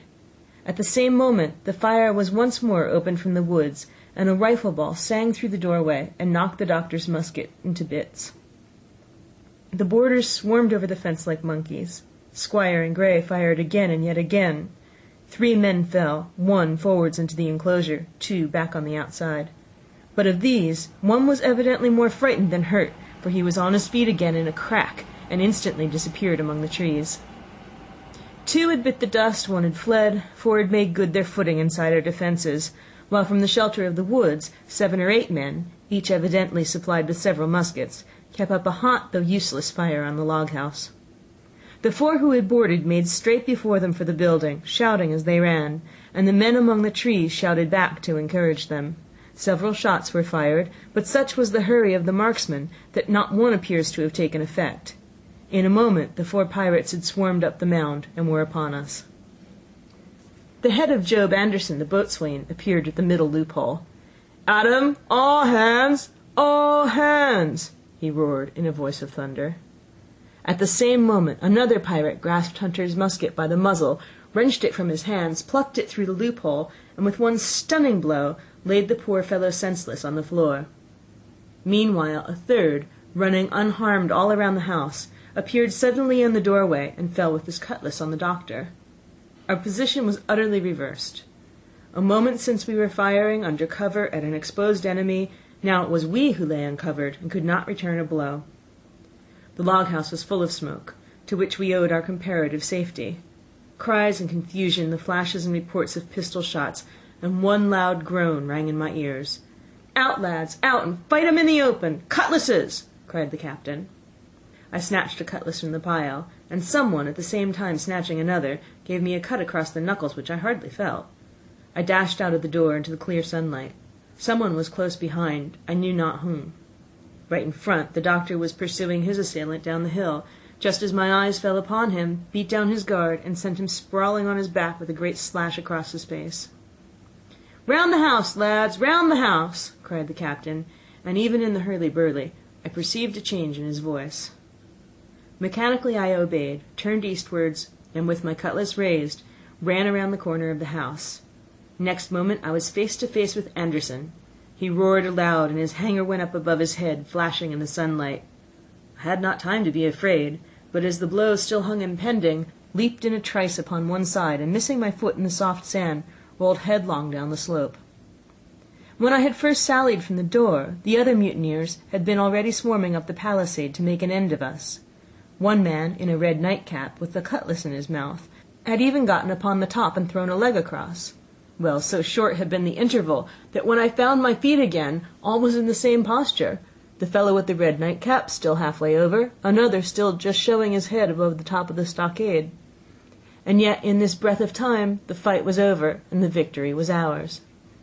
Gray, following close behind me, had cut down the big boatswain ere he had time to recover from his last blow. Another had been shot at a loophole in the very act of firing into the house, and now lay in agony, the pistol still smoking in his hand. A third, as I had seen, the doctor had disposed of at a blow. Of the 4 who had scaled the palisade, only one remained unaccounted for, and he, having left his cutlass on the field, was now clambering out again, with the fear of death upon him. "Fire! Fire from the house!" cried the doctor. "And you, lads, back into cover!" But his words were unheeded, no shot was fired, and the last boarder made good his escape and disappeared with the rest into the wood. In 3 seconds nothing remained of the attacking party but the 5 who had fallen, 4 on the inside and 1 on the outside of the palisade. The doctor and Gray and I ran full speed for shelter. The survivors would soon be back where they had left their muskets, and at any moment the fire might recommence. The house was by this time somewhat cleared of smoke, and we saw at a glance the price we'd paid for victory. Hunter lay beside his loophole stunned. Joyce by his shot through the head, never to move again, while in the centre the squire was supporting the captain, one as pale as the other. "The captain's wounded," said Mr. Trelawney. "Have they run?" asked Mr. Smollett. "All that could, you may be bound," returned the doctor, "but there's 5 of 'em will never run again." "5!" cried the captain. "Come, that's better. 5 against 3 leaves us 4 to 9. That's better odds than we had at starting. We were 7 to 19 then, or thought we were, and that's as bad to bear." The mutineers were soon only 8 in number, for the man shot by Mr. Trelawney on board the schooner died the same evening of his wound. But this was, of course, not known till after by the faithful party. End of Chapter 21. Part 5. My Sea Adventure. Chapter 22. How My Sea Adventure Began. There was no return of the mutineers, not so much as another shot out of the woods. They had got their rations for that day, as the captain put it, and we had the place to ourselves, and a quiet time to overhaul the wounded and get dinner. Squire and I cooked outside in spite of the danger, and even outside we could hardly tell where we were at, for the horror of the loud groans that reached us from the doctor's patients. Out of the 8 men who had fallen in the action, only 3 still breathed. That one of the pirates who'd been shot at the loophole, Hunter, and Captain Smollett, and of these the first 2 were as good as dead. The mutineer, indeed, died under the doctor's knife, and Hunter, do what we could, never recovered consciousness in this world. He lingered all day, breathing loudly like the old buccaneer at home in his apoplectic fit. But the bones of his chest had been crushed by the blow, and his skull fractured in falling, and sometime in the following night, without sign or sound, he went to his Maker. As for the captain, his wounds were grievous indeed, but not dangerous. No organ was fatally injured. Anderson's ball, for it was Job that shot him first, had broken his shoulder blade and touched the lung, not badly. The second had only torn and displaced some muscles in the calf. He was sure to recover, the doctor said, but in the meantime, and for weeks to come, he must not walk or move his arm, nor so much as speak when he could help it. My own accidental cut across the knuckles was a flea bite. Dr. Livesey patched it up with plaster, and pulled my ears for me into the bargain. After dinner, the squire and the doctor sat by the captain's side a while in consultation, and when they'd talked to their hearts' content, it being then a little past noon, The doctor took up his hat and pistols, girt on a cutlass, put the chart in his pocket, and with a musket over his shoulder, crossed the palisade on the north side and set off briskly through the trees. Gray and I were sitting together at the far end of the blockhouse, to be out of earshot of our officers consulting, and Gray took his pipe out of his mouth and fairly forgot to put it back in again, so thunderstruck was he at this occurrence. "Why, in the name of Davy Jones," he said, "is Dr. Livesey mad?" "Why, no," says I. "He's about the last of this crew for that, I take it." "Well, shipmate," said Gray, "mad he may not be, but if he is not, you mark my words, I am." "I take it," I replied, "that the doctor has his idea, and if I'm right, he's going now to see Ben Gunn."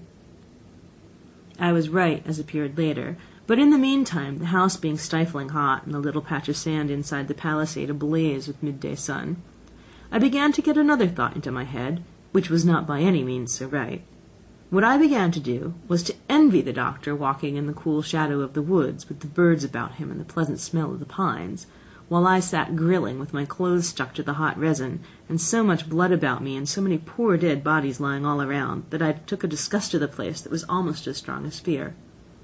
All the time I was washing out the blockhouse and then washing up the things from dinner, this disgust and envy kept growing stronger and stronger, till at last, being near a bread bag and no one then observing me, I took the first step toward my escapade, and filled both pockets of my coat with biscuit.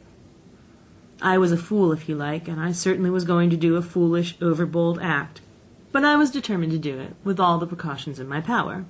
These biscuits, should anything befall me, would keep me, at least, from starving till far on in the next day. The next thing I laid hold of was a brace of pistols, and as I already had a powder horn and bullets, I felt myself well supplied with arms. As for the scheme I had in my head, it was not a bad one in itself. I was to go down the sandy spit that divides the anchorage on the east from the open sea, find the white rock I'd observed last evening, and ascertain whether it was there or not that Ben Gunn had hidden his boat, a thing quite worth doing, as I still believe.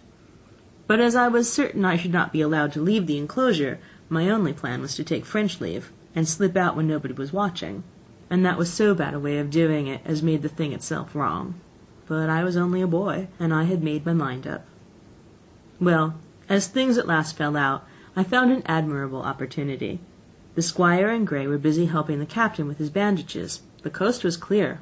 I made a bolt for it over the stockade and into the thickest of the trees, and before my absence was observed, I was out of cry of my companions. This was my second folly, far worse than the first, as I left but 2 sound men to guard the house. But like the first, it was a help towards saving all of us. I took my way straight for the east coast of the island, for I was determined to go down to the seaside of the spit to avoid all chance of observation from the anchorage. It was already late in the afternoon, though still warm and sunny. As I continued to thread the tall woods, I could hear from far before me not only the continuous thunder of the surf, but a certain tossing of foliage and grinding of boughs which showed me the sea breeze had set in higher than usual. Soon cool draughts of air began to reach me, and a few steps farther I came forth into the open borders of the grove, and saw the sea lying blue and sunny to the horizon, and the surf tumbling and tossing its foam along the beach. I have never seen the sea quiet around Treasure Island. The sun might blaze overhead, the air be without a breath, the surface smooth and blue, but still these great rollers would be running along all the external coasts, thundering and thundering by day and night, and I scarce believe there is one spot in the island where a man would be out of earshot of their noise. I walked along beside the surf with great enjoyment, till, thinking I was now got far enough to the south, I took the cover of some thick bushes and crept warily up to the ridge of the spit. Behind me was the sea, in front the anchorage. The sea breeze, as though it had the sooner blown itself out by its unusual violence, was already at an end. It had been succeeded by light variable airs from the south and southeast, carrying great banks of fog, and the anchorage, under the lee of Skeleton Island, lay still and leaden as when we first entered it. The Hispaniola, in that unbroken mirror, was exactly portrayed from the truck to the waterline, the Jolly Roger hanging from her peak. Alongside lay one of the gigs, silver in the stern sheets, him I could always recognize, while a couple of men were leaning over the stern bulwarks, one of them with a red cap, the very rogue I'd seen some hours before stride legs upon the palisade. Apparently they were talking and laughing, though at that distance, upwards of a mile, I could of course hear no word of what was said.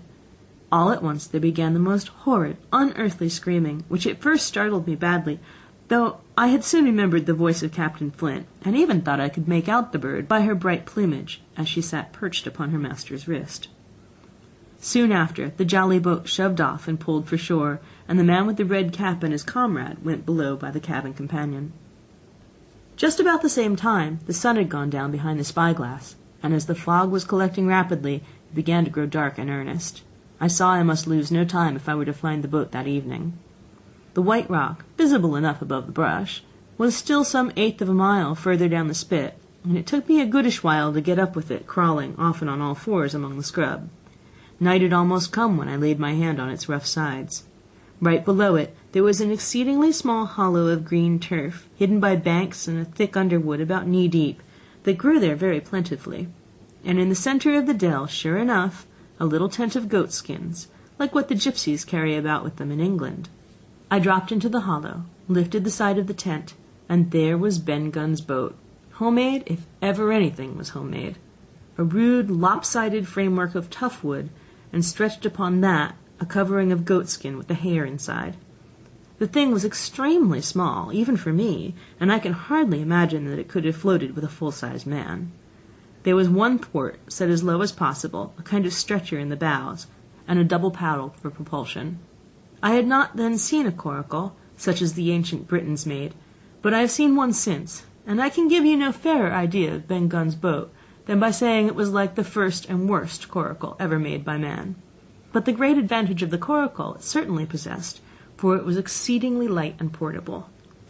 Well, now that I had found the boat, you would have thought I'd had enough of truantry for once. But in the meantime I had taken another notion, and become so obstinately fond of it, that I would have carried it out, I believe, in the teeth of Captain Smollett himself. This was to slip out under cover of night, cut the Hispaniola adrift, and let her go ashore where she fancied.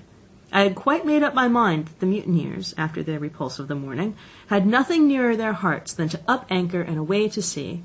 This, I thought, it would be a fine thing to prevent, and now that I had seen how they left their watchmen unprovided with a boat, I thought it might be done with a little risk.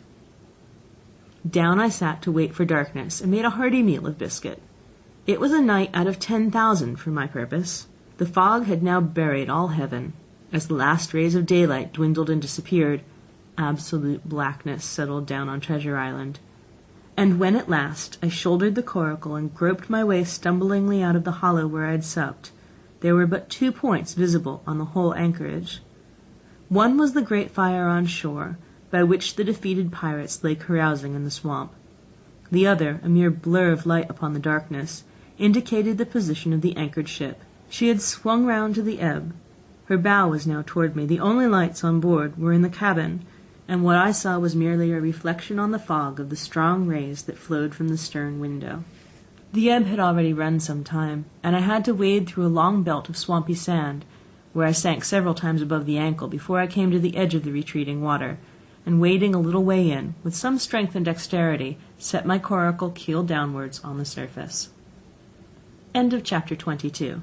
Chapters 23 to 24. Chapter 23. The Ebb Tide Runs. The coracle, as I had ample reason to know before I was done with her, was a very safe boat for a person of my height and weight, both buoyant and clever in a seaway. But she was the most cross-grained, lop-sided craft to manage. Do as you please, she always made more leeway than anything else, and turning round and around was the manoeuvre she was best at. Even Ben Gunn himself has admitted that she was quare to handle till you knew her way. Certainly, I did not know her way. She turned in every direction but the one I was bound to go. The most part of the time we were broadside on, and I am very sure I never should have made the ship at all but for the tide.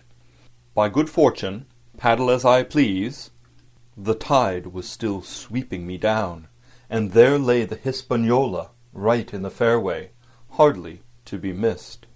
First she loomed before me like a blot of something yet blacker than darkness. Then her spars and hull began to take shape, and the next moment, as it seemed, for the further I went the brisker grew the current of the ebb, I was alongside of her hawser and had laid hold. The hawser was as taut as a bowstring, and the current so strong she pulled upon her anchor. All around the hull in the blackness the rippling current bubbled and chattered like a little mountain stream. One cut with my sea-gully and the Hispaniola would go humming down the tide. So far so good, but it next occurred to my recollection that a taut hawser, suddenly cut, is a thing as dangerous as a kicking horse.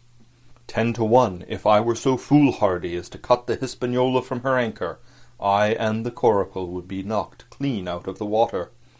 This brought me to a full stop, and if fortune had not again particularly favoured me, I should have had to abandon my design.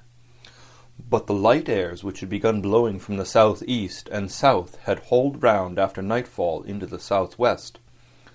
Just while I was meditating, a puff came, caught the Hispaniola, and forced her up into the current, and to my great joy I felt the hawser slacken in my grasp, and the hand by which I held it dip for a second under water. With that I made my mind up, took out my gully, opened it with my teeth, and cut one strand after another, till the vessel swung only by 2.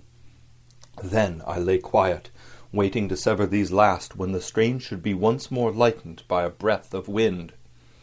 All this time I heard the sound of loud voices from the cabin, but, to say truth, my mind had been so entirely taken up with other thoughts that I had scarcely given ear. Now, however, when I had nothing else to do, I began to pay more heed. One I recognized for the coxswain's Israel Hands, that had been Flint's gunner in former days. The other was, of course, my friend of the red nightcap. Both men were plainly the worse for drink, and they were still drinking, for even while I was listening, one of them, with a drunken cry, opened the stern window and threw out something, which I divined to be an empty bottle. But they were not only tipsy, it was plain that they were furiously angry. Oaths flew like hailstones, and every now and then there came forth such an explosion as I thought was sure to end in blows.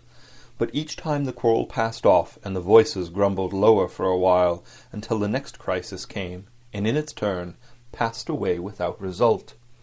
On shore I could see the glow of the great campfire burning warmly through the shore-side trees. Someone was singing a dull old droning sailor's song, with a droop and a quaver at the end of every verse, and seemingly no end to it at all, but the patience of the singer. I heard it on the voyages more than once, and remember these words, "But one man of her crew alive, what put to sea with 75." And I thought it was a ditty rather too dolefully appropriate for a company that had met such cruel losses in the morning. But indeed, from what I saw, all these buccaneers were as callous as the seas they sailed on. At last the breeze came, the schooner sidled and drew nearest in the dark. I felt the hawser slacken once more, and with a good tough effort cut the last fibres through. The breeze had but little action on the coracle, and I was almost instantly swept against the bows of the Hispaniola.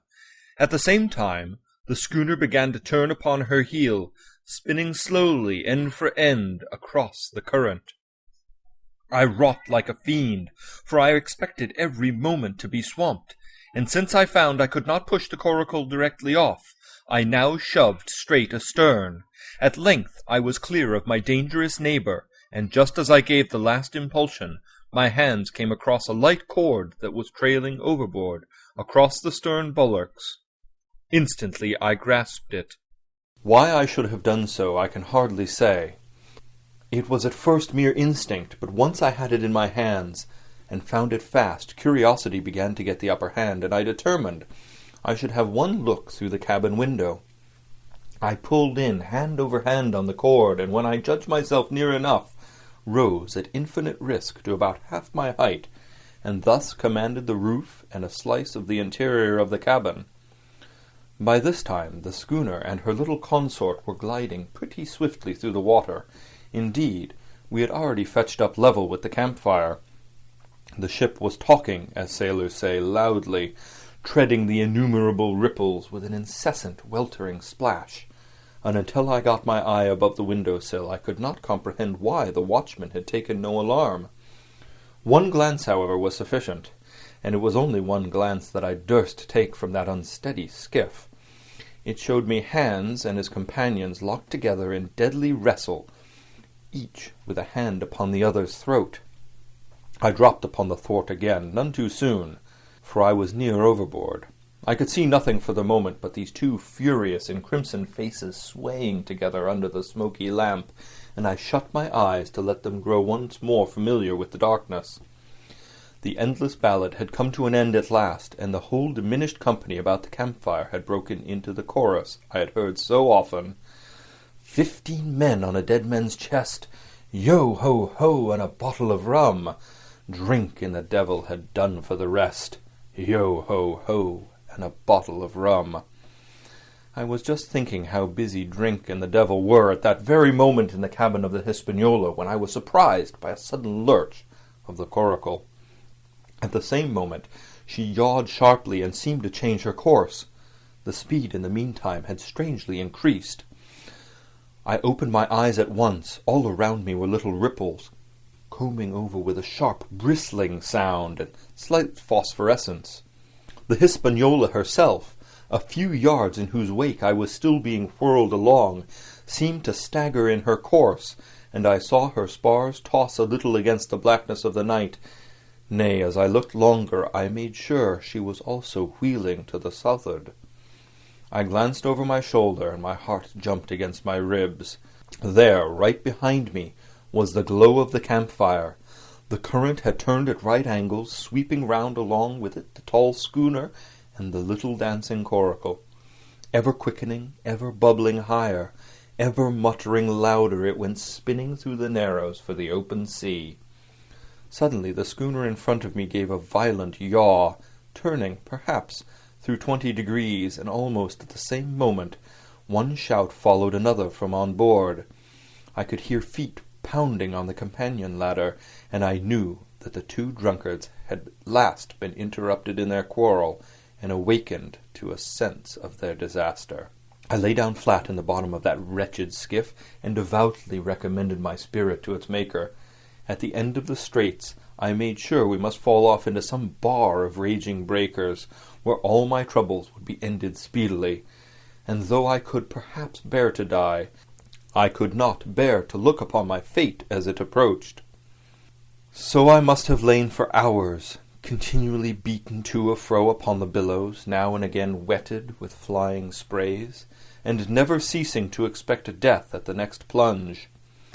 Gradually weariness grew upon me, a numbness, an occasional stupor fell upon my mind even in the midst of my terrors, until sleep at last supervened, and in my sea-tossed coracle I lay and dreamed of home and the old Admiral Benbow. End of chapter 23. Chapter 24. The Cruise of the Coracle. It was broad day when I awoke and found myself tossing at the southwest end of Treasure Island. The sun was up, but was still hid from me behind the great bulk of the spyglass, which on this side descended almost to the sea in formidable cliffs. Haulbowline Head and Mizzenmast Hill were at my elbow, the hill bare and dark, the head bound with cliffs 40 or 50 feet high and fringed with great masses of fallen rock. I was scarce a quarter of a mile to seaward, and it was my first thought to paddle in and land. The notion was soon given over. Among the fallen rocks the breakers spouted and bellowed. Loud reverberations, heavy sprays flying and falling, succeeded one another from second to second, and I saw myself, if I ventured nearer, dashed to death upon the rough shore, or spending my strength in vain to scale the beetling crags. Nor was that all, for crawling together on the flat tables of rock, or letting themselves drop into the sea with loud reports, I beheld huge, slimy monsters, soft snails, as it were, of incredible bigness, 2 or 3 score of them together, making the rocks to echo with their barkings. I have understood since that they were sea lions and entirely harmless, but the look of them, added to the difficulty of the shore and the high running of the surf, was more than enough to disgust me of that landing-place. I felt willing rather to starve at sea than to confront such perils. In the meantime, I had a better chance, as I supposed, before me. North of Holbolin Head, the land runs in a long way, leaving at low tide a long stretch of yellow sand. To the north of that again there comes another Cape of the Woods, as it was marked upon the chart, buried in tall green pines which descended to the margin of the sea. I remembered what Silver had said about the current that sets northward along the whole west coast of Treasure Island, and seeing from my position that I was already under its influence, I preferred to leave Holbolin Head behind me and reserve my strength for an attempt to land upon the kindlier-looking Cape of the Woods. There was a great smooth swell upon the sea, the wind blowing steadily and gently from the south. There was no contrariety between that and the current, and the billows rose and fell unbroken. Had it been otherwise, I must long ago have perished. But as it was surprising how easily and securely my little and light boat could ride. Often, as I still lay at the bottom and kept no more than an eye above the gunwale, I would see a big blue summit heaving close above me. Yet the coracle would but bounce a little, dance as if on springs, and subside on the other side into the trough as lightly as a bird. I began after a little to grow very bold, and sat up to try my skill at paddling. But even a small change in the disposition of the weight will produce violent changes in the behavior of a coracle, and I had hardly moved before the boat, giving up at once her gentle dancing movement, ran straight down a slope of water so steep that it made me giddy, and struck her nose with a spout of spray deep into the side of the next wave. I was drenched and terrified, and fell instantly back into my old position, whereupon the coracle seemed to find her head again, and led me as softly as before among the billows. It was plain she was not to be interfered with, and at that rate, since I could no way influence her course, what hope had I left of reaching land? I began to be horribly frightened, but I kept my head for all of that. First, moving with all care, I gradually bailed out the coracle with my sea-cap. Then, getting my eye once more above the gunwale, I set myself to study how it was she managed to slip so quietly through the rollers. I found each wave, instead of the big, smooth, glossy mountain it looks from the shore or from the vessel's deck, was for all the world like any range of hills on dry land, full of peaks and smooth places and valleys. The coracle, left to herself, turning from side to side, threaded, so to speak, her way through these lower parts, and avoided the steep slopes and higher, toppling summits of the wave. Well now, thought I to myself, it is plain I must lie where I am and not disturb the balance. But it is plain also that I can put the paddle over the side, and from time to time in smooth places give her a shove or two towards the land. No sooner thought upon than done. There I lay on my elbows in the most trying attitude, and every now and again gave a weak stroke or two to turn her head towards shore. It was very tiring and slow work, yet I did visibly gain ground, and as we neared the Cape of the Woods, though I saw I must infallibly miss that point, I had still made some 100 yards of easting. I was indeed close in. I could see the cool green tree-tops swaying together in the breeze, and I felt sure I should make the next promontory without fail.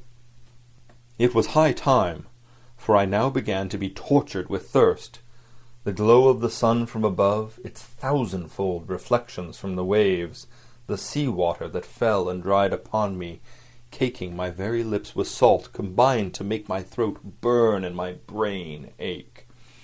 The sight of the trees so near at hand had almost made me sick with longing, but the current had soon carried me past the point, and as the next reach of sea opened out, I beheld a sight that changed the nature of my thoughts. Right in front of me, not a half a mile away, I beheld the Hispaniola under sail. I made sure, of course, that I should be taken, but I was so distressed for want of water that I scarce knew whether to be glad or sorry at the thought, and long before I had come to a conclusion, surprise had taken entire possession of my mind, and I could do nothing but stare and wonder.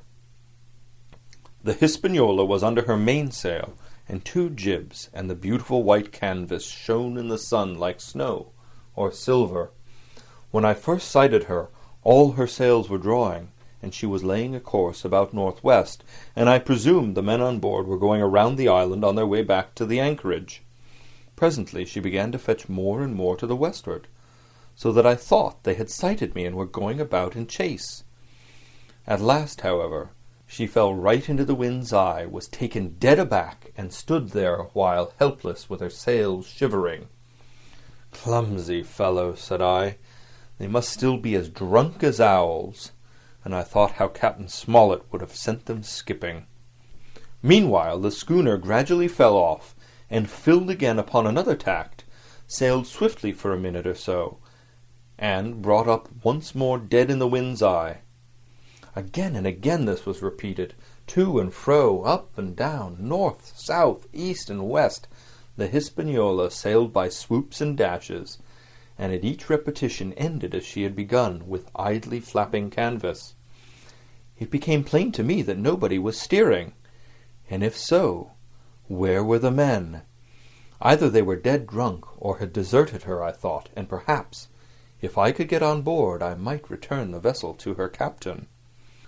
The current was bearing coracle and schooner, southward at an equal rate. As for the latter's sailing, it was so wild and intermittent, and she hung each time so long in irons, that she certainly gained nothing, if she did not even lose. If I only dared to sit up and paddle, I made sure that I could overhaul her. The scheme had an air of an adventure that inspired me, and the thought of the water-breaker inside the fore-companion doubled my growing courage.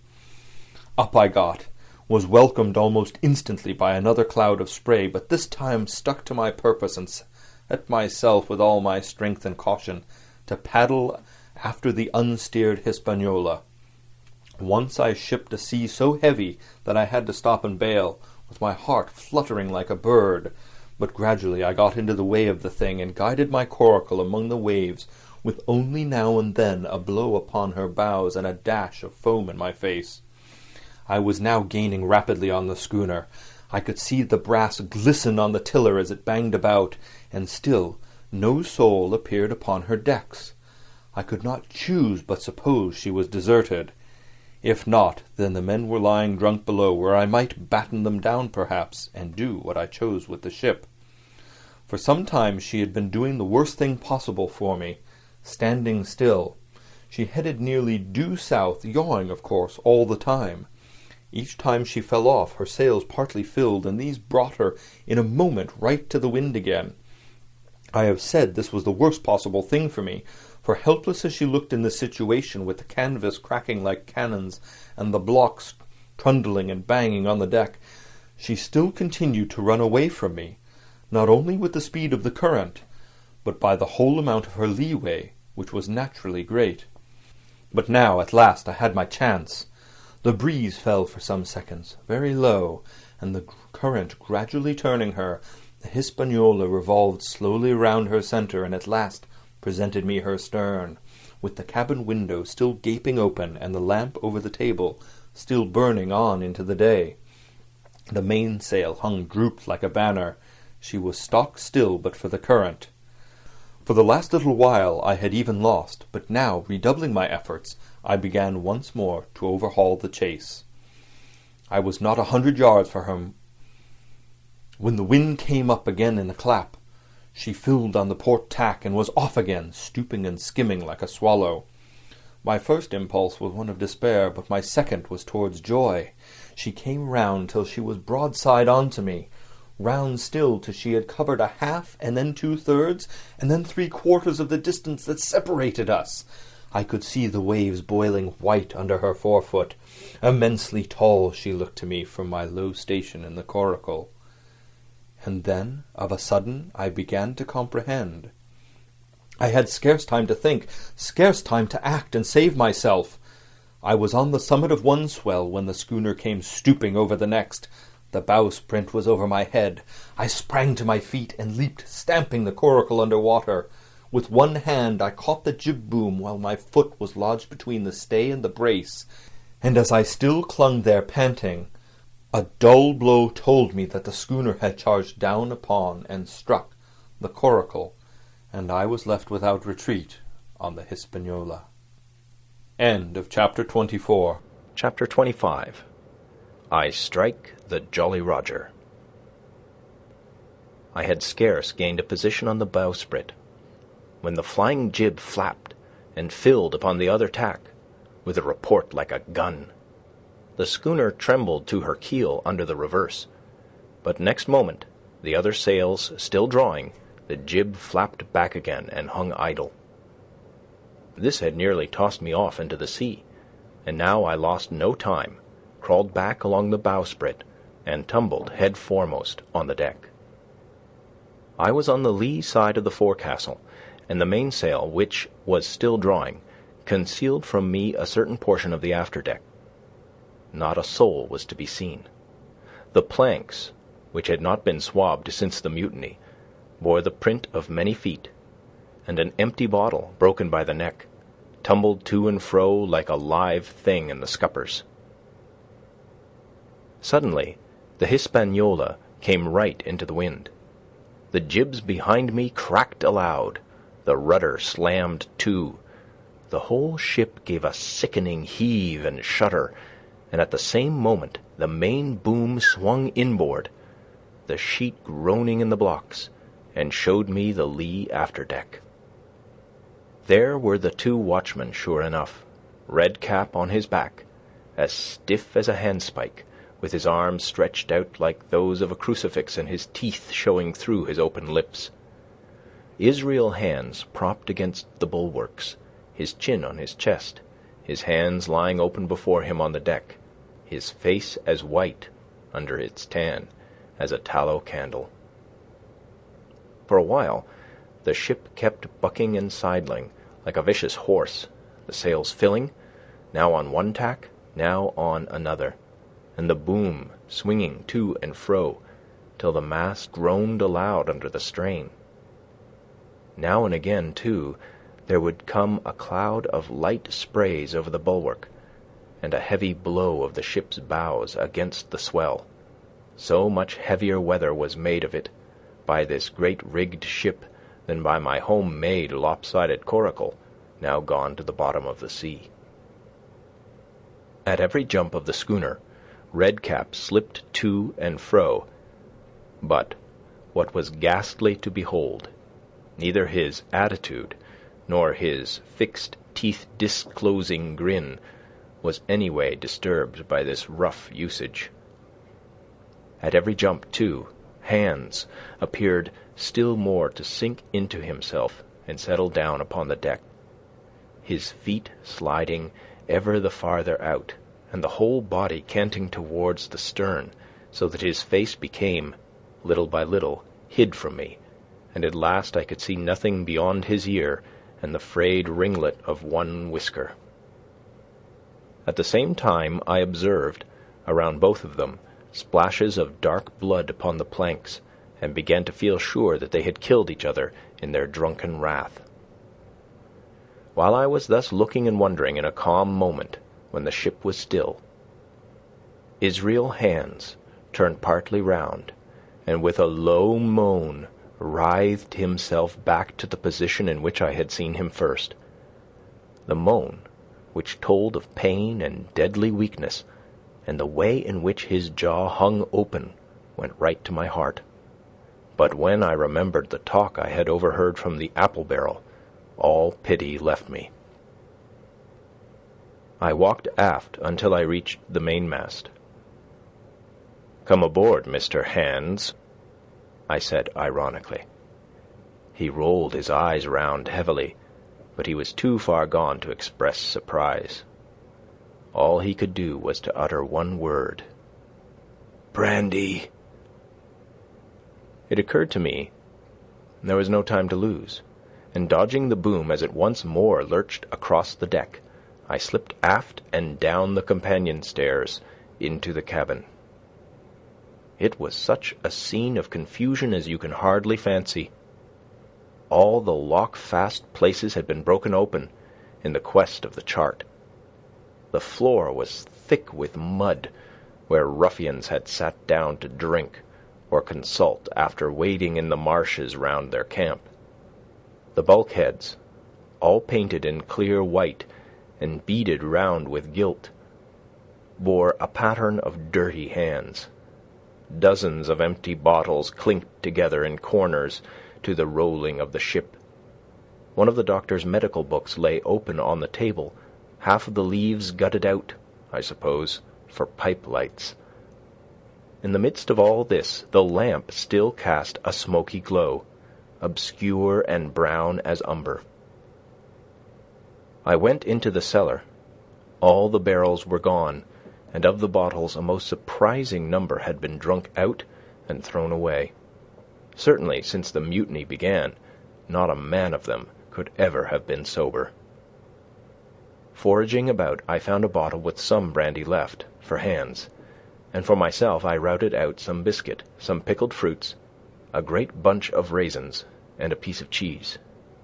With these I came on deck, put down my own stock behind the rudder-head, and well out of the coxswain's reach, went forward to the water-breaker, and had a good deep drink of water, and then, and not till then, gave Hans the brandy. He must have drunk a gill before he took the bottle from his mouth.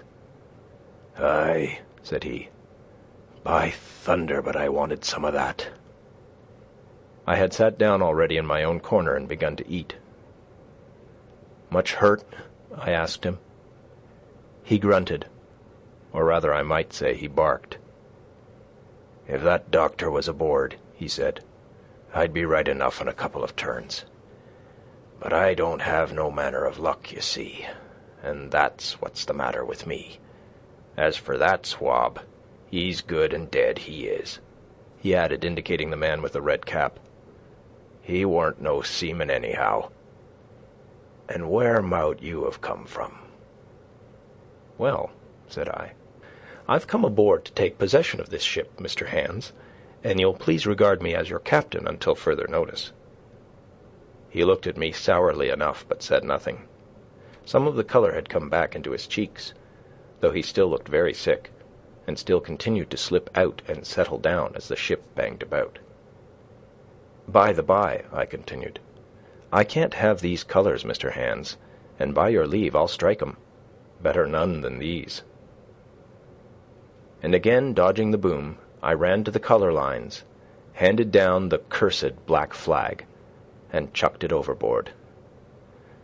"God save the King," said I, waving my cap, "and there's an end to Captain Silver." He watched me keenly and slyly, his chin all the while on his breast. "I reckon," he said at last, "I reckon, Cap'n Hawkins, you'll kind of want to get ashore now. Suppose we talks?" "Why, yes," says I, "with all my heart, Mr. Hans. Say on." And I went back to my meal with a good appetite. "This man," he began, nodding feebly at the corpse. "O'Brien were his name, a rank Irelander. This man and me got the canvas on her, meaning for to sail her back. Well, he's dead now, he is, as dead as bilge, and who's to sail this ship I don't see, without I gives you a hint. You ain't that man as far as I can tell.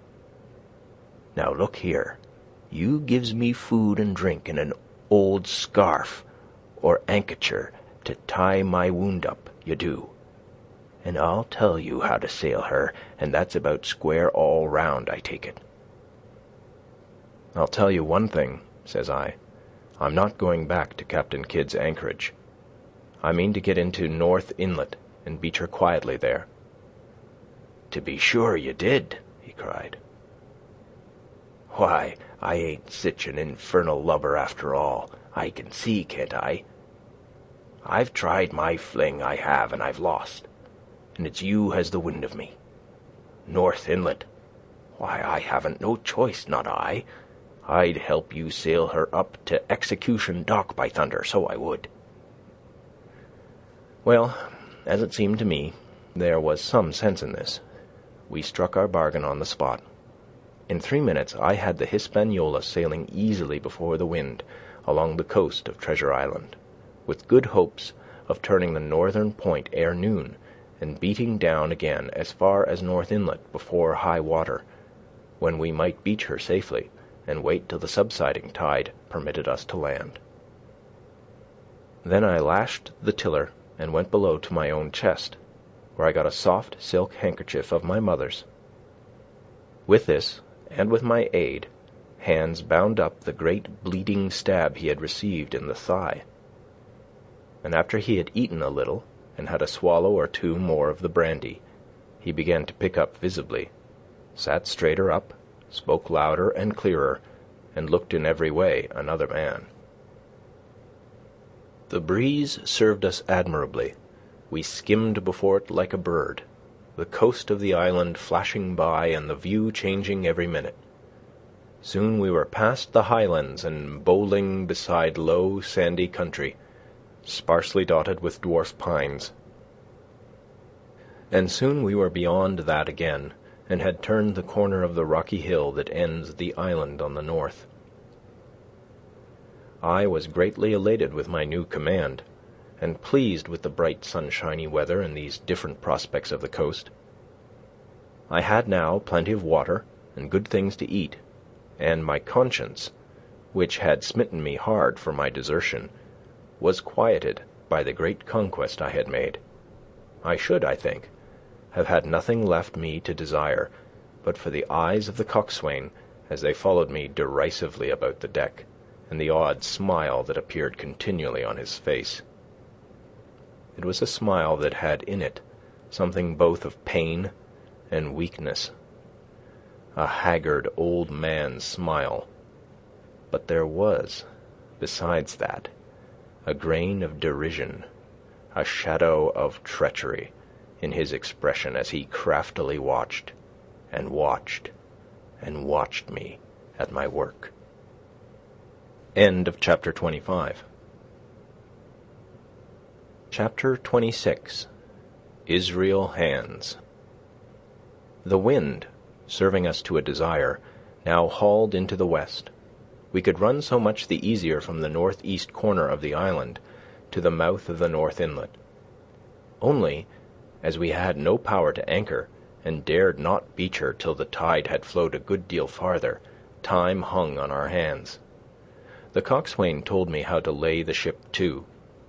After a good many trials I succeeded, and we both sat in silence over another meal. "Cap'n," said he at length, with that same uncomfortable smile, "here's my old shipmate, O'Brien. Suppose you was to heave him overboard. I ain't particular, as a rule, and I don't take no blame for settling his hash, but I don't reckon him ornamental now, do you?" "I'm not strong enough, and I don't like the job, and there he lies for me," said I. "This here's an unlucky ship, this Hispaniola, Jim," he went on, blinking. "There's a power of men been killed in this Hispaniola. A sight o' poor seamen dead and gone since you and me took ship to Bristol. I never seen sich dirty luck, not I. There was this here O'Brien now. He's dead, ain't he? Well, now, I'm no scholar, and you're a lad as can read and figure, and to put it straight, do you take it as dead man is dead for good, or do he come alive again?" "You can kill the body, Mr. Hands, but not the spirit. You must know that already," I replied. "O'Brien there is in another world, and may be watching us." "Ah," says he, "well, that's unfortunate. Appears as if killing parties was a waste of time. Howsomever, spirits don't reckon for much by what I've seen. I'll chance it with the spirits, Jim. And now, you've spoke up free, and I'll take it kind if you'd step down into that there cabin and get me shiver me timbers. I can't hit the name on't. Well, you get me a bottle of wine, Jim. This here brandy's too strong for my head. Now the coxswain's hesitation seemed to be unnatural, and as for the notion of his preferring wine to brandy, I entirely disbelieved it. The whole story was a pretext. He wanted me to leave the deck, so much was plain, but with what purpose I could in no way imagine. His eyes never met mine. They kept wandering to and fro, up and down, now with a look to the sky, now with a flitting glance upon the dead O'Brien. All the time he kept smiling and putting his tongue out in the most guilty, embarrassed manner, so that a child could have told that he was bent on some deception. I was prompt with my answer, however, for I saw where my advantage lay, and that, with a fellow so densely stupid, I could easily conceal my suspicions to the end. "Some wine?" I said. "Far better. Will you have white or red?" Well, I reckon it's about the blessed same to me, shipmate, he replied. So it's strong and plenty of it. What's the odds? "All right," I answered.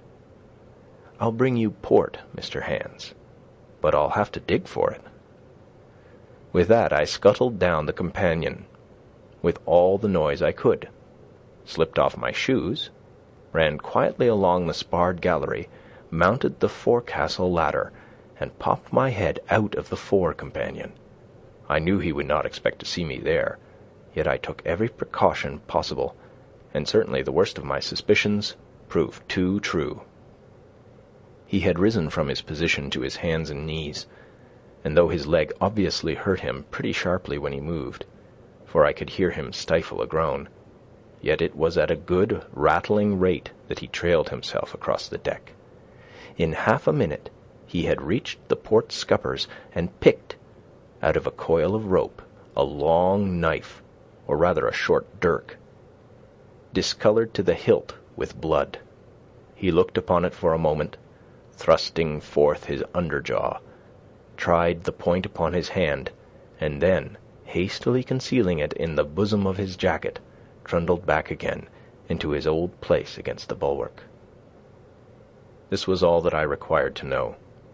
Israel could move about. He was now armed, and if he had been at so much trouble to get rid of me, it was plain that I was meant to be the victim. What he would do afterwards, whether he would try to crawl right across the island from North Inlet to the camp among the swamps, or whether he would fire Long Tom, trusting that his own comrades might come first to help him, was of course more than I could say. Yet I felt sure that I could trust him in one point, since in that our interests jumped together, and that was in the disposition of the schooner. We both desired to have her stranded safe enough, in a sheltered place, and so that when the time came, she could be got off again with as little labor and danger as might be. And until that was done, I considered that my life would certainly be spared. While I was thus turning the business over in my mind, I had not been idle with my body. I had stolen back to the cabin, slipped once more into my shoes, and laid my hand at random on a bottle of wine. And now, with this for an excuse, I made my reappearance on the deck. Hands lay as I had left him, all fallen together in a bundle, and with his eyelids lowered as though he were too weak to bear the light. He looked up, however, at my coming, knocked the neck off the bottle like a man who had done the same thing often, and took a good swig, with his unfortunate toast of "Here's luck." Then he lay quiet for a little, and then, pulling out a stick of tobacco, begged me to cut him a quid. "Cut me a chunk of that," says he, "for I haven't no knife, and hardly strength enough, so be as I had." Ah, Jim, I reckon I've missed stays. Cut me a quid, as'll likely be the last, lad, for I'm for my long home, and no mistake." "Well," said I, "I'll cut you some tobacco, but if I was you, and thought myself so badly, I would go to my prayers, like a Christian man." "Why?" said he. "Now you tell me why." "Why?" I cried. "You were asking me just now about the dead. You've broken your trust. You've lived in sin and lies and blood. There's a man you killed lying at your feet this moment, and you ask me why? For God's mercy, Mr. Hands, that's why."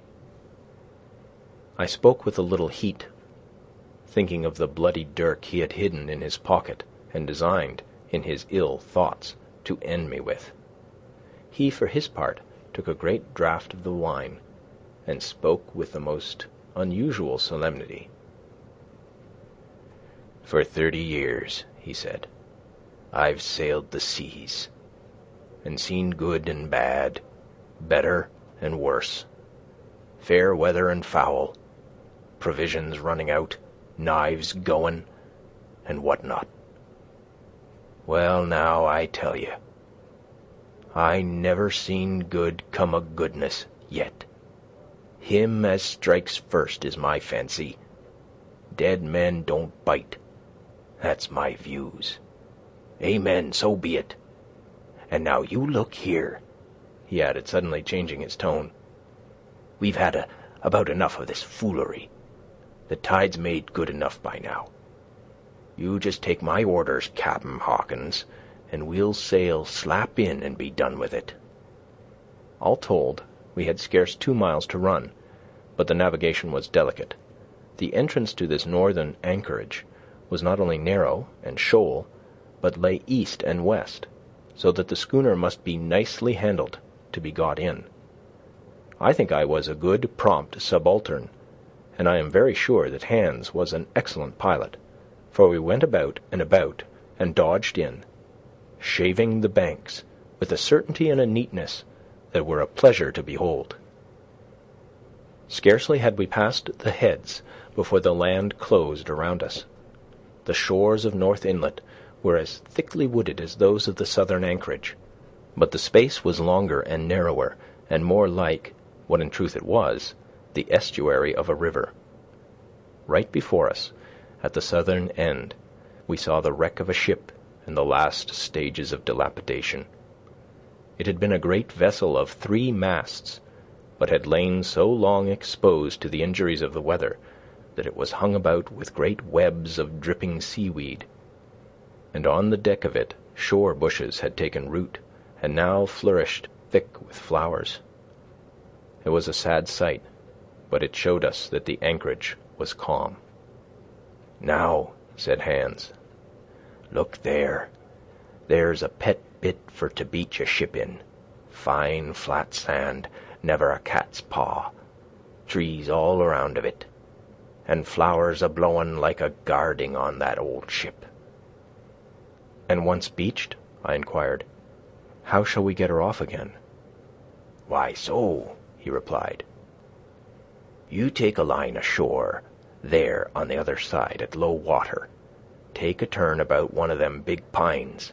Bring it back, take a turn around the capstan, and lie to for the tide. Come high water, all hands take a pull upon the line, and off she comes, as sweet as nature. And now, boy, you stand by. We're near the bit now. She's too much way on her. Starboard a little. So, steady. Starboard. Larboard a little.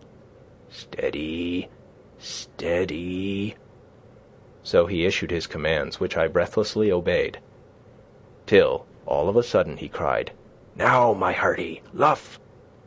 And I put the helm hard up, and the Hispaniola swung round rapidly and ran stem on for the low wooded shore. The excitement of these last manoeuvres had somewhat interfered with the watch I had kept hitherto, sharply enough upon the coxswain.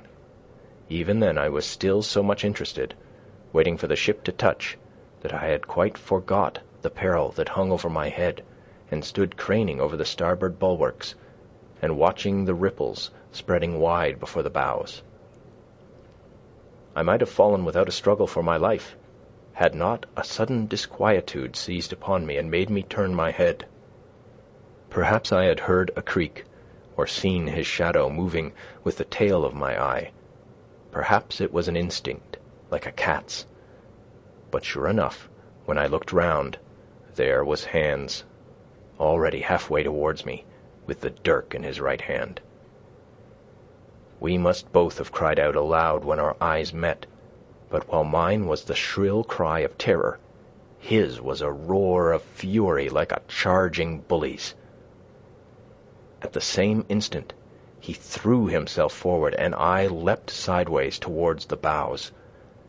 As I did so, I let go of the tiller, which sprang sharp to leeward, and I think this saved my life, for it struck Hans across the chest and stopped him, for a moment, dead. Before he could recover, I was safe out of the corner where he had me trapped, with all the deck to dodge about. Just forward of the mainmast I stopped, drew a pistol from my pocket, took a cool aim, though he had already turned and was once more coming directly after me, and drew the trigger. The hammer fell, but there followed neither flash nor sound. The priming was useless with sea-water. I cursed myself for my neglect. Why had not I long before reprimed and reloaded my only weapons? Then I should not have been, as now, a mere fleeing sheep before this butcher. Wounded as he was, it was wonderful how fast he could move, his grizzled hair tumbling over his face, and his face itself as red as a red ensign with his haste and fury. I had no time to try my other pistol, nor indeed much inclination, for I was sure it would be useless. One thing I saw plainly: I must not simply retreat before him, or he would speedily hold me boxed into the bows, as a moment since he had so nearly boxed me in the stern. Once so caught, and 9 or 10 inches of the blood-stained dirk would be my last experience on this side of eternity. I placed my palms against the mainmast, which was of a goodish bigness, and waited, each nerve upon the stretch. Seeing that I meant to dodge, he also paused, and a moment or two passed in feints on his part and corresponding movements upon mine. It was such a game as I had often played at home about the rocks of Black Hill Cove, but never before, you may be sure, with such a wildly beating heart as now. Still, as I say, it was a boy's game, and I thought I could hold my own at it against an elderly seaman with a wounded thigh. Indeed, my courage had begun to rise so high that I allowed myself a few darting thoughts on what would be the end of the affair, and while I saw certainly that I could spin it out for long, I saw no hope of any ultimate escape. Well, while things stood thus, suddenly the Hispaniola struck, staggered, ground for an instant in the sand, and then, swift as a blow, canted over to the port side till the deck stood at an angle of 45 degrees, and about a puncheon of water splashed into the scupper holes and lay in a pool between the deck and bulwark. We were both of us capsized in a second, and both of us rolled almost together into the scuppers. The dead Redcap, with his arms still spread out, tumbling stiffly after us. So near were we, indeed, that my head came against the coxswain's foot with a crack that made my teeth rattle. Blow and all, I was the first afoot again, for Hans had got involved with the dead body. The sudden canting of the ship had made the deck no place for running on. I had to find some new way of escape, and that upon the instant, for my foe was almost touching me. Quick as thought, I sprang into the mizzen shrouds, rattled up hand over hand, and did not draw a breath till I was seated on the cross-trees. I had been saved by being prompt. The dirk had struck not half a foot below me as I pursued my upward flight, and there stood Israel Hands, with his mouth open and his face upturned to mine, a perfect statue of surprise and disappointment. Now that I had a moment to myself, I lost no time in changing the priming of my pistol, and then, having one ready for service, and to make assurance doubly sure, I proceeded to draw the load of the other and recharge it afresh from the beginning. My new employment struck Hands all of a heap. He began to see the dice going against him, and after an obvious hesitation, he also hauled himself heavily into the shrouds, and with the dirk in his teeth, began slowly and painfully to mount. It cost him no end of time and groans to haul his wounded leg behind him, and I had quietly finished my arrangements before he was much more than a third of the way up. Then, with a pistol in either hand, I addressed him. "One more step, Mr. Hands," said I, "and I'll blow your brains out. Dead men don't bite, you know," I added with a chuckle. He stopped instantly. I could see by the working of his face that he was trying to think, and the process was so slow and laborious that in my newfound security I laughed aloud. At last, with a swallow or two, he spoke, his face still wearing the same expression of extreme perplexity. In order to speak, he had to take the dagger from his mouth, but in all else he remained unmoved. "Jim," says he, "I reckon we're fouled, you and me, and we'll have to sign articles. I'd have had you but for that there lurch, but I don't have no luck, not I, and I reckon I'll have to strike, which comes hard, you see, for a master mariner to a ship's younker like you, Jim."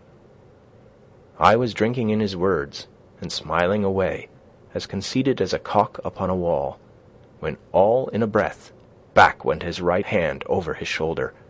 Something sang like an arrow through the air. I felt a blow and then a sharp pang, and there I was, pinned by the shoulder to the mast. In the horrid pain and surprise of the moment, I scarce can say it was by my own volition, and I am sure it was without a conscious aim. Both my pistols went off, and both escaped out of my hands. They did not fall alone. With a choked cry, the coxswain loosed his grip upon the shrouds and plunged head first into the water. End of chapter 26. 27. Pieces of 8. Owing to the cant of the vessel, the masts hung far out over the water, and from my perch on the crosstrees I had nothing below me but the surface of the bay. Hans, who was not so far up, was in consequence nearer to the ship, and fell between me and the bulwarks. He rose once to the surface in a lather of foam and blood, and then sank again for good. As the water settled, I could see him lying huddled together on the clean, bright sand in the shadow of the vessel's sides. A fish or two whipped past his body. Sometimes, by the quivering of the water, he appeared to move a little, as if he were trying to rise. But he was dead enough for all that, being both shot and drowned, and was food for fish in the very place where he had designed my slaughter. I was no sooner certain of this than I began to feel sick, faint, and terrified. The hot blood was running over my back and chest. The dirk, where it had pinned my shoulder to the mast, seemed to burn like a hot iron. Yet it was not so much these real sufferings that distressed me, for these it seemed to me I could bear without a murmur. It was the horror I had upon my mind of falling from the crosstrees into that still green water, beside the body of the coxswain. I clung with both hands until my nails ached, and I shut my eyes as if to cover up the peril. Gradually my mind came back again, my pulses quieted down to a more natural time, and I was once again in possession of myself. It was my first thought to pluck forth the dirk, but either it stuck too hard or my nerve failed me, and I desisted with a violent shudder. Oddly enough, that very shudder did the business. The knife, in fact, had come the nearest in the world to missing me altogether. It held me by a mere pinch of skin, and this the shudder tore away. The blood ran down the faster, to be sure, but I was my own master again, and only tacked to the mast by my coat and shirt. These last I broke through with a sudden jerk, and then regained the deck by the starboard shrouds. For nothing in the world would I have again ventured, shaken as I was, upon the overhanging port shrouds from which Israel had so lately fallen. I went below and did what I could for my wound. It pained me a good deal and still bled freely, but it was neither deep nor dangerous, nor did it greatly gall me when I used my arm. Then I looked around me, and as the ship was now in a sense my own, I began to think of clearing it from its last passenger, the dead man O'Brien. He had pitched, as I have said, against the bulwarks, where he lay like some horrible, ungainly sort of puppet, life-size indeed, but how different from life's colour or life's comeliness. In that position I could easily have my way with him, and as the habit of tragical adventures had worn off almost all my terror for the dead, I took him by the waist as if he had been a sack of bran, and with one good heave tumbled him overboard. He went in with a sounding plunge. The red cap came off and remained floating on the surface, and as soon as the splash subsided I could see him and Israel lying side by side, both wavering with the tremulous movement of the water. O'Brien, though still quite a young man, was very bold. There he lay with that bold head across the knees of the man who had killed him, and the quick fishes steering to and fro over both. I was now alone upon the ship. The tide had just turned. The sun was within so few degrees of setting that already the shadow of the pines upon the western shore began to reach right across the anchorage and fall in patterns on the deck. The evening breeze had sprung up, and though it was well warded off by the hill with the two peaks upon the east, the cordage had begun to sing a little softly to itself, and the idle sails to rattle to and fro. I began to see a danger to the ship. The jibs I speedily doused and brought tumbling to the deck, but the mainsail was a harder matter. Of course, when the schooner canted over, the boom had a swing outboard, and the cap of it and a foot or two of sail hung even under the water. I thought this made it still more dangerous, yet the strain was so heavy that I half feared to meddle. At last I got my knife and cut the halyards. The peak dropped instantly, a great belly of loose canvas floated broad upon the water, and since, pull as I liked, I could not budge the downhaul, that was the extent of what I could accomplish. For the rest, the Hispaniola must trust to luck, like myself. By this time the whole anchorage had fallen into shadow. The last rays, I remember, falling through a glade of the wood and shining bright as jewels on the flowery mantle of the wreck. It began to be chill. The tide was rapidly fleeting seaward, the schooner settling more and more on her beam ends. I scrambled forward and looked over. It seemed shallow enough, and holding the cut hawser in both hands for last security, I let myself drop softly overboard. The water scarcely reached my waist. The sand was firm and covered with ripple marks, and I waded ashore in great spirits, leaving the Hispaniola on her side, with her mainsail trailing wide upon the surface of the bay. About the same time the sun went fairly down, and the breeze whistled low in the dusk among the tossing pines. At least and at last I was off the sea, nor had I returned thence empty-handed. There lay the schooner, clear at last from buccaneers, and ready for our own men to board and get to sea again. I had nothing nearer my fancy than to get home to the stockade and boast of my achievements. Possibly I might be blamed a bit for my truantry, but the recapture of the Hispaniola was a clenching answer, and I hoped that even Captain Smollett would confess I had not lost my time. So thinking, and in famous spirits, I began to set my face homeward for the blockhouse and my companions. I remembered that the most easterly of the rivers which drain into Captain Kidd's anchorage ran from the two-peaked hill upon my left, and I bent my course in that direction, that I might pass the stream whilst it was small. The wood was pretty open, and keeping along the lower spurs, I had soon turned the corner of that hill, and was not long after waded to the mid-calf across the watercourse. This brought me near to where I had encountered Ben Gunn, the maroon, and I walked more circumspectly, keeping an eye on every side. The dusk had come nigh hand completely, and as I opened out the cleft between the two peaks, I became aware of a wavering glow against the sky, where, as I judged, the man of the island was cooking his supper before a roaring fire. And yet I wondered in my heart that he should show himself so careless, for if I could see this radiance, might it not reach the eyes of Silver himself, where he camped upon the shore among the marshes? Gradually the night fell blacker. It was all I could do to guide myself even roughly towards my destination. The double hill behind me and the spyglass on my right hand loomed faint and fainter. The stars were few and pale, and in the low ground where I wandered I kept tripping among bushes and rolling into sandy pits. Suddenly a kind of brightness fell about me. I looked up. A pale glimmer of moonbeams had alighted on the summit of the spyglass, and soon after I saw something broad and silvery moving low down behind the trees, and knew that the moon had risen. With this to help me, I passed rapidly over what remained to me of my journey, and sometimes walking, sometimes running, impatiently drew near to the stockade. Yet, as I began to thread the grove that lies before it, I was not so thoughtless but that I slacked my pace, and went a trifle warily. It would have been a poor end of my adventures to get shot down by my own party in mistake. The moon was climbing higher and higher. Its light began to fall here and there in masses through the more open districts of the wood, and right in front of me a glow of a different colour appeared among the trees. It was red and hot, and now and again it was a little darkened, as it were the embers of a bonfire smouldering. For the life of me, I could not think what it might be.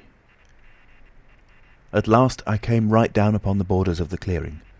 The western end was already steeped in moonshine. The rest, and the blockhouse itself, still lay in a black shadow checkered with long silvery streaks of light. On the other side of the house an immense fire had burned itself into clear embers, and shed a steady red reverberation contrasted strongly with the mellow paleness of the moon. There was not a soul stirring, nor a sound beside the noises of the breeze. I stopped, with much wonder in my heart, and perhaps a little terror also. It had not been our way to build great fires. We were, indeed, by the captain's orders, somewhat niggardly of firewood, and I began to fear that something had gone wrong while I was absent. I stole round by the eastern end, keeping close in shadow, and, at a convenient place where the darkness was thickest, crossed the palisade. To make assurance surer, I got upon my knees and hands and crawled without a sound towards the corner of the house. As I drew nearer, my heart was suddenly and greatly lightened. It is not a pleasant noise in itself, and I have often complained of it at other times, but just then it was like music to hear my friends snoring together so loud and peaceful in their sleep. The sea cry of the watch, that beautiful "all's well," never fell more reassuringly on my ear. In the meantime, there was no doubt of one thing. They had kept an infamous bad watch. If it had been Silver and his lads that were now creeping in on them, not a soul would have seen daybreak. That was what it was, thought I, to have had the captain wounded, and again I blamed myself sharply for leaving them in that danger with so few to mount guard. By this time I had got to the door and stood up. All was dark within, so that I could distinguish nothing by the eye. As for sounds, there was the steady drone of the snorers, and a small occasional noise, a flickering or pecking that I could in no way account for. With my arms before me, I walked steadily in. I should lie down in my own place, I thought with a silent chuckle, and enjoy their faces when they found me in the morning. My foot struck something yielding. It was a sleeper's leg, and he turned and groaned, but without awaking. And then, all of a sudden, a shrill voice broke forth out of the darkness. "Pieces of 8! Pieces of 8! Pieces of 8! Pieces of 8! Pieces of 8!" and so forth, without pause or change, like the clacking of a tiny mill. Silver's green parrot, Captain Flint. It was she whom I had heard pecking at a piece of bark. It was she keeping better watch than any human being, who thus announced my arrival with her wearisome refrain. I had no time left to me to recover. At the sharp, clipping tone of the parrot, the sleepers awoke and sprang up, and with a mighty oath the voice of Silver cried, "Who goes?" I turned to run, struck violently against one person, recoiled, and ran full into the arms of a second, who for his part closed upon and held me tight. "Bring a torch, Dick," said Silver when my capture was thus assured. And one of the men left the log-house, and presently returned with a lighted brand. End of chapter 27. Part 6. Captain Silver. Chapter 28. In the enemy's camp. The red glare of the torch, lighting up the interior of the blockhouse, showed me the worst of my apprehensions realized. The pirates were in possession of the house and stores. There was the cask of cognac, there were the pork and bread, as before, and what tenfold increased my horror, not a sign of any prisoner. I could only judge that all had perished, and my heart smote me sorely that I had not been there to perish with them. There were 6 of the buccaneers, all told. Not another man was left alive. 5 of them were on their feet, flushed and swollen, suddenly called out of the first sleep of drunkenness. The sixth had only risen upon his elbows. He was deadly pale, and the blood-stained bandage around his head told that he had recently been wounded, and still more recently dressed. I remembered the man who had been shot and had run back among the woods in the great attack, and doubted not that this was he. The parrot sat, preening her plumage on Long John's shoulder. He himself, I thought, looked somewhat paler and more stern than I was used to. He still wore the fine broadcloth suit in which he had fulfilled his mission, but it was bitterly the worse for wear, daubed with clay and torn with the sharp briars of the wood. "So," said he, "here's Jim Hawkins, shiver my timbers, dropped in like a... Well, come, I take that friendly." And thereupon he sat down across the brandy cask and began to fill a pipe.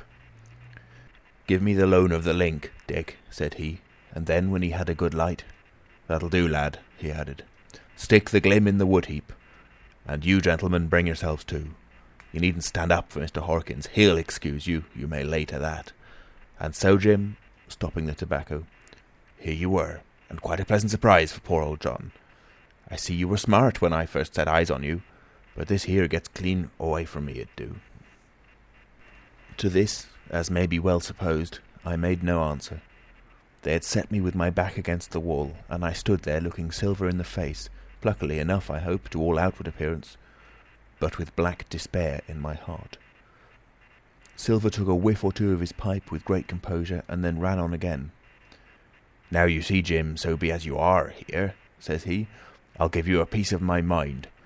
I've always liked you, I have, for a lad of spirit, and the picture of my own self when I was young and handsome. I always wanted you to jine and take your share, and die a gentleman, and now, my cock, you've got to. Captain Smollett's a fine seaman, I'll own up to any day, but stiff on discipline. Duty is duty, says he, and right he is.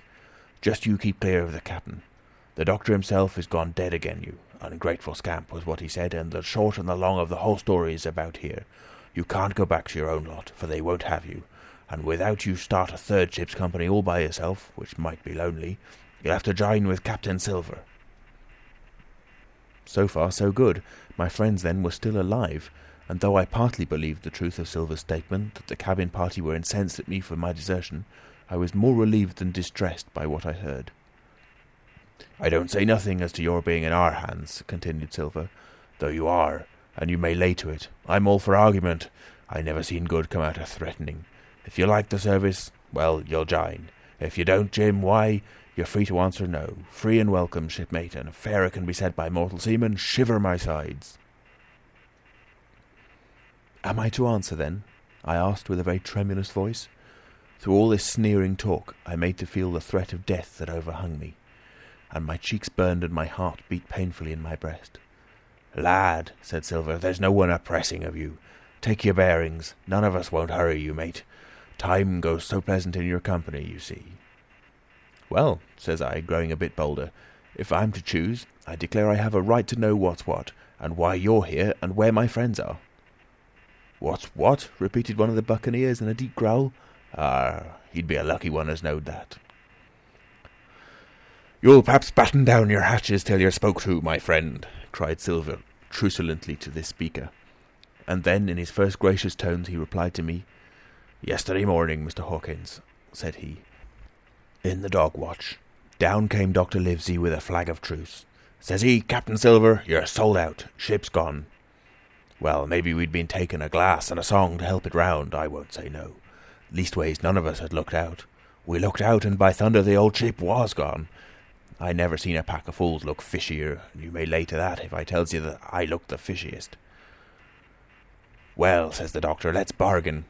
We bargained, him and I, and here we are. Stores, brandy, blockhouse, the firewood you was thoughtful enough to cut, and, in a manner of speaking, the whole boat, from Crosstrees to Kelson. As for them, they've tramped. I don't know to where's they are." He drew again quietly at his pipe.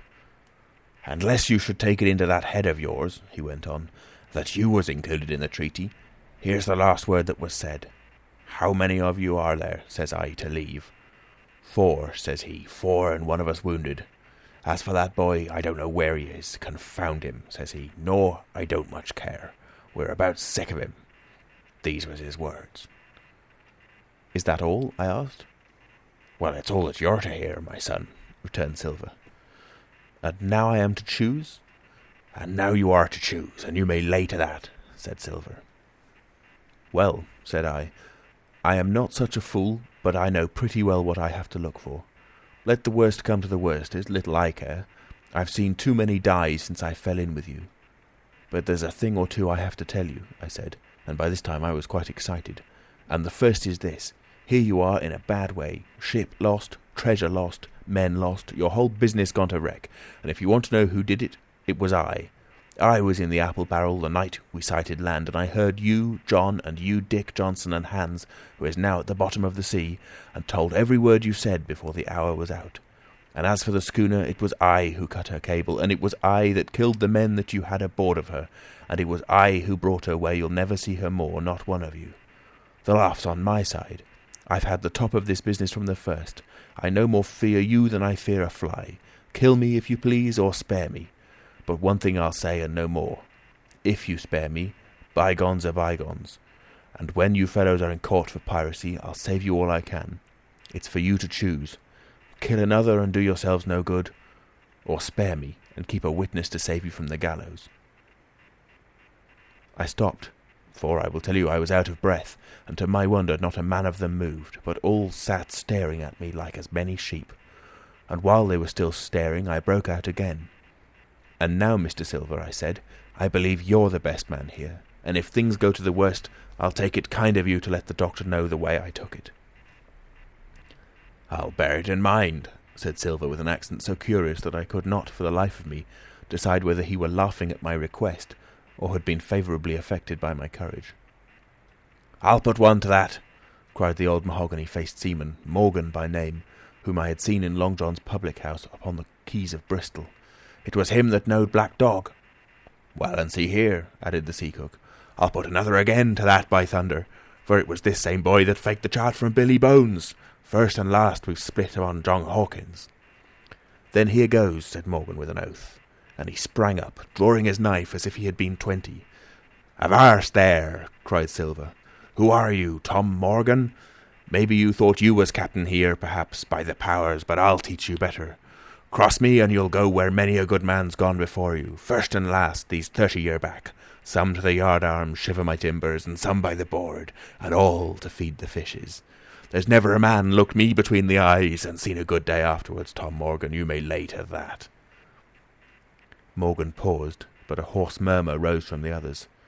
"Tom's right," said one. "I stood hazing long enough from one," added another. "I'll be hanged if I'll be hazed by you, John Silver." "Did any of you gentlemen want to have it out with me?" roared Silver, bending far forward from his position on the keg, with his pipe still glowing in his right hand. "Put a name on what you're at. You ain't dumb, I reckon. Him that wants shall get it. Have I lived this many years, and a sum of a rum-punching cock is hat athwart my house at the latter end of it. You know the way, you're all gentlemen of fortune by your account. Well, I'm ready. Take a cutlass, him that dares, and I'll see the colour of his inside, crutch and all, before that pipe's empty." Not a man stirred. Not a man answered. "That's your sort, is it?" he added, returning his pipe to his mouth. "Well, you're a gay lot to look at, anyway. Not much worth to fight, you ain't. Perhaps you can understand King George's English. I'm captain here by 'lection. I'm captain here because I'm the best man by a long sea mile. You won't fight as gentlemen of fortune should, then by thunder you'll obey, and you may lay to it. I like that boy, now. I never seen a better boy than that. He's more a man than any pair of rats of you in this here house, and what I say is this. Let me see him that'll lay a hand on him. That's what I say, and you may lay to it." There was a long pause after this. I stood straight up against the wall, my heart still going like a sledgehammer, but with a ray of hope now shining in my bosom. Silver leant back against the wall, his arms crossed, his pipe in the corner of his mouth, as calm as though he had been in church. Yet his eye kept wandering furtively, and he kept the tail of it on his unruly followers. They, on their part, drew gradually together towards the far end of the blockhouse, and the low hiss of their whispering sounded in my ear continuously like a stream. One after another they would look up, and the red light of the torch would fall for a second on their nervous faces. But it was not towards me. It was towards Silver that they turned their eyes. "You seem to have a lot to say," remarked Silver, spitting far into the air.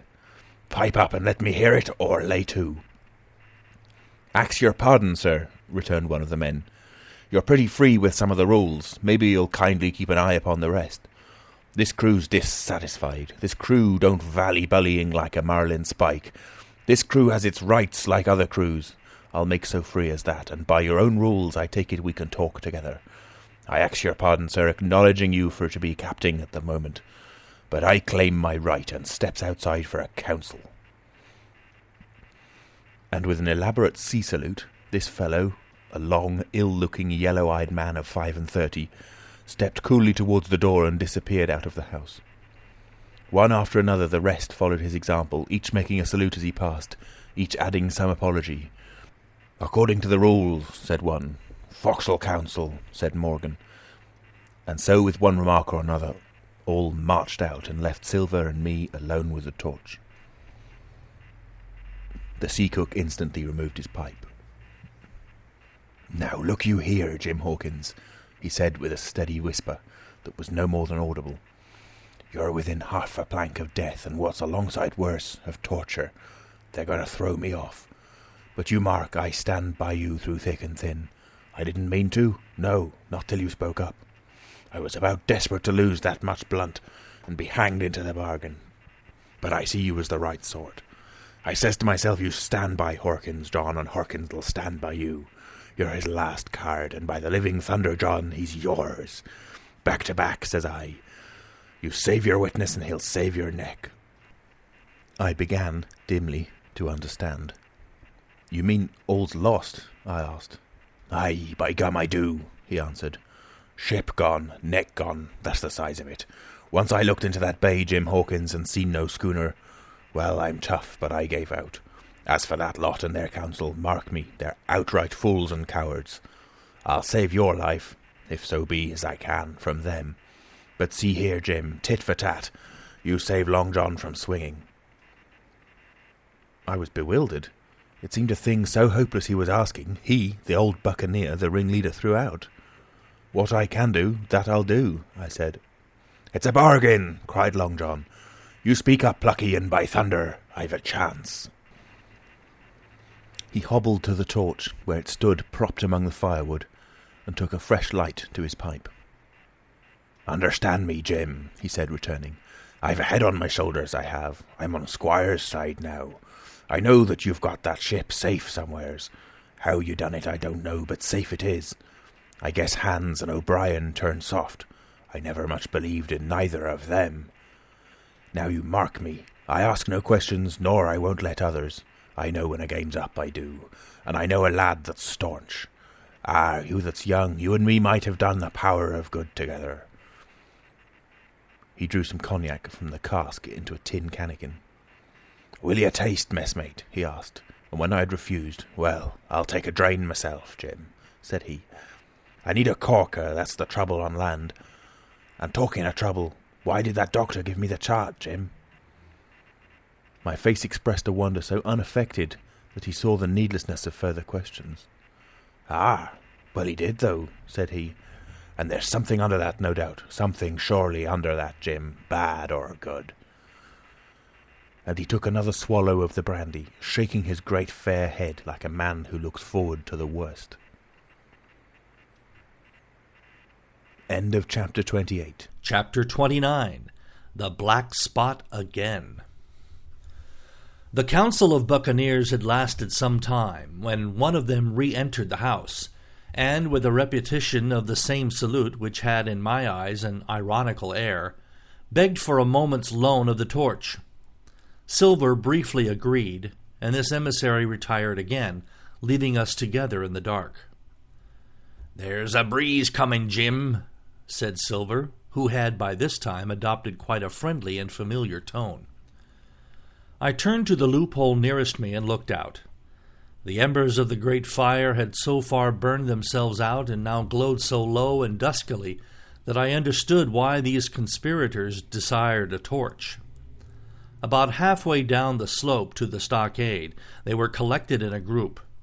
One held the light, another was on his knees in their midst, and I saw the blade of an open knife shine in his hand, with varying colors in the moon and torchlight. The rest were all somewhat stooping, as though watching the maneuvers of this last. I could just make out that he had a book as well as a knife in his hand, and was still wondering how anything so incongruous had come in their possession, when the kneeling figure rose once more to his feet, and the whole party began to move together towards the house. "Here they come," said I, and I returned to my former position, for it seemed beneath my dignity that they should find me watching them. "Well, let 'em come, lad, let 'em come," said Silver cheerfully. "I've still a shot in my locker." The door opened, and the 5 men, standing huddled together just inside, pushed one of their number forward. In any other circumstances it would have been comical to see his slow advance, hesitating as he set down each foot, but holding his closed right hand in front of him. "Step up, lad," cried Silver. "I won't eat ya. Hand it over, lubber. I know the rules, I do. I won't hurt your deputation." Thus encouraged, the buccaneer stepped forward more briskly, and having passed something to Silver from hand to hand, slipped yet more smartly back again to his companions. The sea cook looked at what had been given him. "The black spot! I thought so," he observed. "Where might ye have got the paper? Why, hillo, look here now. This ain't lucky. You've gone and cut this out of a Bible. What fools cut a Bible?" "Ah, there," said Morgan. "There, what did I say? No good'll come of that, I said." "Well, you've about fixed it now among you," continued Silver. "You'll all swing now, I reckon. What soft-headed lubber had a Bible?" "It was Dick," said one. "Dick, was it? Then Dick can get to prayers," said Silver. "He's seen his slice of luck, has Dick, and you may lay to that." But here the long man with the yellow eyes struck in. "Belay that talk, Silver," he said. "This crew has tipped you the black spot in full council, as in duty bound. Just you turn it over, as in duty bound, and see what's wrote there. Then you can talk." "Thank ye, George," replied the sea cook. "You've always was brisk for business, and has the rules at heart, George, as I'm pleased to see. Well, what is it, anyway?" "Ah, deposed. That's it, is it? Very pretty wrote, to be sure. Like print, I swear. Your hand a right, George? Why, you was getting quite a leading man in this here crew. You'll be captain next, I shouldn't wonder. Just oblige me with that torch again, will you? This pipe don't draw." "Come now," said George, "you don't fool this crew no more. You're a funny man by your account, but you're over now, and you'll maybe step down off that barrel and help vote." "I thought you said you knowed the rules," returned Silver contemptuously. "Leastways, if you don't, I do, and I wait here, and I'm still your captain, mind, till you outs with your grievances, and I reply. In the meantime, your black spot ain't worth a biscuit. After that, we'll see." "Oh," replied George, "you don't be under no kind of apprehension. We're all square, we are. First, you've made a hash of this cruise. You'll be a bold man to say no to that. Second, you let the enemy out of this here trap for nothing. Why did they want out? I don't know, but it's pretty plain they wanted it. Third, you wouldn't let us go with them upon the march. Oh, we see through you, John Silver. You want to play booty, that's what's wrong with you. And then, fourth, there's this here boy." "Is that all?" asked Silver quietly. "Enough, too," retorted George. "We'll all swing and sun-dry for your bungling." "Well, now, look here, I'll answer these 4 pints, one after another I'll answer 'em. I made a hash of this cruise, did I? Well, now, you all know what I wanted, and you all know if that had been done, we'd have been aboard the Hispaniola this night as ever was. Every man of us alive and fit and full of good plum duff, and the treasure in the hold of her, by thunder. Well, who crossed me? Who forced my hand as was the lawful captain? Who tipped me the black spot the day we landed and began this dance? Ah, it's a fine dance, I'm with you there, and looks mighty like a hornpipe in a rope's end at Execution Dock by London town it does. But who done it? Why, it was Anderson and Hans and you, George Mary, and you're the last above board of that same meddlin' crew, and you have the Davy Jones insolence to up and stand for captain over me, you that sank the lot of us? By the powers! But this tops the stiffest yarn to nothing. Silver paused, and I could see by the faces of George and his late comrades that these words had not been said in vain. "That's for number one," cried the accused, wiping the sweat from his brow, for he had been talking with a vehemence that shook the house. "Why, I give you my word, I'm sick to speak to you. You've neither sense nor memory, and I leave it to fancy where your mother's was that let you come to sea. See, gentlemen of fortune, I reckon tailors is your trade." "Go on, John," said Morgan. "Speak up to the others." "Ah, the others," returned John. "They're a nice lot, ain't they? You say this cruise is bungled? Ah, by gum, if you could understand how bad it's bungled, you would see. We're that near the gibbet that my neck's stiff with thinking on it. You've seen 'em, maybe, hanged in chains, birds about 'em, seamen pining 'em out as they go down with the tide. 'Who's that?' says one. 'That? Why, that's John Silver. I knowed him well,' said another. And you can hear the chains a-jangle as you go about and reach for the other buoy. Now that's about where we are, every mother's son of us, thanks to him, and Hans and Anderson and other ruination fools of you. And if you want to know about number 4, and that boy, why, shiver me timbers, isn't he a hostage? Are we a-going to waste a hostage? No, not us. He might be our last chance, and I wouldn't wonder. Kill that boy? Not me, mates. And number 3, well, there's a deal to say to number 3.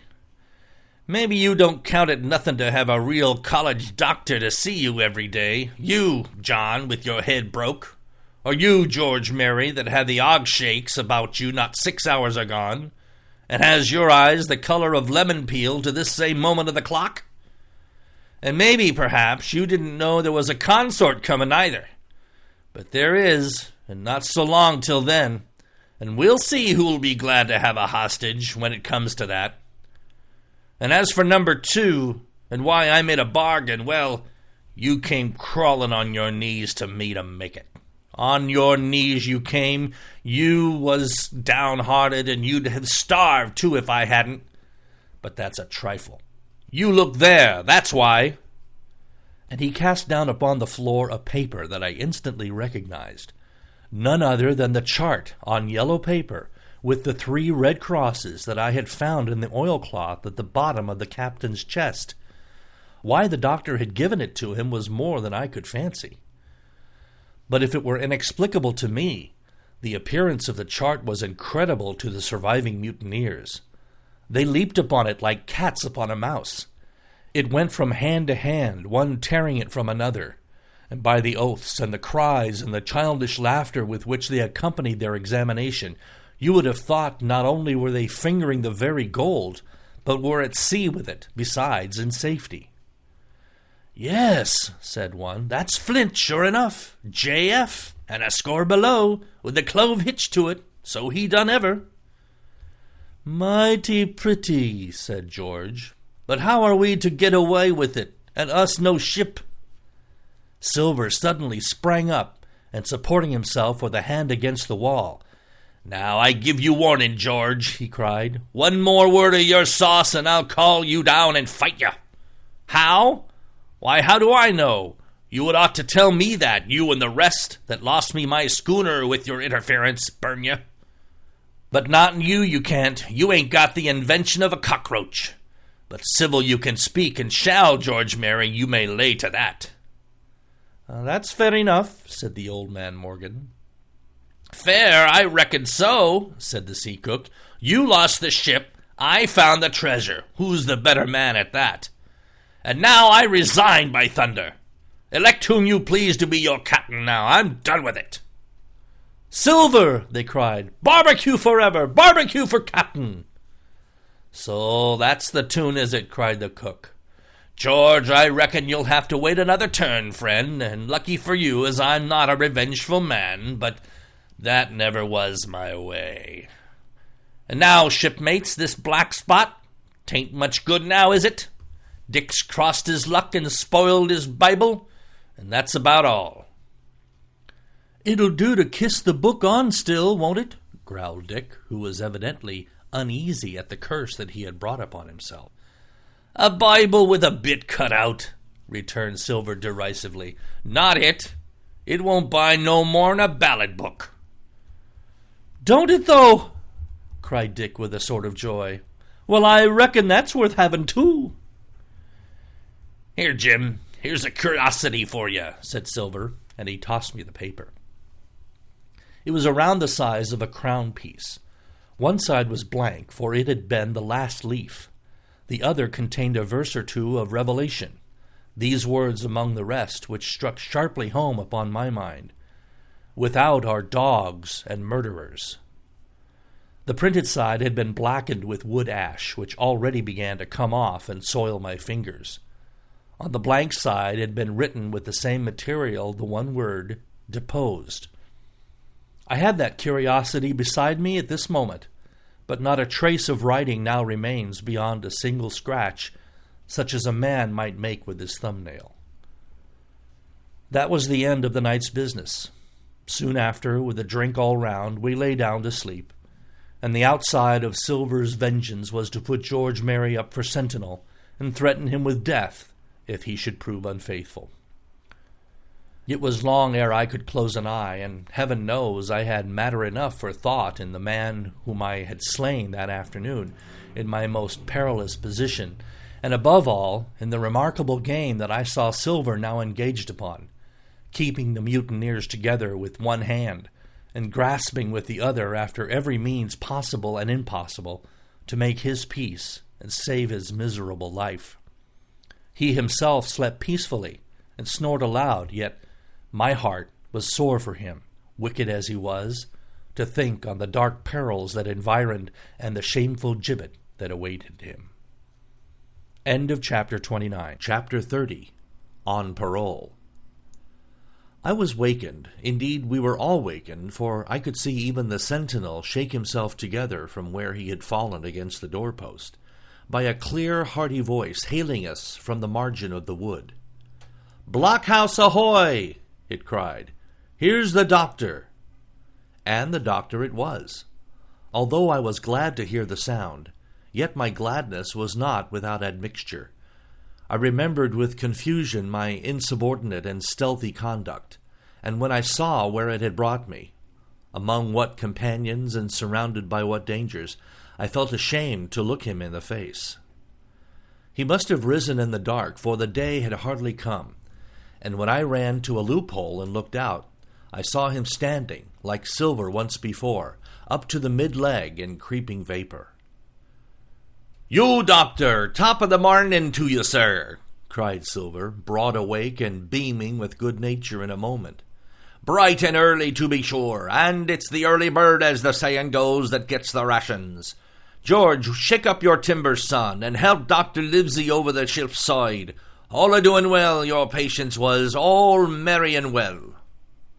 So he pattered on, standing on the hilltop with his crutch under his elbow, and one hand upon the side of the log-house, quite the old John in voice, manner, and expression. "We've quite a surprise for you too, sir," he continued. "We've a little stranger here, a new boarder and lodger, sir, and looking fit and taut as a fiddle.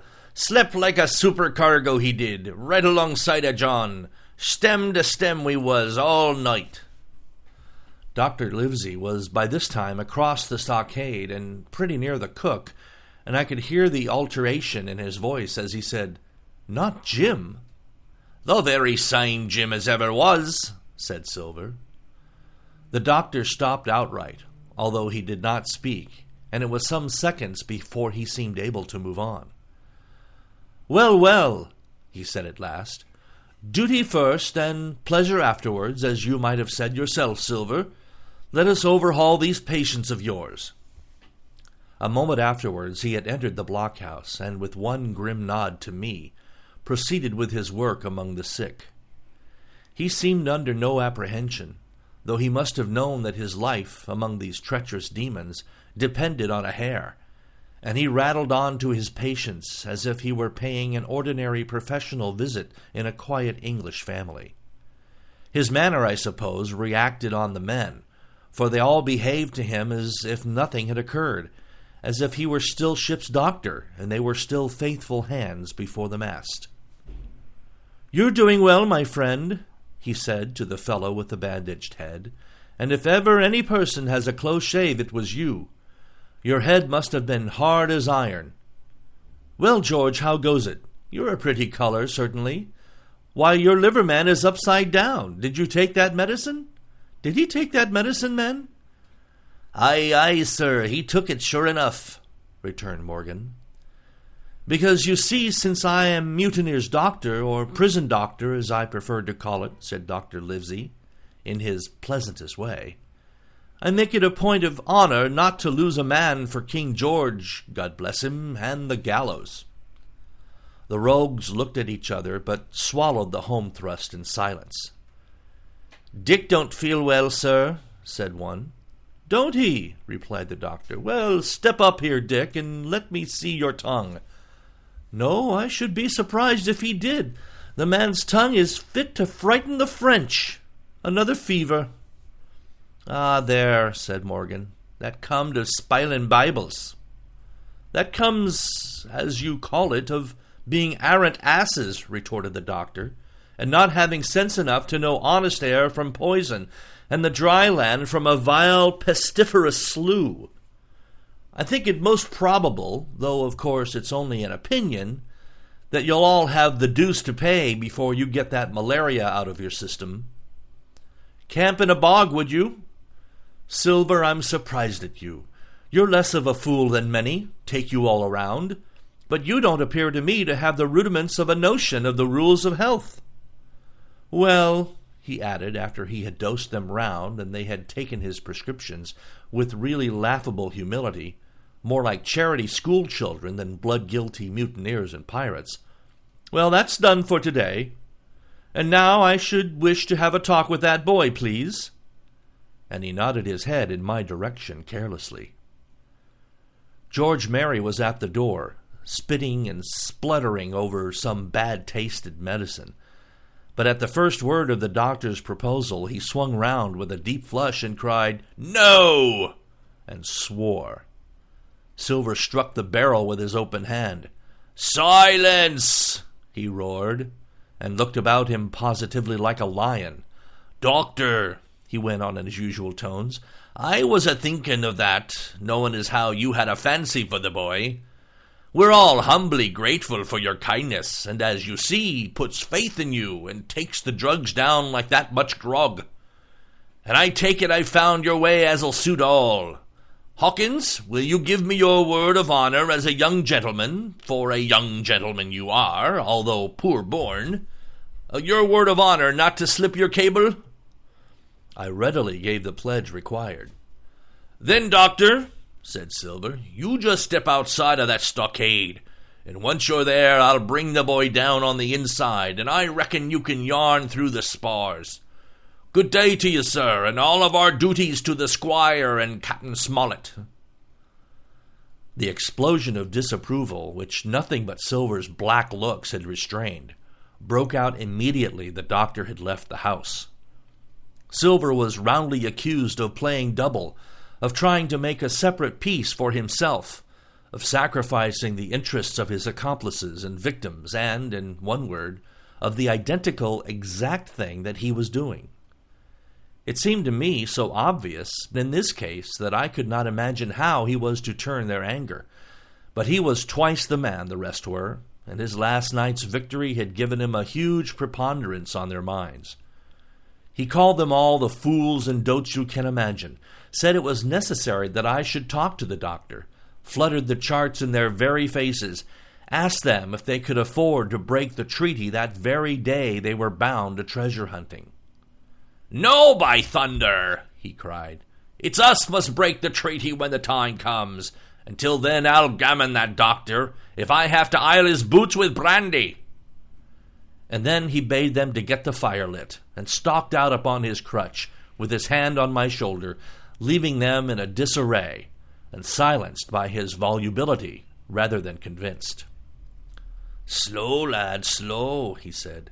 "They might round upon us in a twinkle of an eye if we was seen to hurry." Very deliberately, then, did we advance across the sand to where the doctor awaited us on the other side of the stockade, and as soon as we were within easy speaking distance, Silver stopped.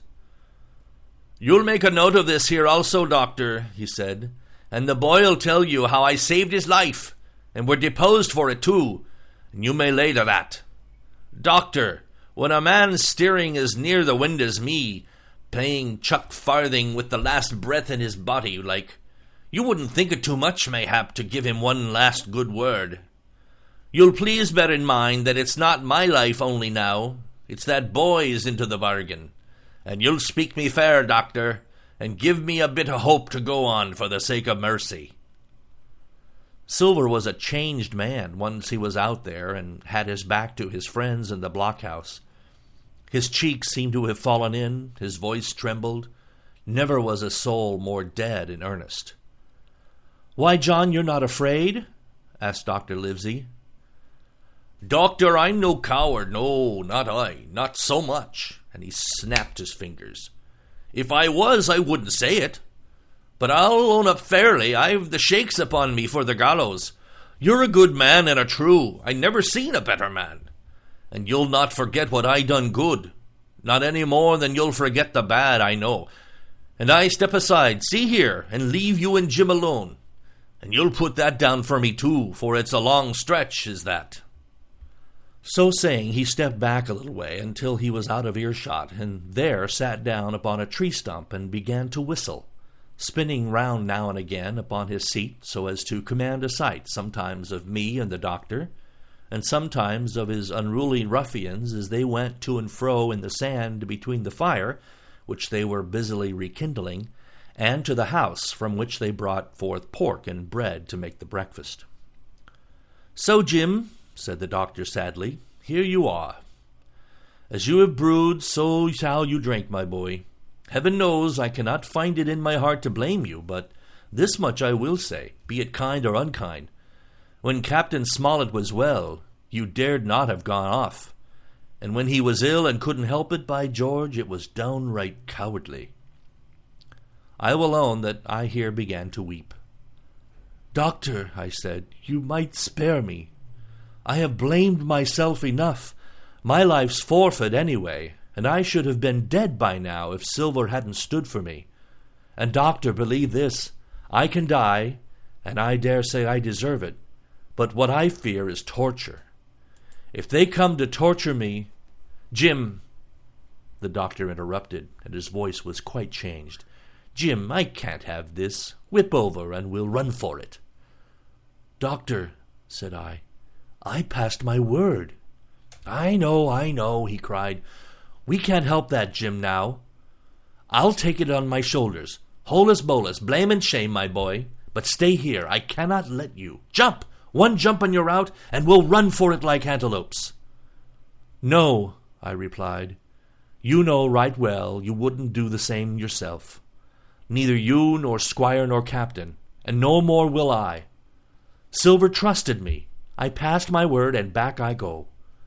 But, doctor, you did not let me finish. If they come to torture me, I might let slip a word of where the ship is, for I got the ship, part by luck and part by risking, and she lies in North Inlet, on the southern beach, and just below high water.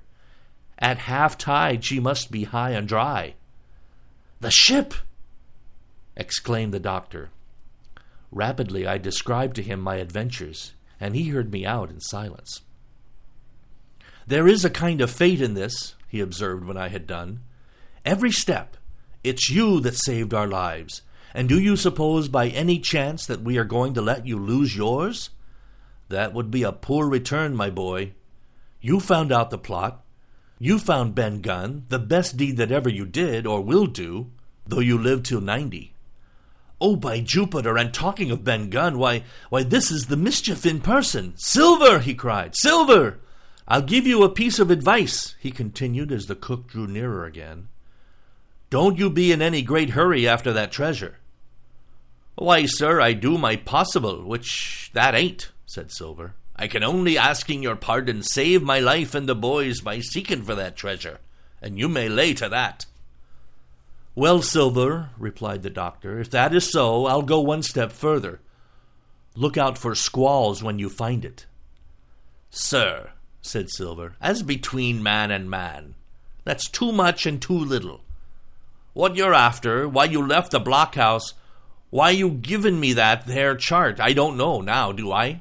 And yet I done your bidding with my eyes shut and never a word of hope. But no, this here's too much. If you won't tell me what you mean plain out, just say so, and I'll leave the helm. No, said the doctor musingly, I've got no right to say more. It's not my secret, you see, Silver, or I give you my word I'd tell it to you. But I'll go as far with you as I dare go, and a step beyond, for I'll have my wig sorted by the captain or I'm mistaken. And first I'll give you a bit of hope, Silver. If we both get alive out of this wolf trap, I'll do my best to save you, short of perjury. Silver's face was radiant. You couldn't say more, I'm sure, sir, not if you was my mother, he cried.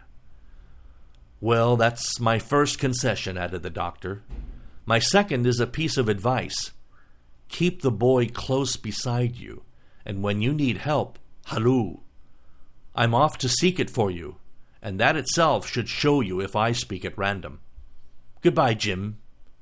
And Dr. Livesey shook hands with me through the stockade, nodded to Silver, and set off at a brisk pace into the wood.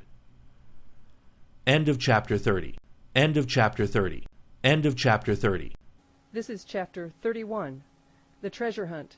Flint's Pointer. Jim, said Silver, when we were alone, if I saved your life, you saved mine, and I'll not forget it. I seen the doctor waving you to run for it, with the tail of my eye I did, and I seen you say no plain as hearing. Jim, that's one to you. This is the first glint of hope I had since the attack failed, and I owe it to you. And now, Jim, we're to go in for this here treasure hunting, with sealed orders, too, and I don't like it. And you and me must stick close, back to back like, and we'll save our necks spite of fate and fortune. Just then a man hails from the fire that breakfast was ready, and we were soon seated here and there about the sand over biscuit and fried junk. They had lit a fire to roast an ox, and it was now grown so hot that they could only approach it from the windward, and even there not without precaution. In the same wasteful spirit they had cooked, I suppose, 3 times more than we could eat, and one of them, with an empty laugh, threw what was left into the fire, which blazed and roared again over this unusual fuel. I never in my life saw men so careless of the morrow. Hand to mouth is the only word that can describe their way of doing, and what with wasted food and sleeping sentries, though they were bold enough for a brush and be done with it, I could see their entire unfitness for anything like a prolonged campaign. Even Silver, eating away with Captain Flint upon his shoulder, had not a word of blame for their recklessness, and this the more surprised me, for I thought he had never shown himself so cunning as he did then. "Aye, mates," said he, "it's lucky you have barbecue to think for you with this here head. I got what I wanted, I did, sure enough. They have the ship. Where they have it, I don't know yet, but once we hit the treasure, we'll have to jump about and find out. And then, mates, us that has the boats, I reckon, has the upper hand." Thus he kept running on with his mouth full of the hot bacon. Thus he restored their hope and confidence, and, I more than suspect, repaired his own at the same time. "As for Hustage," he continued, "that's his last talk, I guess, with them that loves so dear. I've got my piece o' news, and thank ye to him for that. But it's over and done. I'll take him in a line when we go treasure hunting, for we'll keep him like so much gold, in case of accidents, you mark, and in the meantime, once we got the ship and treasure both, and off to sea like jolly companions, why, then we'll talk Mr. Hawkins over, we will, and we'll give him his share, to be sure, for all his kindness." It was no wonder the men were in good humour now. For my part, I was horribly cast down. Should the scheme he had now sketched prove feasible, Silver, already doubly a traitor, would not hesitate to adopt it. He had still a foot in either camp, and there was no doubt he would prefer wealth and freedom with the pirates to a bare escape from hanging, which was the best he had to hope on our side. Nay, and even if things so fell out that he was forced to keep his faith with Dr. Livesey, even then what danger lay before us! What a moment that would be when the suspicions of his followers turned to certainty, and he and I should have to fight for dear life, he a cripple and I a boy, against 5 strong and active seamen. Add to this double apprehension the mystery that still hung over the behavior of my friends, their unexplained desertion of the stockade, their inexplicable cession of the chart, or harder still to understand, the doctor's last warning to Silver, "Look out for squalls when you find it," and you will readily believe how little taste I found in my breakfast, and with how uneasy a heart I set forth behind my captors on the quest for treasure. We made a curious figure, had anyone been there to see us, all in soiled sailor clothes, and all but me armed to the teeth. Silver had 2 guns slung about him, one before and one behind, besides the great cutlass at his waist, and a pistol in each pocket of his square-tailed coat. To complete this strange appearance, Captain Flint sat perched upon his shoulder, and gabbling odds and ends of purposeless sea-talk. I had a line about my waist, and followed obediently after the sea-cook, who held the loose end of the rope, now in his free hand, now between his powerful teeth. For all the world I was led like a dancing bear. The other men were variously burthened, some carrying picks and shovels, for that had been the very first necessary they brought ashore from the Hispaniola, others laden with pork, bread, and brandy for the midday meal. All the stores, I observed, came from our stock, and I could see the truth of Silver's words the night before. Had he not struck a bargain with the doctor, he and his mutineers, deserted by the ship, must have been driven to subsist on clear water and the proceeds of their hunting. Water would have been little to their taste. A sailor is not usually a good shot, and besides all that, when they were so short of eatables, it was not likely they would be very flush of powder. Well, thus equipped, we all set out, even the fellow with the broken head, who certainly should have kept in shadow, and straggled, one after another, to the beach, where the 2 gigs awaited us. Even these bore trace of the drunken folly of the pirates, one in a broken thwart, and both in their muddy and unbaled condition. Both were to be carried along with us for the sake of safety, and so, with our numbers divided between them, we set forth upon the bosom of the anchorage. As we pulled over, there was some discussion on the chart. The Red Cross was, of course, far too large to be a guide, and the terms of the note on the back, as you will hear, admittedly of some ambiguity. They ran, the reader may remember, thus: Tall tree, spy-glass shoulder, bearing a point to the N of NNE, Skeleton Island, ESE, and by E, 10 feet. A tall tree was thus the principal mark. Now, right before us the anchorage was bounded by a plateau from 200 to 300 feet high, adjoining on the north the sloping southern shoulder of the Spy-glass, and rising again toward the south to the rough, cliffy eminence called Mizzenmast Hill. The top of the plateau was dotted thickly with pine trees of varying height. Every here and there one of a different species rose 40 or 50 feet clear above its neighbors, and which of these was the particular tall tree of Captain Flint could only be decided on the spot and by readings of the compass. Yet, although that was the case, every man on board the boats had picked a favorite of his own. Ere we were halfway over, Long John alone, shrugging his shoulders and bidding them wait till they were there. We pulled easily by Silver's directions, not to weary the hands prematurely, and after quite a long passage landed at the mouth of the second river, that which runs down a woody cleft of the Spyglass. Thence, bending to our left, we began to ascend the slope towards the plateau.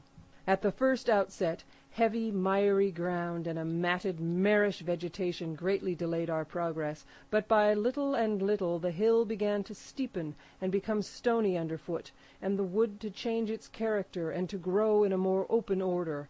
It was, indeed, a most pleasant portion of the island that we were now approaching. A heavy-scented broom and many flowering shrubs had almost taken the place of grass. Thickets of green nutmeg trees were dotted here and there with the red columns and the broad shadow of the pines, and the first mingled their spice with the aroma of the others. The air, besides, was fresh and stirring, and this, under the sheer sunbeams, was a wonderful refreshment to our senses. The party spread itself abroad, in a fan shape, shouting and leaping to and fro. About the centre, and a good way behind the rest, Silver and I followed, I tethered by my rope, he ploughing with deep pants among the sliding gravel. From time to time, indeed, I had to lend him a hand, or he must have missed his footing and fallen backward down the hill. We had thus proceeded for about half a mile, and were approaching the brow of the plateau, when the man upon the farthest left began to cry aloud, as if in terror. Shout after shout came from him, and the others began to run in his direction. "He can't have found the treasure," said old Morgan, hurrying past us from the right, "for that's clean atop." Indeed, we found when we also reached the spot it was something very different. At the foot of a pretty big pine, and involved in a green creeper, which had even partly lifted some of the smaller bones, a human skeleton lay, with a few shreds of clothing on the ground. I believe a chill struck for a moment to every heart. "He was a seaman," said George Merry, who, bolder than the rest, had gone up close and was examining the rags of clothing. "Leastways, this is good sea cloth." "Aye, aye," said Silver, "like enough. You wouldn't look to find a bishop here, I reckon. But what sort of a way is that for bones to lie? 'Tain't in nature." Indeed, on a second glance, it seemed impossible to fancy that the body was in a natural position. But for some disarray, the work perhaps of the birds that had fed upon him, or of the slow-growing creeper that had gradually enveloped his remains, the man lay perfectly straight, his feet pointing in one direction, his hands raised above his head like a diver's, pointing directly in the opposite. "I've taken a notion into my old numbskull," observed Silver. "Here's the compass. There's the tip-top point to Skeleton Island sticking out like a tooth. Just take a bearing, will you, along the line of them bones." It was done. The body pointed straight in the direction of the island, and the compass read duly, E, S, E, and by E. "I thought so," cried the cook. "This here is a pointer. Right up there is our line for the Pole Star and the Jolly Dollars. But by thunder, if it don't make me cold inside to think of Flint. This was one of his jokes, and no mistake. Him and these 6 was alone here. He killed 'em every man, and this one he hauled here and laid down by compass. Shiver me timbers! They're long bones, and the hair's been yellow. Aye, that would be Allardyce. You mind Allardyce, Tom Morgan?" "Aye, aye," returned Morgan. "I mind him. He owed me money, he did, and took my knife ashore with him." "Speaking of knives," said another, "why don't we find his'n lying around? Flint weren't the man to pick a seaman's pocket, and the birds, I guess, would leave it be." "By the powers, that's true!" cried Silver. "There ain't a thing left here," said Mary, still feeling around among the bones. "Not a copper doit, or a baccy box. It don't look natural to me." "No, by gum, it don't," agreed Silver. "Not natural, nor not nice, says you. Great guns, messmates! But if Flint was living, this would be a hot spot for you and me. 6 they were, and 6 are we, and bones is what they are now." "I saw him dead with these here dead lights," said Morgan. "Billy took me in. There he laid with penny pieces on his eyes." "Did I? Sure enough, he's dead and gone below," said the fellow with the bandage. "But if ever a sperrit walked, it would be Flint's. Dear heart, but he died bad, did Flint." "Aye, that he did," observed another. "Now he raged, and now he hollered for the rum, and now he sang. 15 men were his only song mates, and I tell ye true I never rightly liked to hear it since. It was main hot, and the windy was open, and I hear that old song comin' out as clear, and the death howl on the man already." "Come, come," said Silver, "stow this talk. He's dead, and he don't walk, that I know, leastways he won't walk by day, and you may lay to that. Care killed a cat. Fetch a head for the doubloons." We started, certainly, but in spite of the hot sun and the staring daylight, the pirates no longer ran separate and shouting through the wood, but kept side by side and spoke with bated breath. The terror of the dead buccaneer had fallen on their spirits. End of chapter 31. This is chapter 32, The Treasure Hunt, The Voice Among the Trees. Partly from the damping influence of this alarm, partly to rest Silver and the sick folk, the whole party sat down as soon as they had gained the brow of the ascent. The plateau being somewhat tilted towards the west, this spot on which we had paused commanded a wide prospect on either hand. Before us, over the tree-tops, we beheld the Cape of the Woods, fringed with surf. Behind, we looked not only down upon the anchorage and Skeleton Island, but saw, clear across the Spit and the eastern lowlands, a great field of open sea upon the east. Sheer above us rose the Spyglass, here dotted with single pines, there black with precipices. There was no sound but that of the distant breakers mounting from all round, and the chirp of countless insects in the brush. Not a man, not a sail upon the sea. The very largeness of the view increased the sense of solitude. Silver, as he sat, took certain bearings with his compass. "There are 3 tall trees," said he, "about in the right line from Skeleton Island. Spyglass shoulder, I take it, means that lower point there. It's child's play to find the stuff now. I've half a mind to dine first." "I don't feel sharp," growled Morgan. "Thinking of Flint, I think it were as done me." "Ah, well, my son, if you praise your stars, he's dead," said Silver. "He were an ugly devil," cried a third pirate with a shudder. "That blue in the face, too." "That was how the rum took him," added Mary. "Blue! Well, I reckon he was blue. That's a true word." Ever since they had found the skeleton and got upon this train of thought, they had spoken lower and lower, and they almost had got to whispering by now, so that the sound of their talk hardly interrupted the silence of the wood.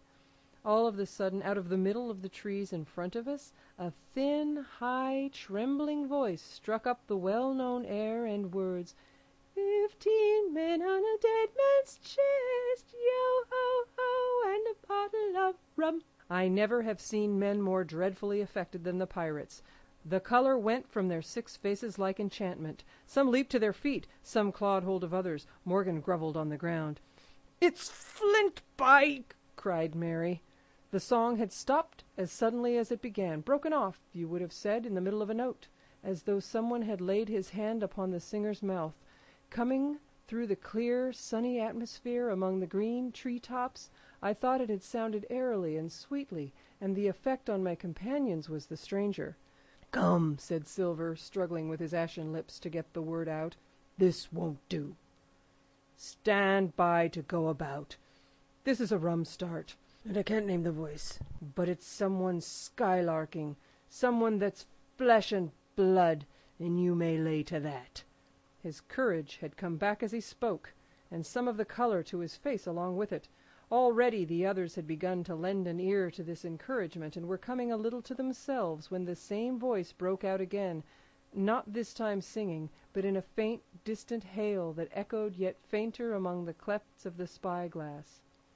"Darby McGraw!" it wailed, for that is the word that best describes the sound. "Darby McGraw! Darby McGraw!" Again and again, and then rising a little higher, and with an oath that I leave out, "Fetch after the rum, Darby!" The buccaneers remained rooted to the ground, their eyes starting from their heads. Long after the voice had died away, they still stared in silence, dreadfully, before them. "That fixes it!" gasped one. "Let's go!" "They were his last words," moaned Morgan. "His last words above board." Dick had his Bible out and was praying volubly. He had been well brought up, had Dick, before he came to sea and fell among bad companions. Still Silver was unconquered. I could hear his teeth rattle in his head, but he had not yet surrendered. "Nobody in this here island ever heard of Darby," he muttered. "Not one but us that's here." And then, making a great effort, "Shipmates," he cried, "I'm here to get that stuff, and I'll not be beat by man or devil. I never was afeard of Flint in his life, and by the powers I'll face him dead. There's 700,000 pound not a quarter mile from here. When did ever a gentleman of fortune show his stern to that much dollars for a boozy old seaman with a blue mug, and him dead too?" But there was no sign of reawakening courage in his followers, rather indeed of growing terror at the irreverence of his words. "Belay there, John," said Mary. "Don't you cross a spirit." And the rest were all too terrified to reply. They would have run away severally had they dared, but fear kept them together, and kept them close by John, as if his daring helped them. He, on his part, had pretty well fought his weakness down. "Spirit? Well, maybe," he said, "but there's one thing not clear to me. There was an echo. Now, no man ever seen a spirit with a shadow. Well, then what's he doing with an echo to him? I should like to know. That ain't in nature, surely." This argument seemed weak enough to me, but you can never tell what will affect the superstitious, and to my wonder, George Merry was greatly relieved. "Well, that's so," he said. "You've a head upon your shoulders, John, and no mistake. 'Bout, shipmates! This here crew is on a wrong tack, I do believe, and, come to think of it, it was like Flint's voice, I grant you, but not just so clear away like it after all. It was liker somebody else's voice now. It was liker—" "By the powers, Ben Gunn!" roared Silver. "Aye, and so it were," cried Morgan, springing on his knees. "Ben Gunn it were." "It don't make much odds do it now?" asked Dick. "Ben Gunn's not here in the body any more'n Flint." But the older hands greeted this remark with scorn. "Why, nobody minds Ben Gunn," cried Mary. "Dead or alive, nobody minds him." It was extraordinary how their spirits had returned, and how the natural colour had revived in their faces. Soon they were chatting together, with intervals of listening, and not long after, hearing no further sound, they shouldered the tools and set forth again, Mary walking first, with Silver's compass to keep them on the right line with Skeleton Island. He had said the truth. Dead or alive, nobody minded Ben Gunn. Dick alone still held his Bible, and looked around him as he went, with fearful glances. But he found no sympathy, and Silver even joked him on his precautions. "I told you," said he, "I told you had spiled your Bible. If it ain't no good to swear by, what do you suppose a sperrit would give for it? Not that!" And he snapped his big fingers, halting a moment on his crutch. But Dick was not to be comforted. Indeed, it was soon plain to me that the lad was falling sick, hastened by heat, exhaustion, and the shock of his alarm. The fever, predicted by Dr. Livesey, was evidently growing swiftly higher. It was fine open walking here upon the summit. Our way lay a little downhill, for, As I have said, the plateau tilted toward the west. The pines, great and small, grew wide apart, and even between the clumps of nutmeg and azalea, wide open spaces baked in the hot sunshine. Striking, as we did, pretty near northwest across the island, we drew on the one hand ever nearer under the shoulders of the spyglass, and on the other looked ever wider over that western bay where I had once tossed and trembled in the Oracle. The first of the tall trees was reached, and by the bearings proved the wrong one. So with the second. The third rose nearly 200 feet into the air above a clump of underwood, a giant of a vegetable with a red column as big as a cottage, and a wide shadow around in which a company could have maneuvered. It was conspicuous far to sea both on the east and west, and might have been entered as a sailing mark upon the chart. But it was not its size that now impressed my companions. It was the knowledge that 700,000 pounds in gold lay somewhere buried below its spreading shadow. The thought of the money as they drew nearer swallowed up their previous terrors. Their eyes burned in their heads, their feet grew speedier and lighter. Their whole soul was found up in that fortune, that whole lifetime of extravagance and pleasure that lay waiting there for each of them. Silver hobbled, grunting, on his crutch. His nostrils stood out and quivered. He cursed like a madman when the flies settled on his hot and shiny countenance. He plucked furiously at the line that held me to him, and from time to time turned his eyes upon me with a deadly look. Certainly he took no pains to hide his thoughts, and certainly I read them like print. In the immediate nearness of the gold, all else had been forgotten. His promise and the doctor's warning were both things of the past, and I could not doubt that he hoped to seize upon the treasure, find and board the Hispaniola under cover of night, cut every honest throat about that island, and sail away as he had first intended, laden with crimes and riches. Shaken as I was with these alarms, it was hard for me to keep up with the rapid pace of the treasure hunters. Now and again I stumbled, and it was then that Silver plucked so roughly at the rope and launched at me his murderous glances. Dick, who had dropped behind us and now brought up the rear, was babbling to himself both prayers and curses as his fever kept rising. This also added to my wretchedness, and to crown it all, I was haunted by the thought of the tragedy that had once been acted on that plateau, when that ungodly buccaneer with the blue face, he who died at Savannah singing and shouting for a drink, had there, with his own hand, cut down his 6 accomplices. This grove that was now so peaceful must then have rung with cries, I thought, and even with the thought I could believe I heard it ringing still. We were now at the margin of the thicket. "Huzza, mates, all together!" shouted Mary, and the foremost broke into a run, and suddenly, not 10 yards further, we beheld them stop. A low cry arose. Silver doubled his pace, digging away with the foot of his crutch like one possessed, and next moment he and I had come also to a dead halt. Before us was a great excavation, not very recent, for the sides had fallen in and grass had sprouted on the bottom. In this were the shaft of a pick broken in 2 and the boards of several packing cases strewn around. On one of these boards I saw, branded with a hot iron, the name Walrus, the name of Flint's ship.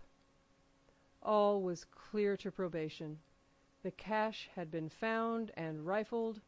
The 700,000 pounds were gone. Chapter 33. The Fall of a Chieftain. There never was such an overturn in this world. Each of these 6 men was as though he had been struck. But with Silver, the blow passed him almost instantly. Every thought of his soul had been set full stretch, like a racer on that money. Well, he was brought up in a single second, dead, and he kept his head, found his temper, and changed his plan before the others had had time to realize the disappointment. "Jim," he whispered, "take that and stand by for trouble." And he passed me a double-barreled pistol. At the same time he began quietly moving northward, and in a few steps had put the hollow between us 2 and the other 5.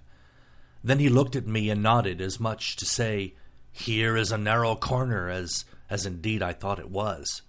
His looks were not quite friendly, and I was so revolted at these constant changes that I could not forbear whispering, So you've changed sides again." There was no time left for him to answer in.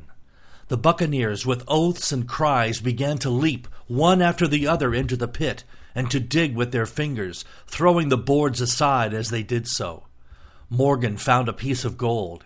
He held it up with a perfect spout of oaths. It was a 2-guinea piece, and it went from hand to hand among them for a quarter of a minute.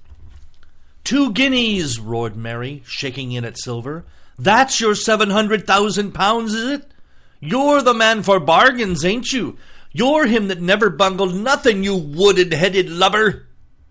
"Dig away, boys," said Silver with the coolest insolence. "You'll find some pig nuts, and I shouldn't wonder." "Pig nuts!" repeated Mary in a scream. "Mates, do you hear that? I tell you now, that man there knew it all along. Look in the face of him, and you'll see it wrote there." "Ah, Mary," remarked Silver, "standing for captain again. You're a pushing lad, to be sure." But this time everyone was entirely in Mary's favor. They began to scramble out of the excavation, darting furious glances behind them. One thing I observed, which looked well for us: they all got out upon the opposite side from Silver. Well, there we stood, 2 on one side, 5 on the other, the pit between us, and nobody screwed up high enough to offer the first blow. Silver never moved. He watched them, very upright on his crutch, and looked as cool as ever I saw him. He was brave, and no mistake. At last Mary seemed to think a speech might help matters. "Mates," he said, "there's 2 of them alone there. One the old cripple that brought us all here and blundered us down to this. The other's that cub that I meant to have the heart of. Now, mates," he was just raising his arm and his voice, and plainly meant to lead the charge. But just then, crack, crack, crack! 3 musket shots flashed out of the thicket. Mary tumbled head foremost into the excavation. The man with the bandage spun round like a teetotum and fell all his length upon his side, where he lay dead, but still twitching, and the other 3 turned and ran for it with all their might.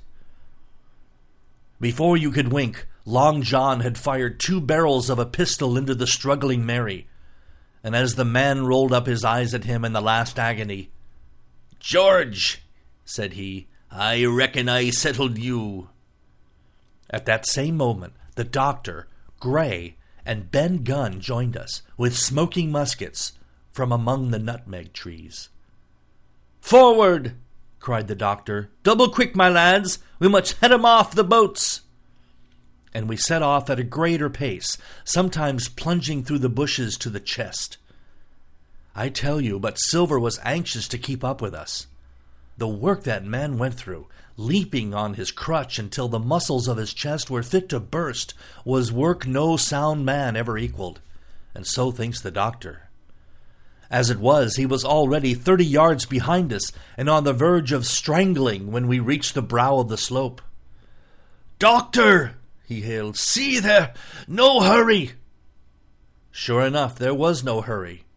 In a more open part of the plateau, we could see the 3 survivors still running in the same direction as they had started, right for the mizzenmast hill. We were already between them and the boats, and so we sat, 4 of us, down to breathe, while Long John, mopping his face, came slowly up with us. "Thank ye kindly, doctor," says he. "You came in at about the nick, I guess, for me and Hawkins.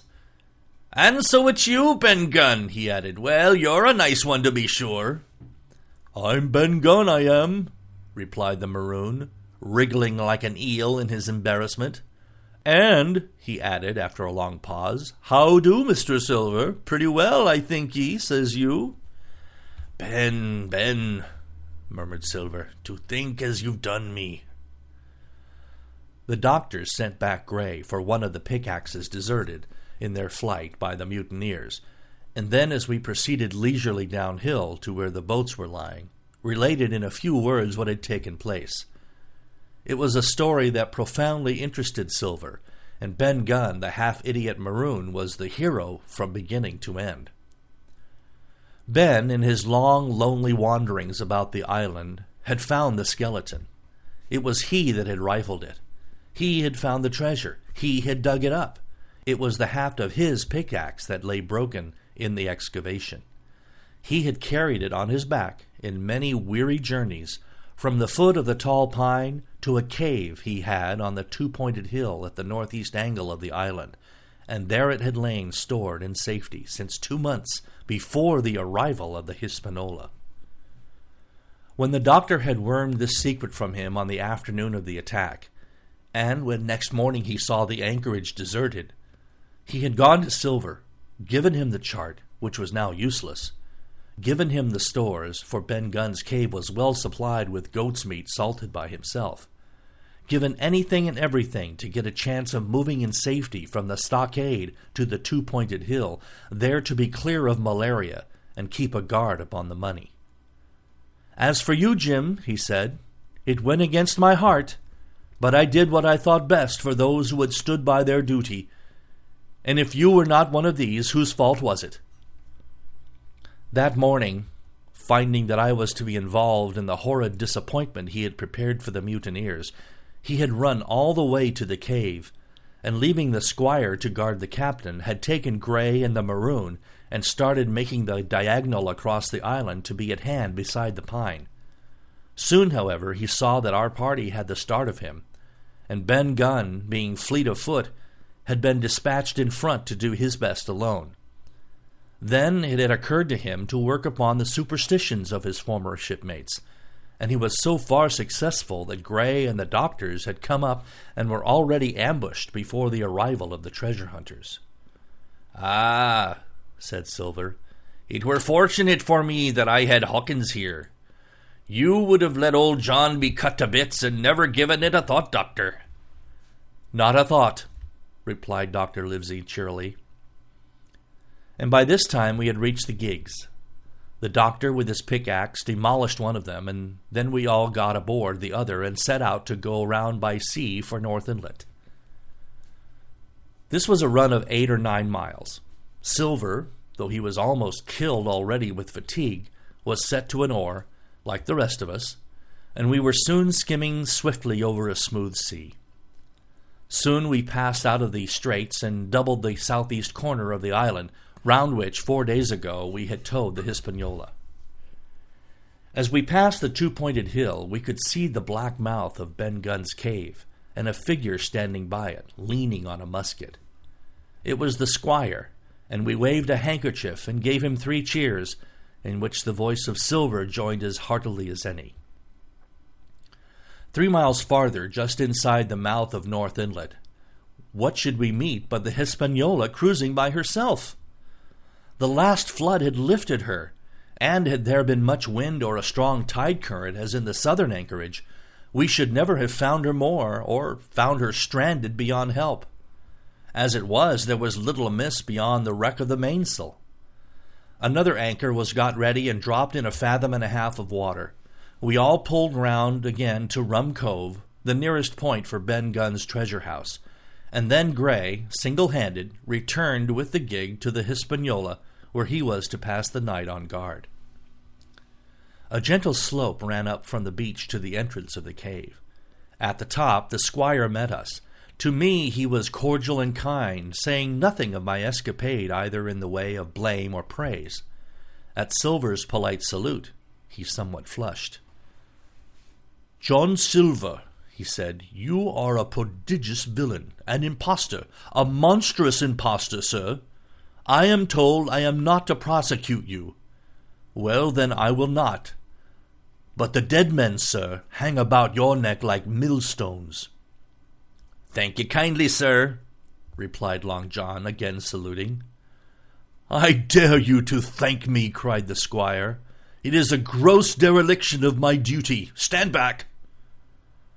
And thereupon we all entered the cave. It was a large, airy place, with a little spring and a pool of clear water overhung with ferns. The floor was sand. Before a big fire lay Captain Smollett, and in a far corner, only duskily flickered over by the blaze, I beheld great heaps of coin and quadrilaterals built of bars of gold. That was Flint's treasure that we had come so far to seek, and that it cost already the lives of 17 men from the Hispaniola. How many it had cost in the amassing, what blood and sorrow, what good ships scuttled on the deep, what brave men walking the plank blindfold, what shot of cannon, what shame and lies and cruelty, perhaps no man alive could tell. Yet there were still 3 upon that island, Silver and old Morgan and Ben Gunn, who had each taken his share in these crimes, as each had hoped in vain to share in the reward. "Come in, Jim," said the captain. "You're a good boy in your line, Jim, but I don't think you and me'll go to sea again. You're too much of the born favourite for me. Is that you, John Silver? What brings you here, man?" "Come back to my duty, sir," returned Silver. "Ah," said the captain, and that was all he said. What a supper I had of it that night, with all my friends around me. And what a meal it was, with Ben Gunn's salted goat and some delicacies and a bottle of old wine from the Hispaniola. Never, I am sure, were people gayer or happier. And there was Silver, sitting back almost out of the firelight, but eating heartily, prompt to spring forward when anything was wanted, even joining quietly in our laughter, the same bland, polite, obsequious seaman of the voyage out. End of chapter 33. Chapter 34. At Last. The next morning we fell early to work, for the transportation of this great mass of gold near a mile by land to the beach, and thence 3 miles by boat to the Hispaniola, was a considerable task for so small a number of workmen. The 3 fellows still abroad upon the island did not greatly trouble us. A single sentry on the shoulder of the hill was sufficient to ensure us against any sudden onslaught, and we thought, besides, they had had more than enough of fighting. Therefore the work was pushed on briskly. Gray and Ben Gunn came and went with the boat, while the rest, during their absences, piled treasures on the beach. 2 of the bars, slung in a rope's end, made a good load for a grown man, one that he was glad to walk slowly with. For my part, as I was not much use at carrying, I was kept busy all day in the cave, packing the minted money into bread bags. It was a strange collection, like Billy Bones' hoard for the diversity of the coinage, but so much larger and so much more varied that I think I never had more pleasure than in sorting them. English, French, Spanish, Portuguese, Georges and Louises, doubloons and double guineas, and mortares and sequins, the pictures of all the kings of Europe for the last 100 years, strange oriental pieces stamped with what looked like wisps of string or bits of spider's web, round pieces, square pieces, and pieces bored through the middle, as if to wear round your neck. Nearly every variety of money in the world must, I think, have found a place in that collection, and for number I am sure they were like autumn leaves, so that my back ached with stooping and my fingers with sorting them out. Day after day this work went on. By every evening a fortune had been stowed aboard, but there was another fortune waiting for the morrow, and all this time we heard nothing of the 3 surviving mutineers. At last, I think it was on the 3rd night, the doctor and I were strolling on the shoulder of the hill where it overlooks the lowlands of the isle, when, from out of the thick darkness below, the wind brought us a noise between shrieking and singing. It was only a snatch that reached our ears, followed by the former silence. "Heaven forgive them," said the doctor. "'Tis the mutineers." "All drunk, sir," struck in the voice of Silver from behind us. Silver, I should say, was allowed his entire liberty, and in spite of daily rebuffs, seemed to regard himself once more as quite a privileged and friendly dependent. Indeed, it was remarkable how well he bore these slights, and with what unwearying politeness he kept on trying to ingratiate himself with all. Yet I think none treated him better than a dog, unless it was Ben Gunn, who was still terribly afraid of his old quartermaster, or myself, who had really something to thank him for. Although for that matter, I suppose, I had reason to think even worse of him than anyone else, for I had seen him meditating a fresh treachery upon the plateau. Accordingly, it was pretty gruffly that the doctor answered him. "Drunk or raving," said he. "Right you were, sir," replied Silver, "and precious little odds which to you and me." "I suppose you would hardly ask me to call you a humane man," returned the doctor with a sneer, "and so my feelings may surprise you, Master Silver. But if I were sure they were raving, as I am mortally certain one at least of them is down with fever, I should leave this camp, and at whatever risk to my own carcass take them the assistance of my skill." "Ask your pardon, sir, you would be very wrong," quoth Silver. "You would lose your precious life, and you may lay to that. I am on your side now, hand and glove, and I shouldn't wish for to see the party weakened, let alone yourself, seeing as I know what I owes you. But these men down there, they couldn't keep their word, no, not supposing they wished to, and what's more, they couldn't believe as you could." "No," said the doctor, "you're the man to keep their word, we know that." Well, that was about the last news we had of the three pirates. Only once we heard a gunshot a great way off, and supposed them to be hunting. A council was held, and it was decided that we must desert them on the island, to the huge glee, I must say, of Ben Gunn, and with the strong approval of Gray. We left a good stock of powder and shot, the bulk of the salt goat, a few medicines, and some other necessaries, tools, clothing, a spare sail, a fathom or two of rope, and by the particular desire of the doctor, a handsome present of tobacco. That was about our last doing on the island. Before that, we had got the treasure stowed and had shipped enough water and the remainder of the goat meat in case of any distress. And at last, one fine morning, we weighed anchor, which was about all that we could manage, and stood out of North Inlet, the same colours flying that the captain had flown and fought under at the palisade. The three fellows must have been watching us closer than we thought for, as we soon had proved, for coming through the Narrows, we had to lie very near the southern point, and there we saw all three of them, kneeling together on a spit of sand with their arms raised in supplication. It went to all our hearts, I think, to leave them in that wretched state, but we could not risk another mutiny, and to take them home for the gibbet would have been a cruel sort of kindness.